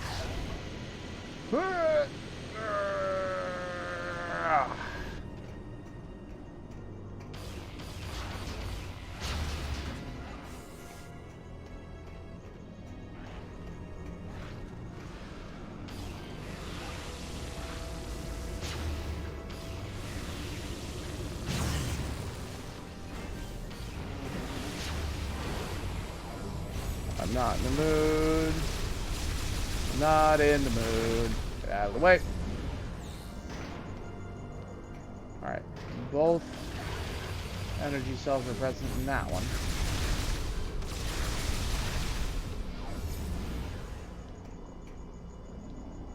Alright. 2 more.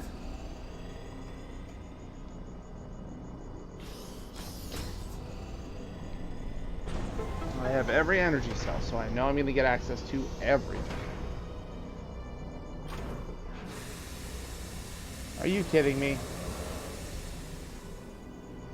That's what I did all that for? Hi, hi, hi.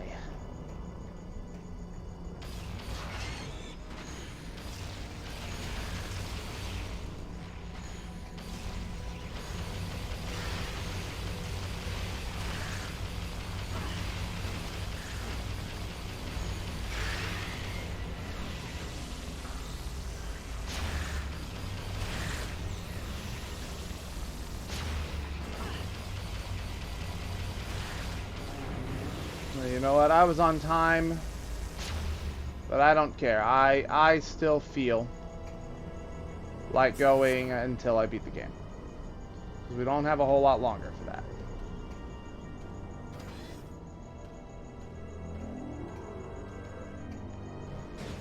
Give me that back.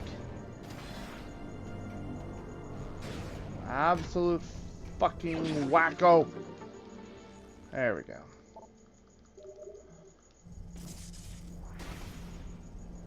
Oh look, this is the part that spits you out in the med lab. Or no. It took you it's taking me somewhere else entirely.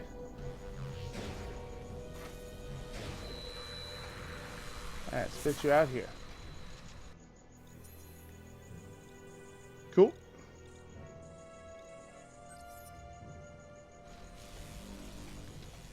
Again, these ship missile expansions, they don't really help all that much. Giving the ship weapons only served to destroy the generators on Brio, and in like 2 other areas where the ship's actually able to attack.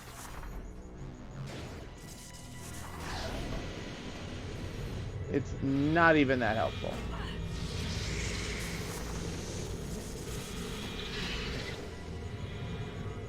Open. Alright, you guys are in here now. That's cool.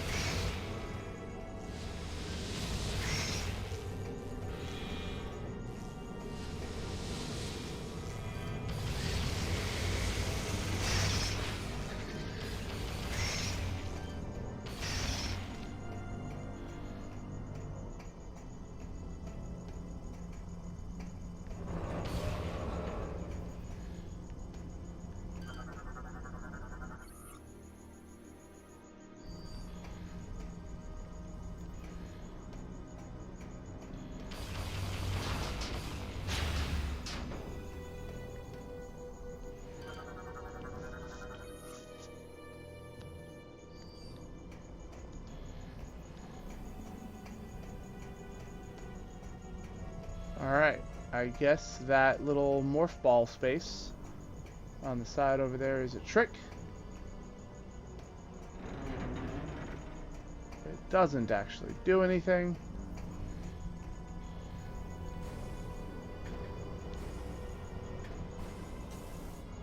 It looks like that would lead somewhere, but it probably doesn't. So we're just going to go back through and go the other way.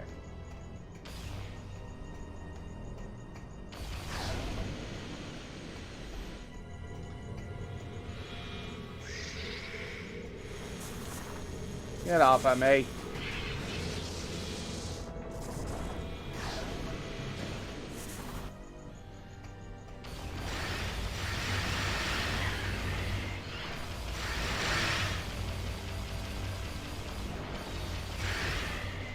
Alright.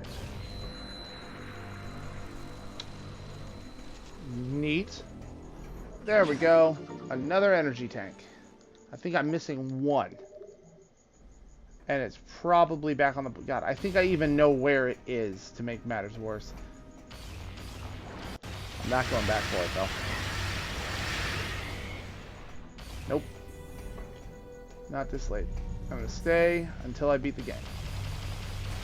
Which does not mean I get to stay and keep going.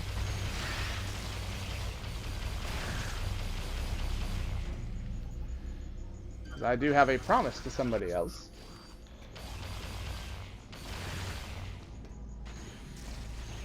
I'm sorry, what?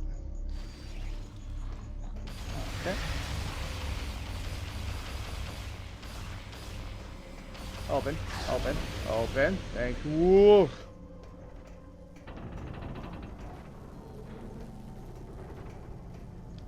And here we go. I believe this is the last piece of GFS, Galactic Federation lore. Yep, let's see here. Yep, connected to Quarry Personnel Access Station.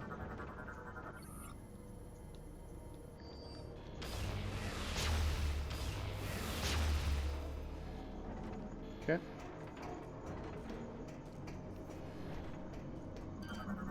Oh look, more lore. Pirate Homeworld, Processing Containment Core.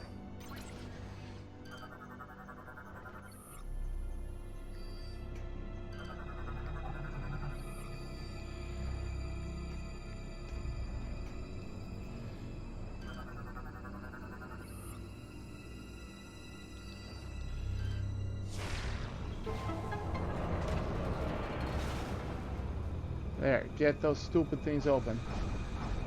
Thank you.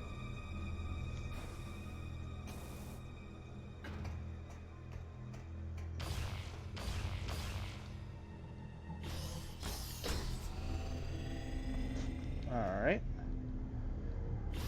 And then here we go. So as you notice from me going through the game, you only need to go out of your way for a couple of energy cells. Most of them are given to you just by playing the game.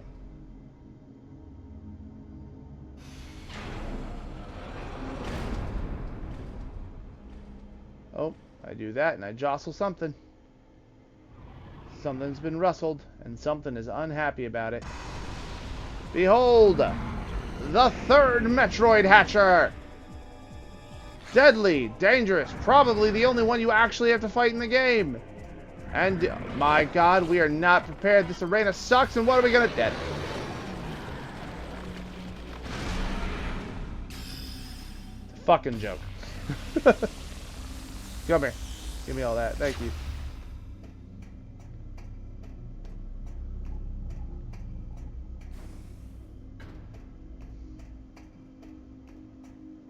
I'd love to see the Nova Beam come back in some capacity, but at the same time, I'd be content if it never did, because it's got such a strong appearance here.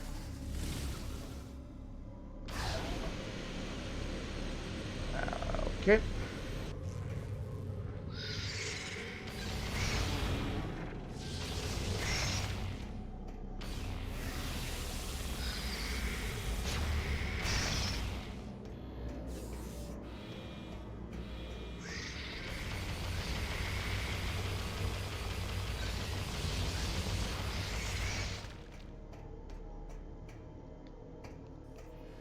Alright.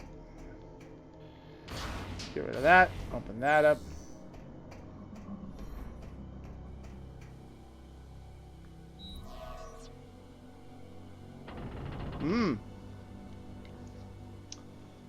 Alright. This is where that screenshot I took back on Norian is actually going to come in handy.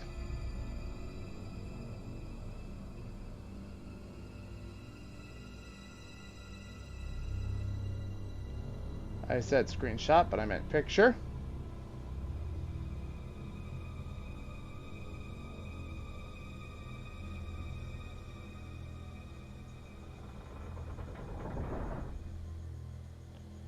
Alright, let's see here.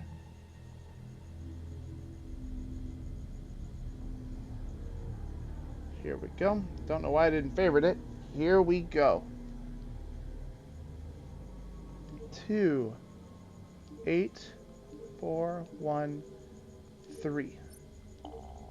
What? Alright. Let's check again. 2, 8, 4, 1, 3. Nope. Alright. 7, 3, 6, 3. Oh, no.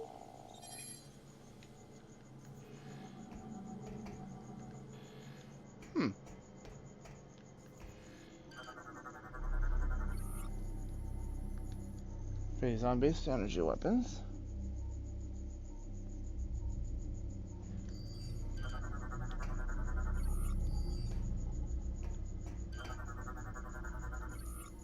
Part of an energy generation system that fed power to the ship's Aurora unit. Okay.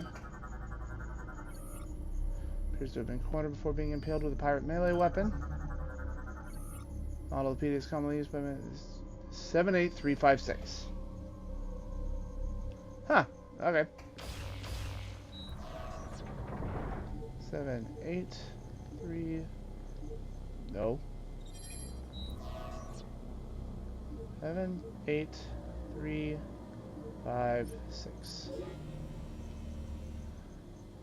Data log entry 2467.3. This will be the last communication of the GFS Valhalla. Our efforts to repel the space pirate boarding force have failed. They have successfully removed the primary mounting structure around our stasis tank. It is vital that the better severing a large bioform sentient planet which darkness can. I see. Okay.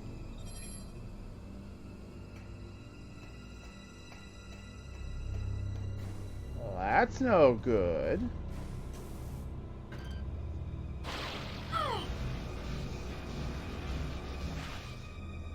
Let's choose this up. Alright, Cylon Raider. Galactic Federation. No, wait, no, that's Angry Grommet. Refresh. Fishhook. There we go.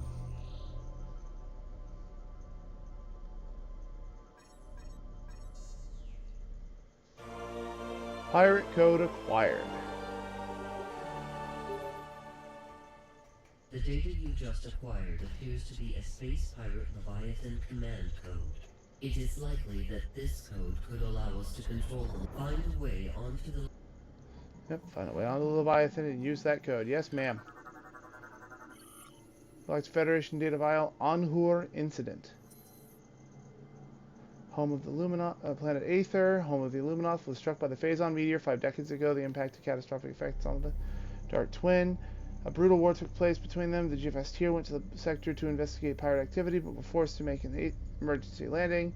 The entire crew, same as Harem, was sent to investigate and bound fought against both space pirates and Ing, and arose victorious. Aether's Dark Twin vanished, taking with it the Ing. After the Aether incident, the Federation sent the GFS Anhur back to Aether to deal with the pirate base. Upon arrival, the crew and marines of the Anhur assisted the native Luminoth in dismantling an abandoned space pirate mining facility. During the operation, the crew detected the presence of Phazon. The ship's crew investigated and Collected several kilograms of ore, which would later lead to the development of PED. Okay, so that's where the PED came from. Neat. Alright, let's see here. What other special access codes can we try? Let's see, 14758. Let's try that. 14758. Nope.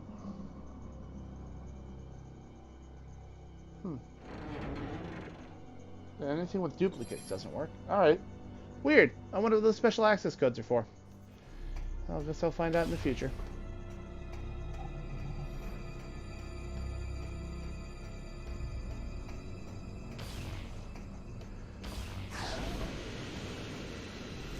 Anyway, that pirate code is why you need to come back to the Valhalla in the first place.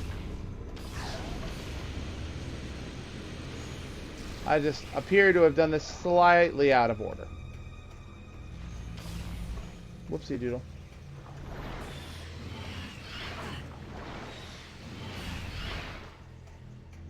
Wait a minute. This is the energy tank room. This isn't exit.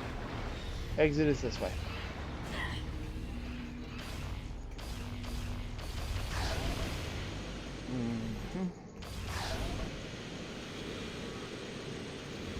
Alright, and then we go this way.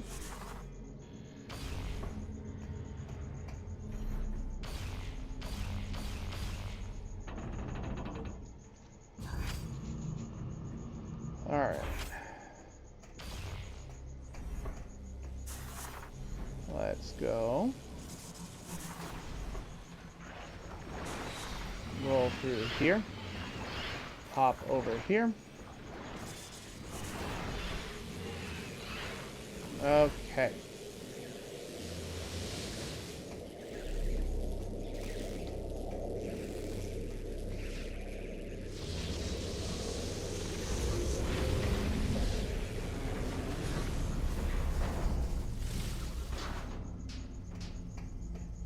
Make it over to the other side. Scan that. Alright, good news is I do know where we need to go. I had forgotten that this doesn't just lead you to the Leviathan that you need. You actually have to do something else. Thankfully, I seem to remember where that is. Come on, brain. Don't let me down.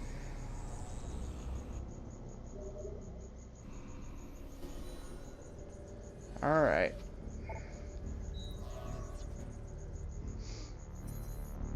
Alright. No, that's not what I wanted. Open that back up. Thank you. Open that up. Go over here. And we're going to land in the command center, because I believe this is where we need to go. Okay.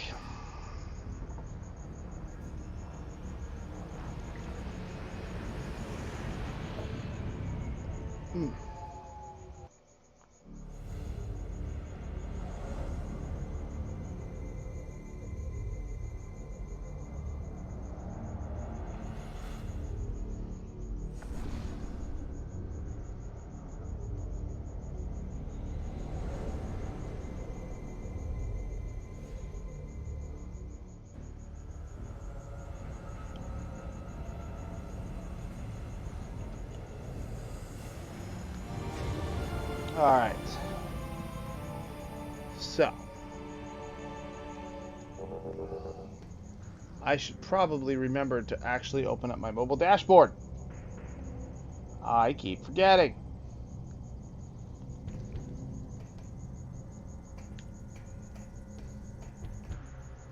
And now this is a GFS controlled location. That's pretty neat. Cool. Yeah, I think I know exactly where to go. Open this. Okay.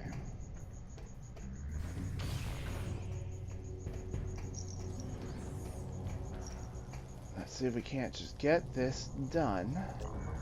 That's not the floor I wanted. Whoops.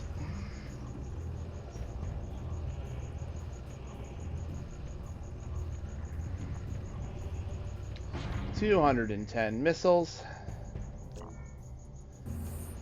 Most of the energy tanks in the game. This is more than I usually have when I beat the game, by the way. Usually I'm ending the game around like 11.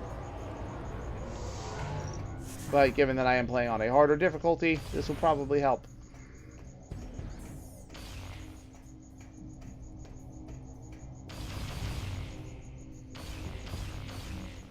Open, please. Thank you.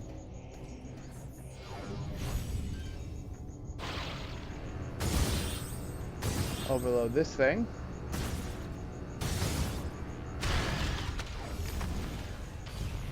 Open this up.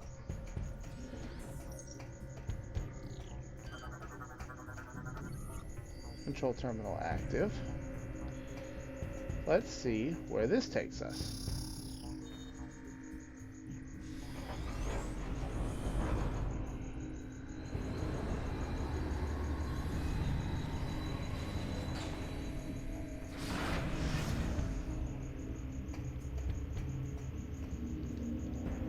Grab this, push it back, and set it down. And we'll let it take us all the way over to this one area. All by itself.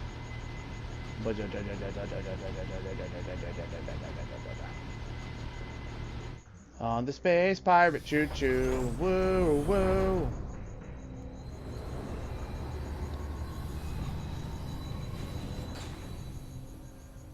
Or is it the gotta shoot it choo-choo?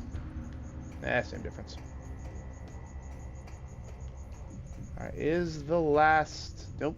Okay.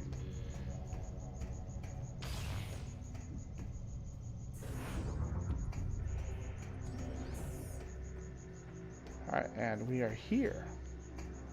In this place.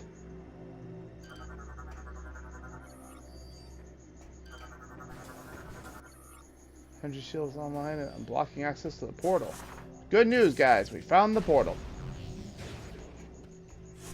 This also absolutely confirms my theory. Suck the energy out of that.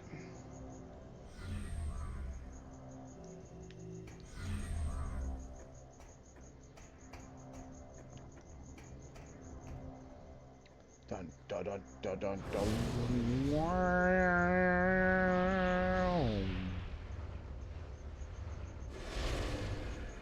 And we're inside a Leviathan seed. Ew. Ew. Ew. Good news, I can finally scan one of these disgusting things. Hello.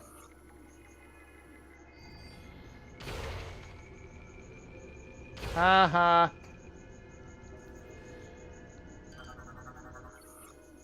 Commands the Leviathan. Operate terminal to gain control of the Leviathan.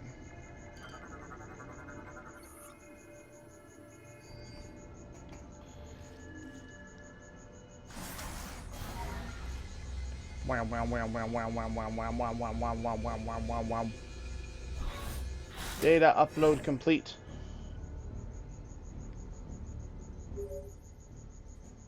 Samus, we have gained control of the Leviathan. Now we'll be able to open a wormhole and warp to phase. It's time to end this. Once you rendezvous with the fleet, we'll head straight into the belly of the beast. I look forward to fighting alongside you again, Samus. Godspeed. No, Squid, I'm not texting while streaming. I was texting during a loading screen. Yeah.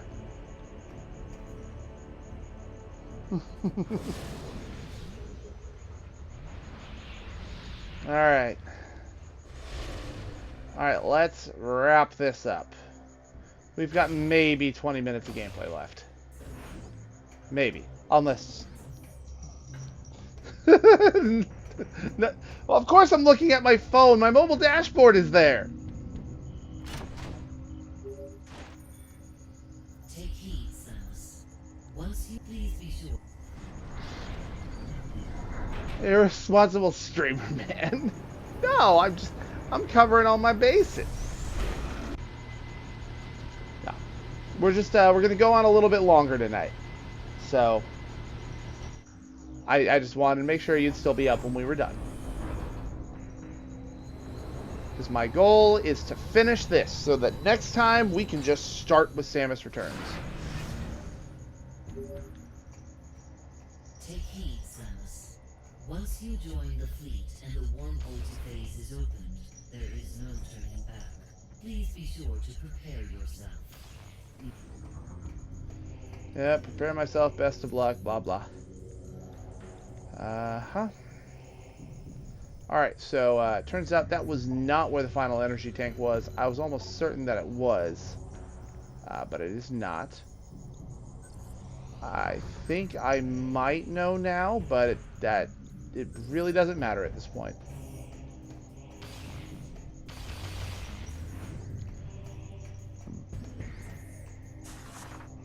Yeah. I don't remember phase being too terribly long. I remember the boss fight taking a little bit, but nothing too crazy. This isn't a JRPG where we've got hour-long boss fights.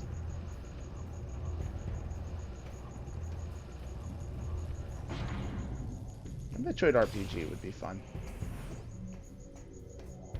Though admittedly, they tried that with Mega Man X and it did not work out so well. God, our internet's fluctuating.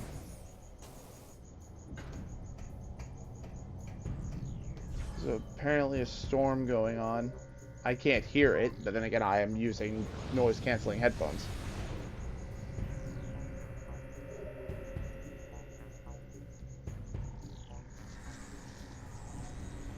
Alright, save and enter the ship.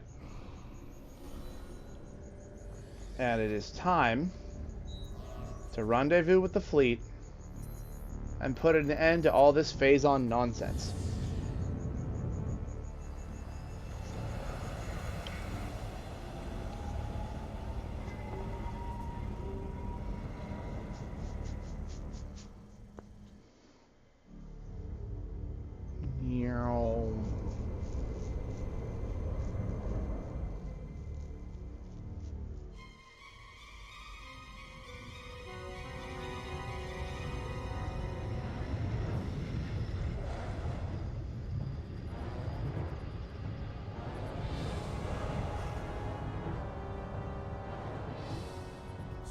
Samus' ship has joined the fleet.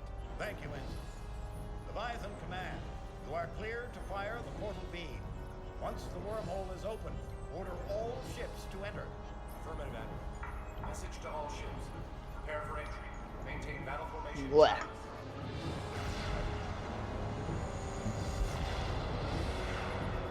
Let's go.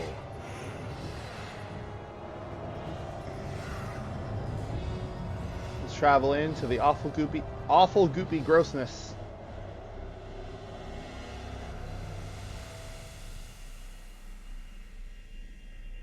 And there's Phase.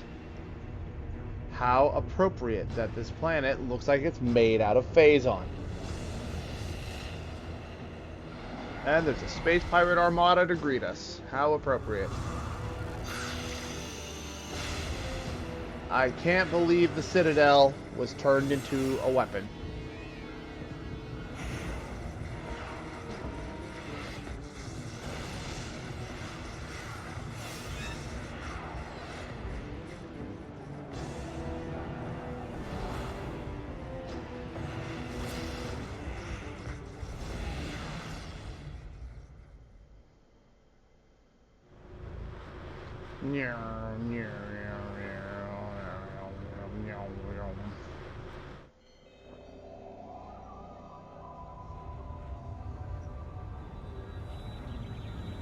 This big old goopy gross planet made entirely out of Phazon, making all the icky Phazon noises the entire time.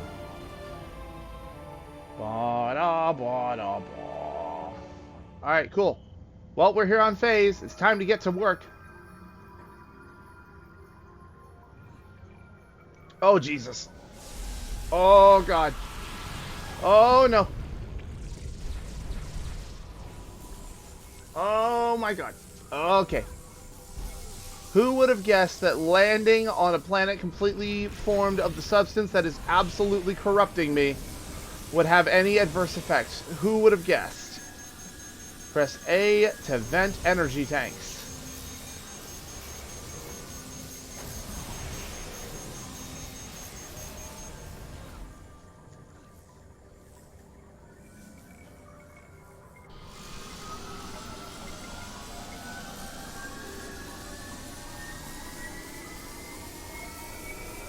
All of our energy tanks have been converted into a health meter. A single health meter. Due to critical levels of internal phase-on corruption, the emergency vent override has been triggered by the PED suit. All acquired energy tanks have been vented to temporarily prevent total corruption. Hyper-mode weapons no longer require the extinguishing of an energy tank to use. You are now permanently in hyper-mode. Unfortunately, this vent override can no longer be used. Damage, as well as exposure to phase's atmosphere, will continue to raise your phase-on level. Your phase-on level is shown as a yellow bar at the top of the HUD. If your phase-on level fills completely, you will die. We are now on a time limit. But we are permanently in hyper mode.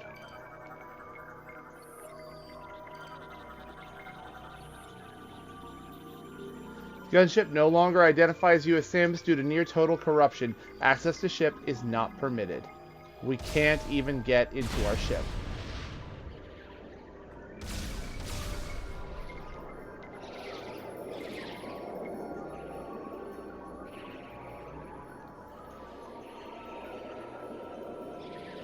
Bunch of infantile Metroids. A new type of door to scan that looks like it's just made of teeth.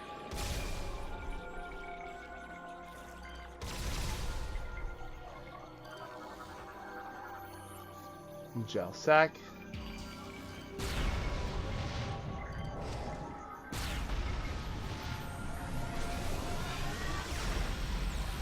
Collecting energy will still reduce your levels,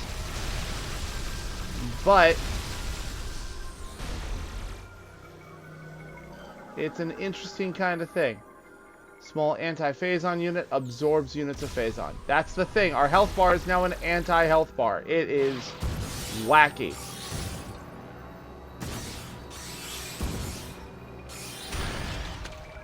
Kaboom.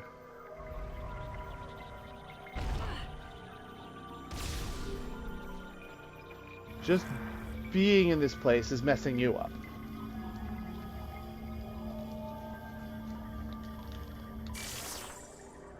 Oh, that's what you're supposed to do. I was waggling like I did with Gandrada, and it wasn't working.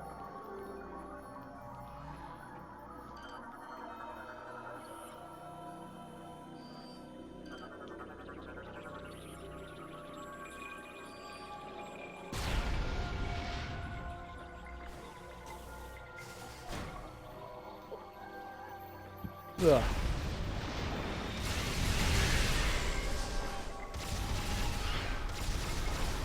Yep.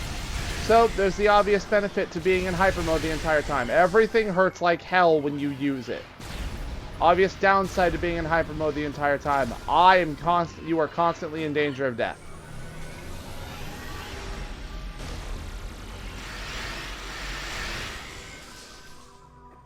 So, you know, it is what it is.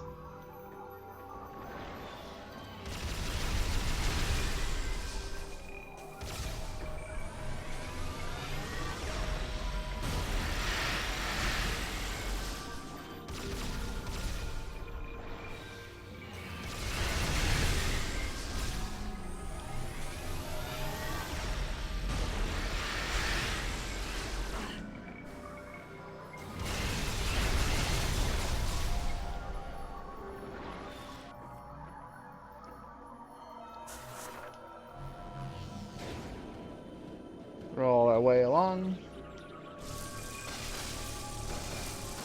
And hyperball everything to death.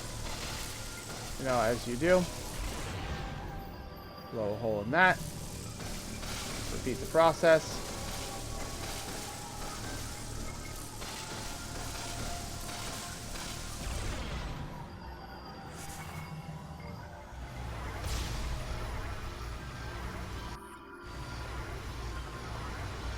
What are you? Phazon Puffer. Absorbs Phazon energy from nearby bioforms to power its own attacks. Oh! Oh, I got really excited because like, oh, it's sucking all the Phazon out of me. No, it immediately put it all back. Yeah, I decided to go a little bit longer because we're close to the end.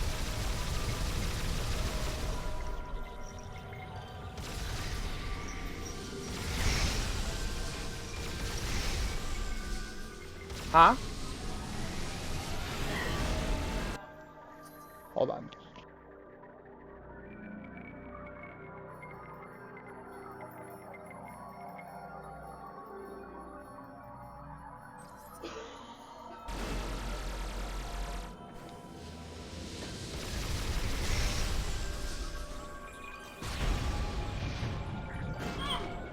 Shit.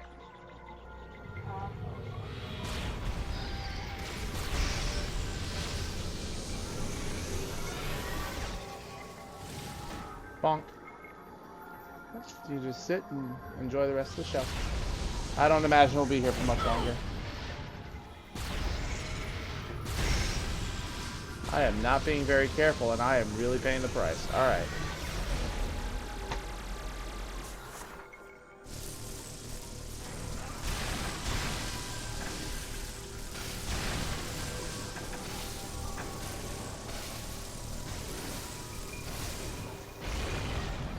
Blow that thing up.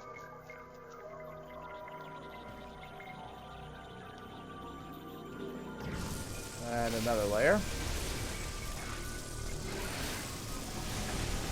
Ew.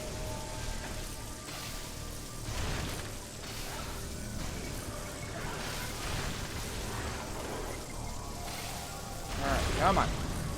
There we go. Down to the next level. And there's another one.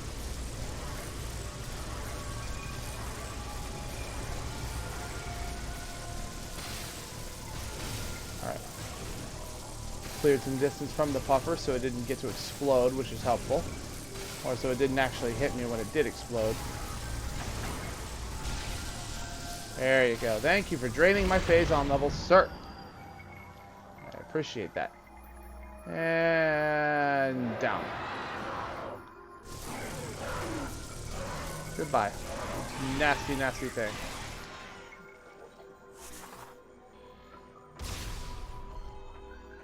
Alright.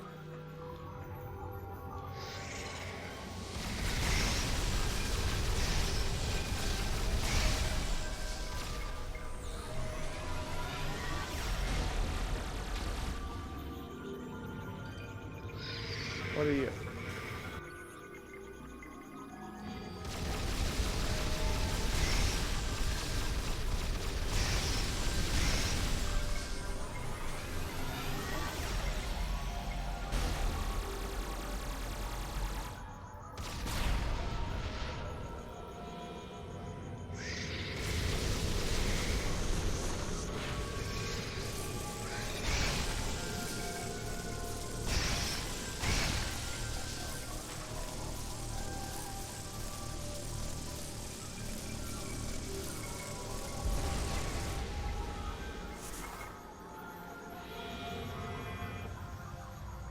Alright, now we're here.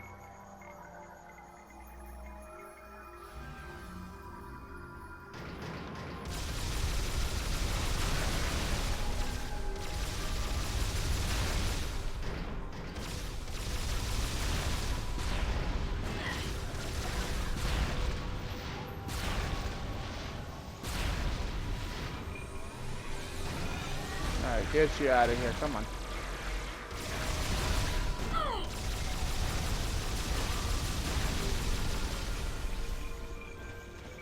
Bubbly, bubbly, bubbly, bubbly, bubbly. And a bunch of these things. Get off of me.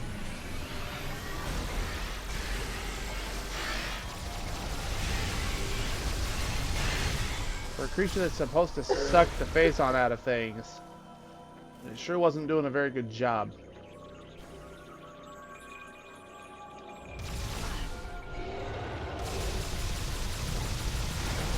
Why are you so gross?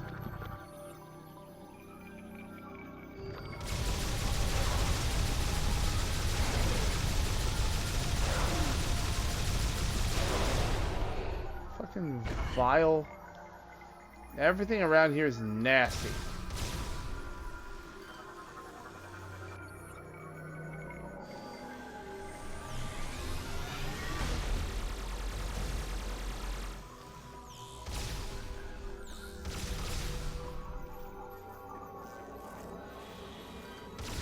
It's a big old Phazon themed gauntlet. Nothing too impressive here. Just a bunch of goobers thinking that they're cool.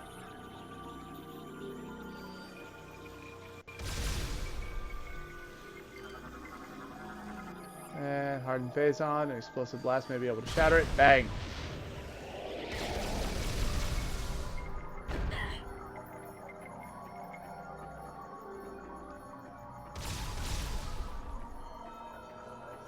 And then we drop down.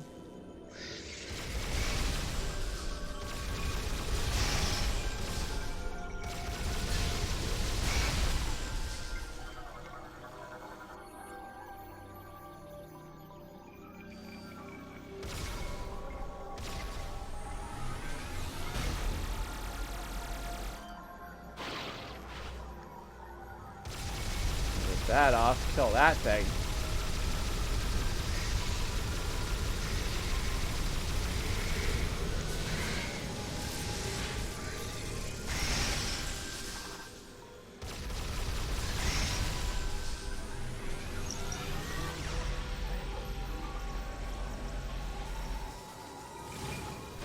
Boop.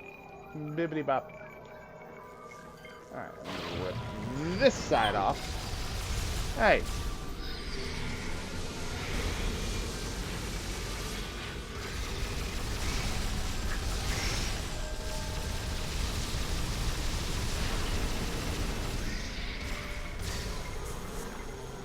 I don't appreciate you. Get off of me.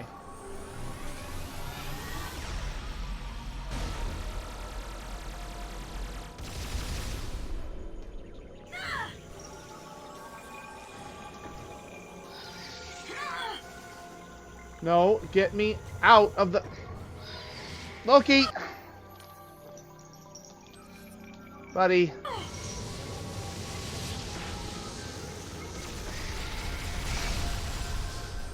Ay, ay, ay. Okay.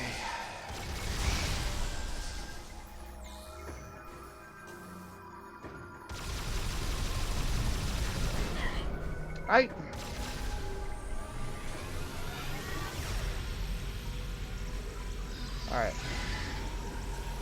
I grow weary of this bullshit.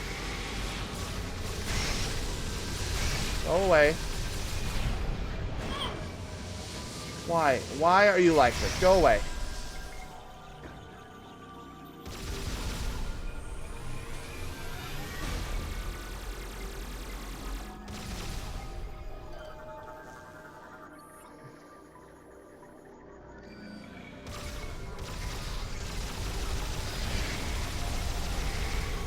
I would really like all of these Metroids to stop spawning, please. I miss my power bombs, and I want them back.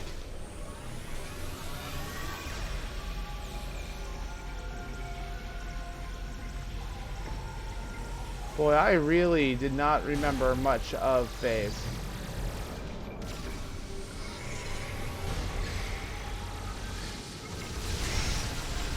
I really hope that something drains all this Phazon from me right before we get to the boss.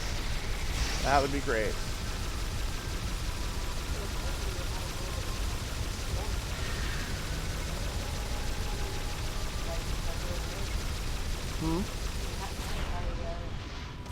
Storm of lightning, thunder, and rain today. Yeah, no, that's what Dandy was saying. His internet like died on him in the middle of plants and stuff. Yeah, people were saying that.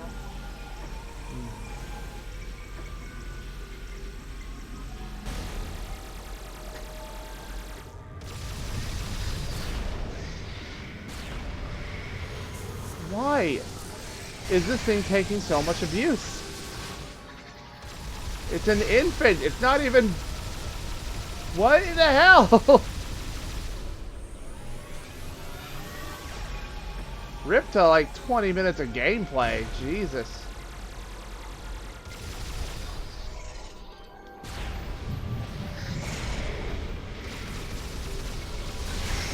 Fucking Metroid. Go away. Thank you. Jesus. Give me all of these. Thank you.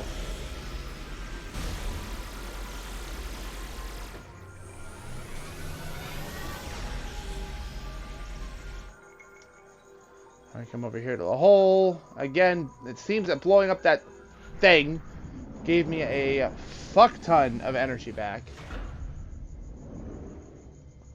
Which is good. Because here we are in the arena of the final boss.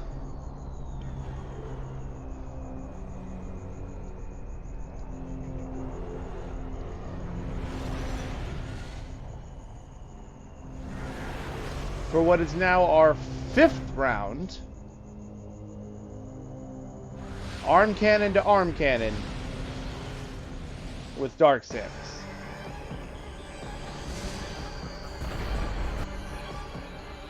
Phase on energy-based entity disrupted by hyper mode attacks.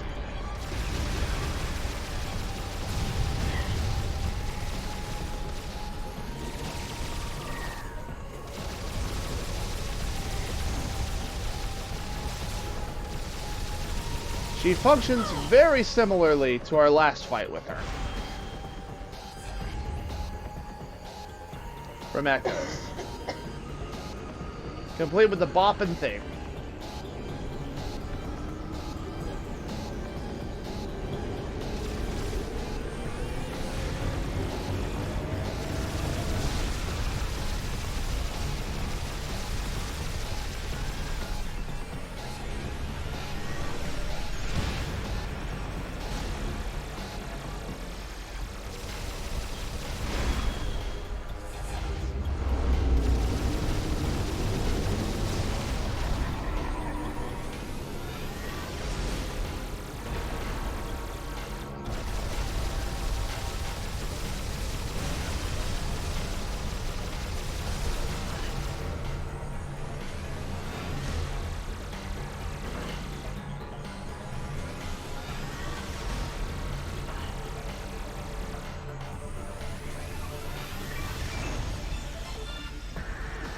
Go.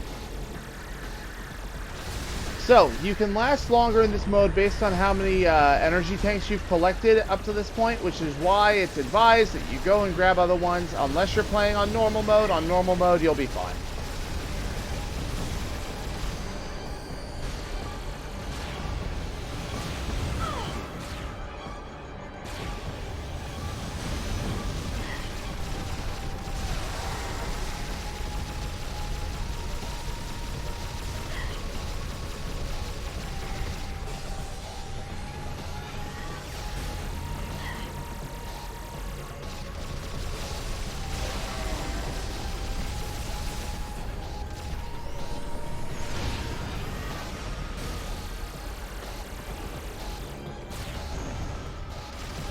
Just like before, she'll still pop up that barrier to deflect your missiles. So be aware of that.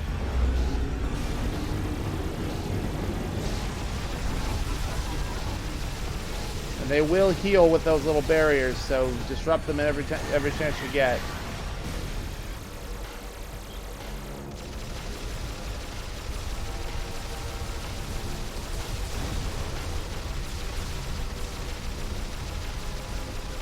And thankfully, because you no longer need hyper mode energy to power your abilities,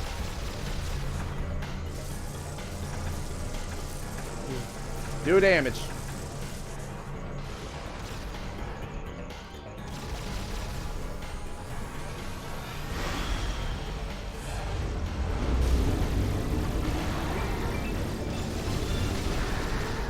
I appear to have gotten lucky every time we got into this attack and hit the actual Dark Samus. And not one of her doppelgangers.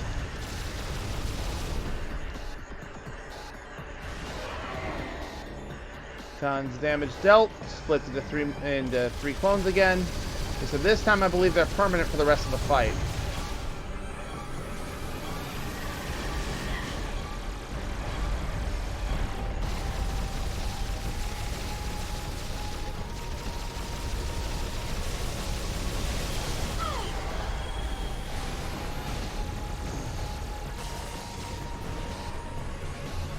Destroying the crystals will give you back phase on health, so make sure you do that.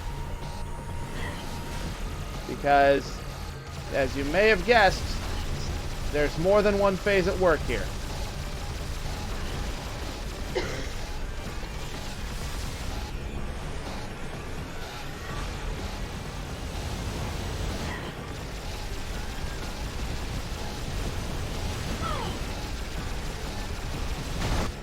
And there you go. Do enough damage, Dark Samus backs off. Only to reveal their secret plan and their secret weapon, the Aurora unit from the GFS Valhalla. Now completely corrupted with Phazon. Only fitting that the true final boss of Metroid Prime is a Galactic Federation Mother Brain.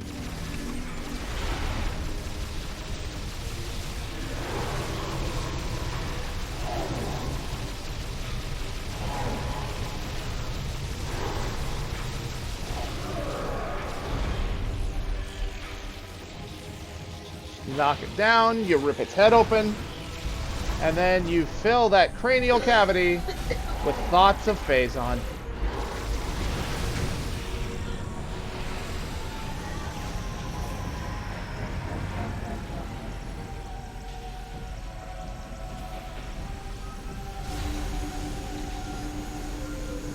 I can't right now, hold on.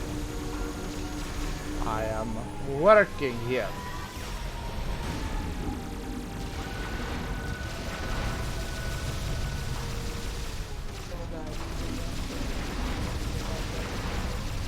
I can't hear you, hold on. Alright, try again. Video of the storm from the backyard, and they did like that whole freeze frame in the video, and they got really gorgeous pictures of it. Nice. Alright. Okay. I could really do with some of these delicious energy recharges, please. Thank you.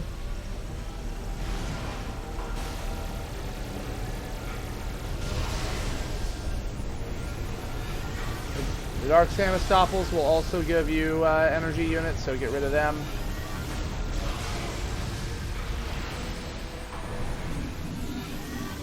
I would like to lock on to you, please. Thank you.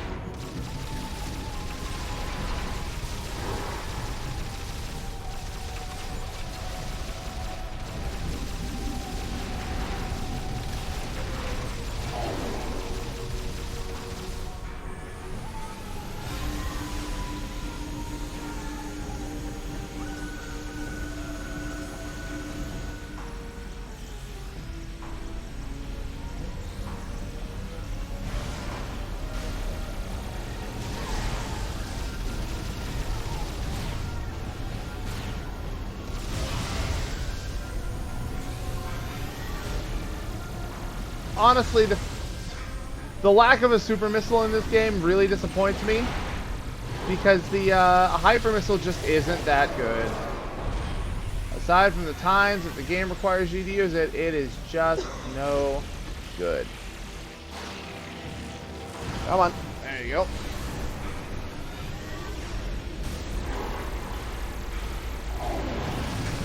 No thoughts, head empty, only Phazon. Alright, here we go.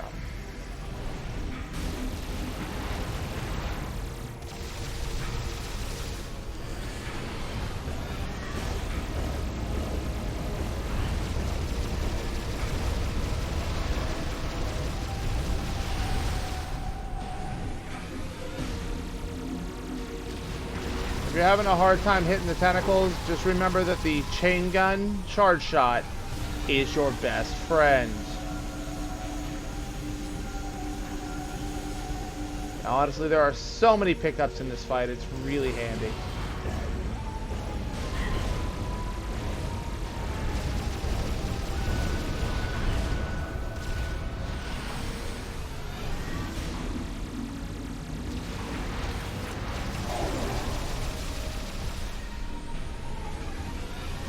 Alright, we got more Dark Sandmastopples coming out.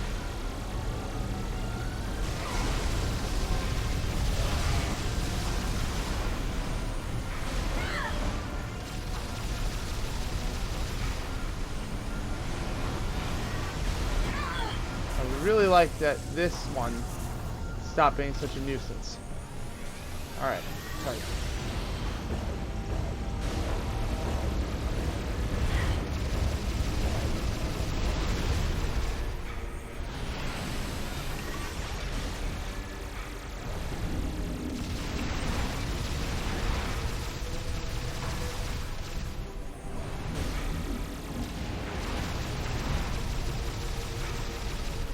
God damn it, come on.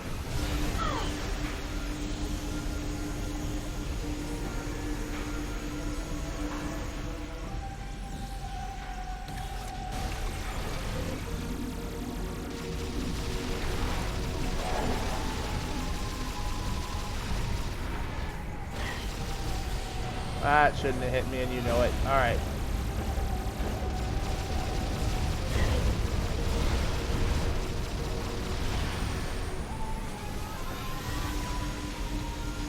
Laser, laser, laser, laser. Hop and avoid the laser.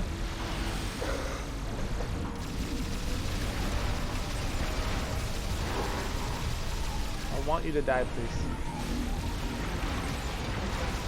Nothing will please me greater.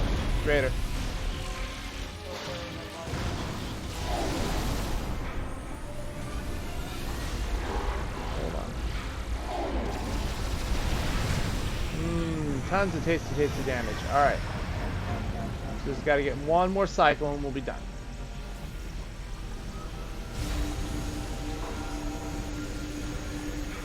Come on.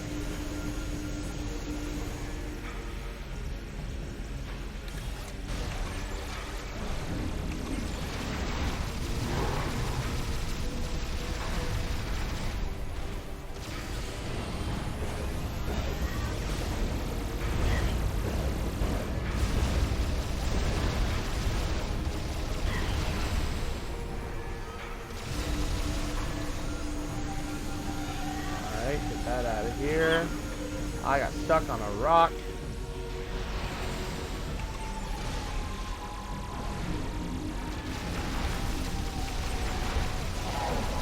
That extra node that keeps popping out, I think if you land shots on that, it instantly downs it. But I cannot seem to land those shots for the life of me. And I'd rather stick on the shots that I know, rather than trying and whiffing on the ones that I don't think I can even make.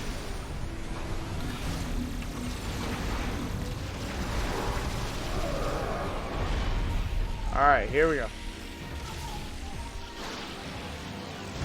Come on. And goodbye. Bless you. Bless you. Just kidding. Third phase.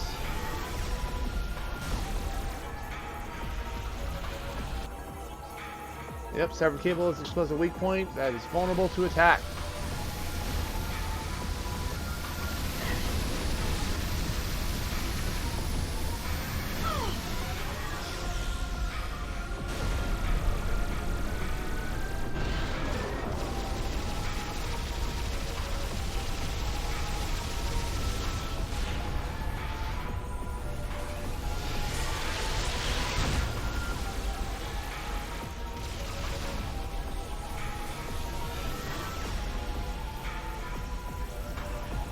Come on. Ow. Alright, so that's a shockwave.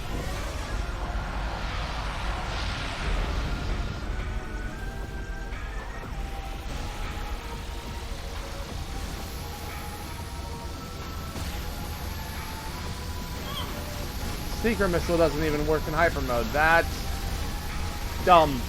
Because this would totally... Those could totally be seeker missile targets.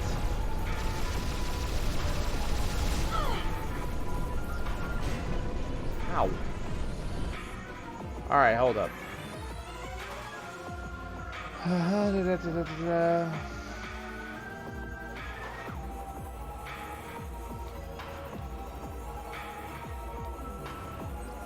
Alright, there's no new information about the head version.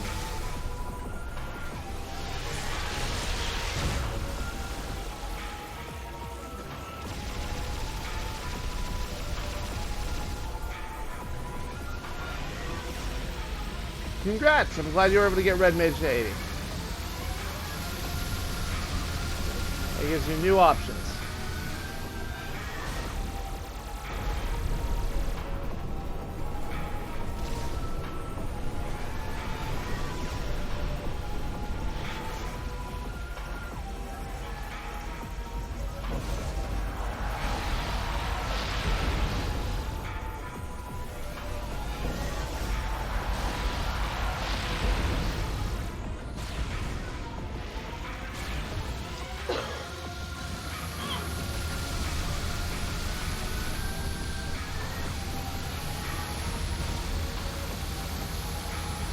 So, that whole thing about me barely remembering these fights still holds true here.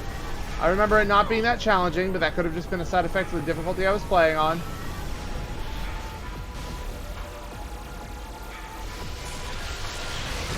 I mean, you probably haven't, but then again, you have had Scholar and Summoner at 80, so who even knows? Alright. What you should be doing during this entire fight is just building up your chain gun shots. Then when the opportunity comes for you to land these hits, you can do boatloads of damage. Which is my strategy, and it has been working well so far. And we're done. We are actually done. No other fights after this. Just credits. Phase was a lot longer than I remember. Mostly because of that fucking Leviathan.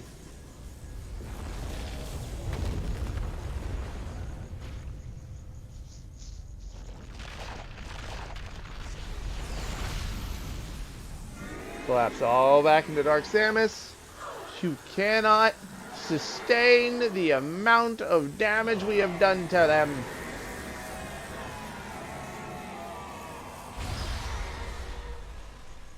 And there they go. Oh, no, that's great. Oh, okay. Oh, okay. Ah, that's better. Oh crap, I'm now trapped on a planet filled with Phazon and I'm no longer immune to it. We should probably not be here any longer.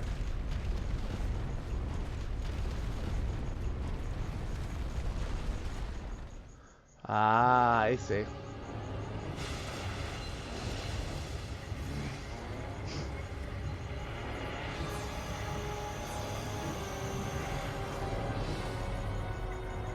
Sir, we have confirmed unstable energy spikes in multiple locations on the planet.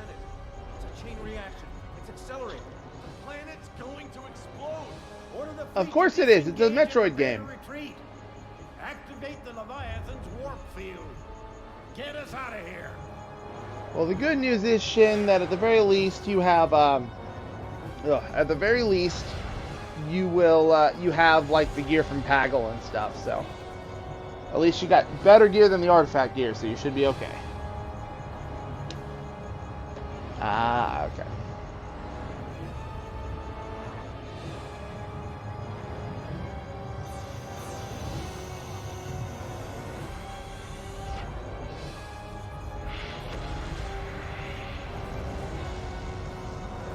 And the last Leviathan is reduced to dust. Hopefully we all come out of this wormhole before we go kablooey. Oh good, we made it. How nice. Congratulations, Admiral. You killed a planet. Damage reports coming in. We've lost 37% of the fleet. Half of the surviving ships are reporting heavy casualties. Sir, we've confirmed the wormhole has disappeared. All the Leviathans are gone. The crisis is over. What about Samus? Negative, sir. No contact.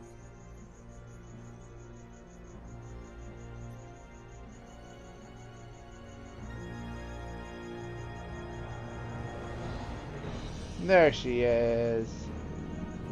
It's not her first rodeo. We've blown a multiple. What? Hold up. Hold up. Receiving a transmission from Samus's ship.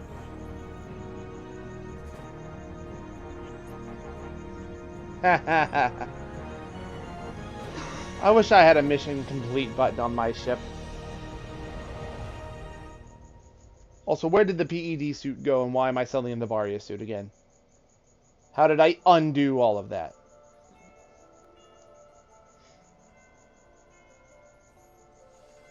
See, even Samus has good taste. She came back to Skytown to sit down and think about the brief friendships she made, and immediately having to end those friendships. Everyone take a drink for Rundus. Also, I guess Gore was kind of cool until he threw my ship at me. I mean, Gandrada was neat, at least. Very cool person. Rundus. Take a drink for Rundus. I miss him.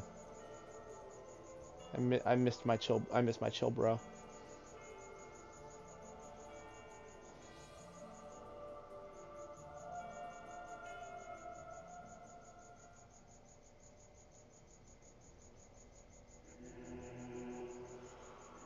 R.K. Hutchinson.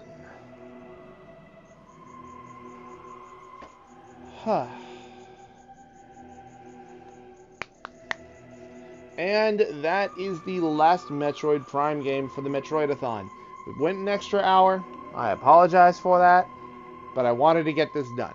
I didn't want to do what I've been doing, where it's been 1 hour of the next stream is dedicated to finishing the last game, and then the rest is the new game.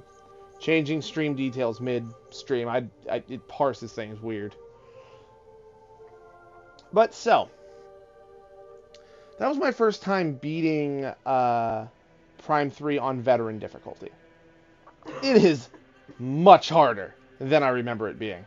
I guess that's what happens when you play it all 3 games in a row at a consistent difficulty. I still think of the 3, Prime 1 is the most polished, but Prime 3 has some excellent areas, some excellent puzzles, and some really good gimmicks. Prime 2, I will say this playthrough has soured my opinion on Prime 2 a little bit. Playing all 3 of them back to back, I now realize it's not as good as I've been selling it up to be. More game does not necessarily mean better game. And in Prime 2's case, there's a lot of cracks that show. I do still think it's overall very solid. I don't really care for the dark suit design. I love the light suit though. I don't like the PED by default. The PED suit is ugly. Then you start getting corrupted and it starts turning blue. Samus Aran's arduous fight against Phazon has ended. However, in the vast regions of space, this victory is just a twinkle of a star, spreading the light of hope through the darkness. I didn't know there was dialogue in the credits. But anyway, Prime 2, once the PED suit starts getting corrupted, the PED suit looks really nice. It's when all that corruption's gone and we go back to the blue and the gray and the red and the orange, and it's just too many colors. Doesn't work. The Emperor Ing is an interesting fight. I like that it utilizes all of your forms. But Dark Samus is just really fun. Like, Dark Samus on her own is really fun. The Aurorian, it's a little tedious, but, you know, it's not as tedious as, I guess Metroid Prime Essence was kind of tedious, because you're just waiting for it. You're waiting to cycle him through, but in that point, it's just more of the experience. Prime himself in his exoskeleton was an excellent boss fight. You're fine. I love Metroid Prime as a series and as a boss. All 3 of these games are great. I can't wait for the Prime Trilogy to get ported to Switch. Please, Nintendo, port these games to Switch, because they are so good. They are so good. And honestly, if you really have a hankering to play Metroid, and you don't want to start at Super, because Super is a great place to start for a lot of people. But if you don't want to start at Super Metroid, Wii U's are probably extremely cheap right now. I don't like recommending buying a game console for one game, but that's the thing. You're buying 3 games for $20. Because eventually Nintendo will shut off the Wii U's eShop, and these games will not be accessible anymore. Love you, honey. And that would be a travesty. Please, if you have a Wii U or you have the income, get a cheap Wii U. And buy this game before they shut down the Wii U eShop. The trilogy has all 3 games. Yes, you have to deal with those janky motion controls, but honestly, I don't think they're that bad. These games are too good to leave on a dead system.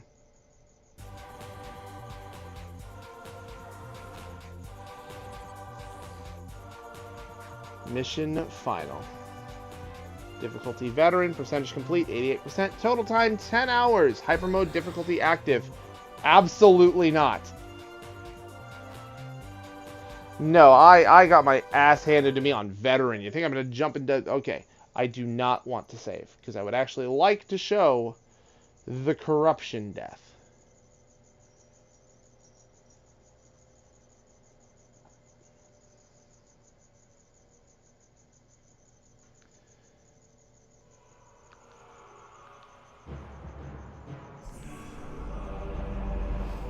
But basically what I'm saying is all 3 of these games are great. They all have their qualms, they all have their issues, but they're fantastic. Alright, just jump on into the game. And let's show off this hyper mode. Death. Let's show this corruption death. Because it's a non-standard game over, and I want to share it.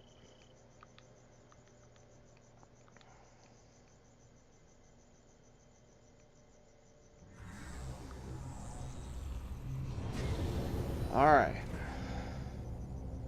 What happens when I do this?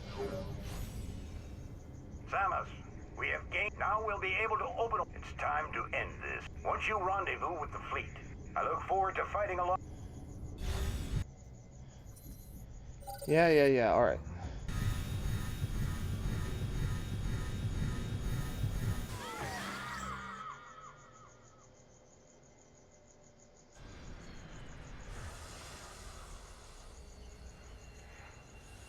Corruption takes complete and utter hold. And now there are 2 Dark Samuses. Samuses? Game over. Terminal corruption.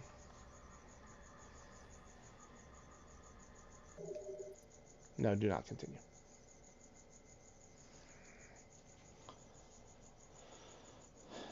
So, I'm going to go ahead.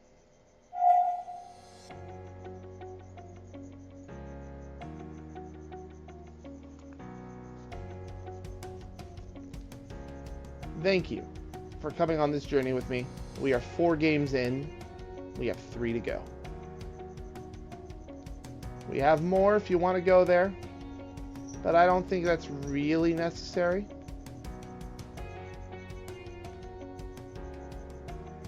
There's a lot of interesting stuff we could go through.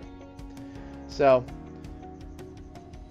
we have Metroid 2, Super Metroid, and then Fusion. As I said before, I will be playing Samus Returns. And then I will be playing Super Metroid on the Switch. And then Fusion. So, I can't make a poll. So, I guess I'll be delaying this until next time. But Dread. I've asked my personal friends what I should do, but I want to ask your guys' opinion. Blind playthrough or no? Is what I'm asking. Because I assure you, if it's going to be a blind playthrough, my schedule will change to accommodate me playing through that whole game on stream.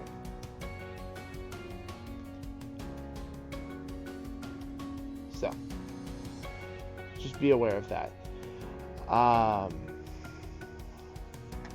I want to talk about something.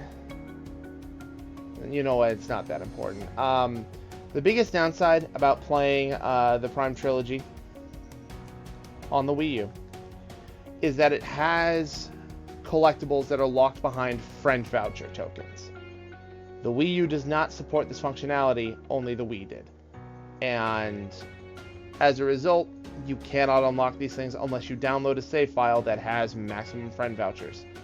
I strongly recommend you do this if you start playing.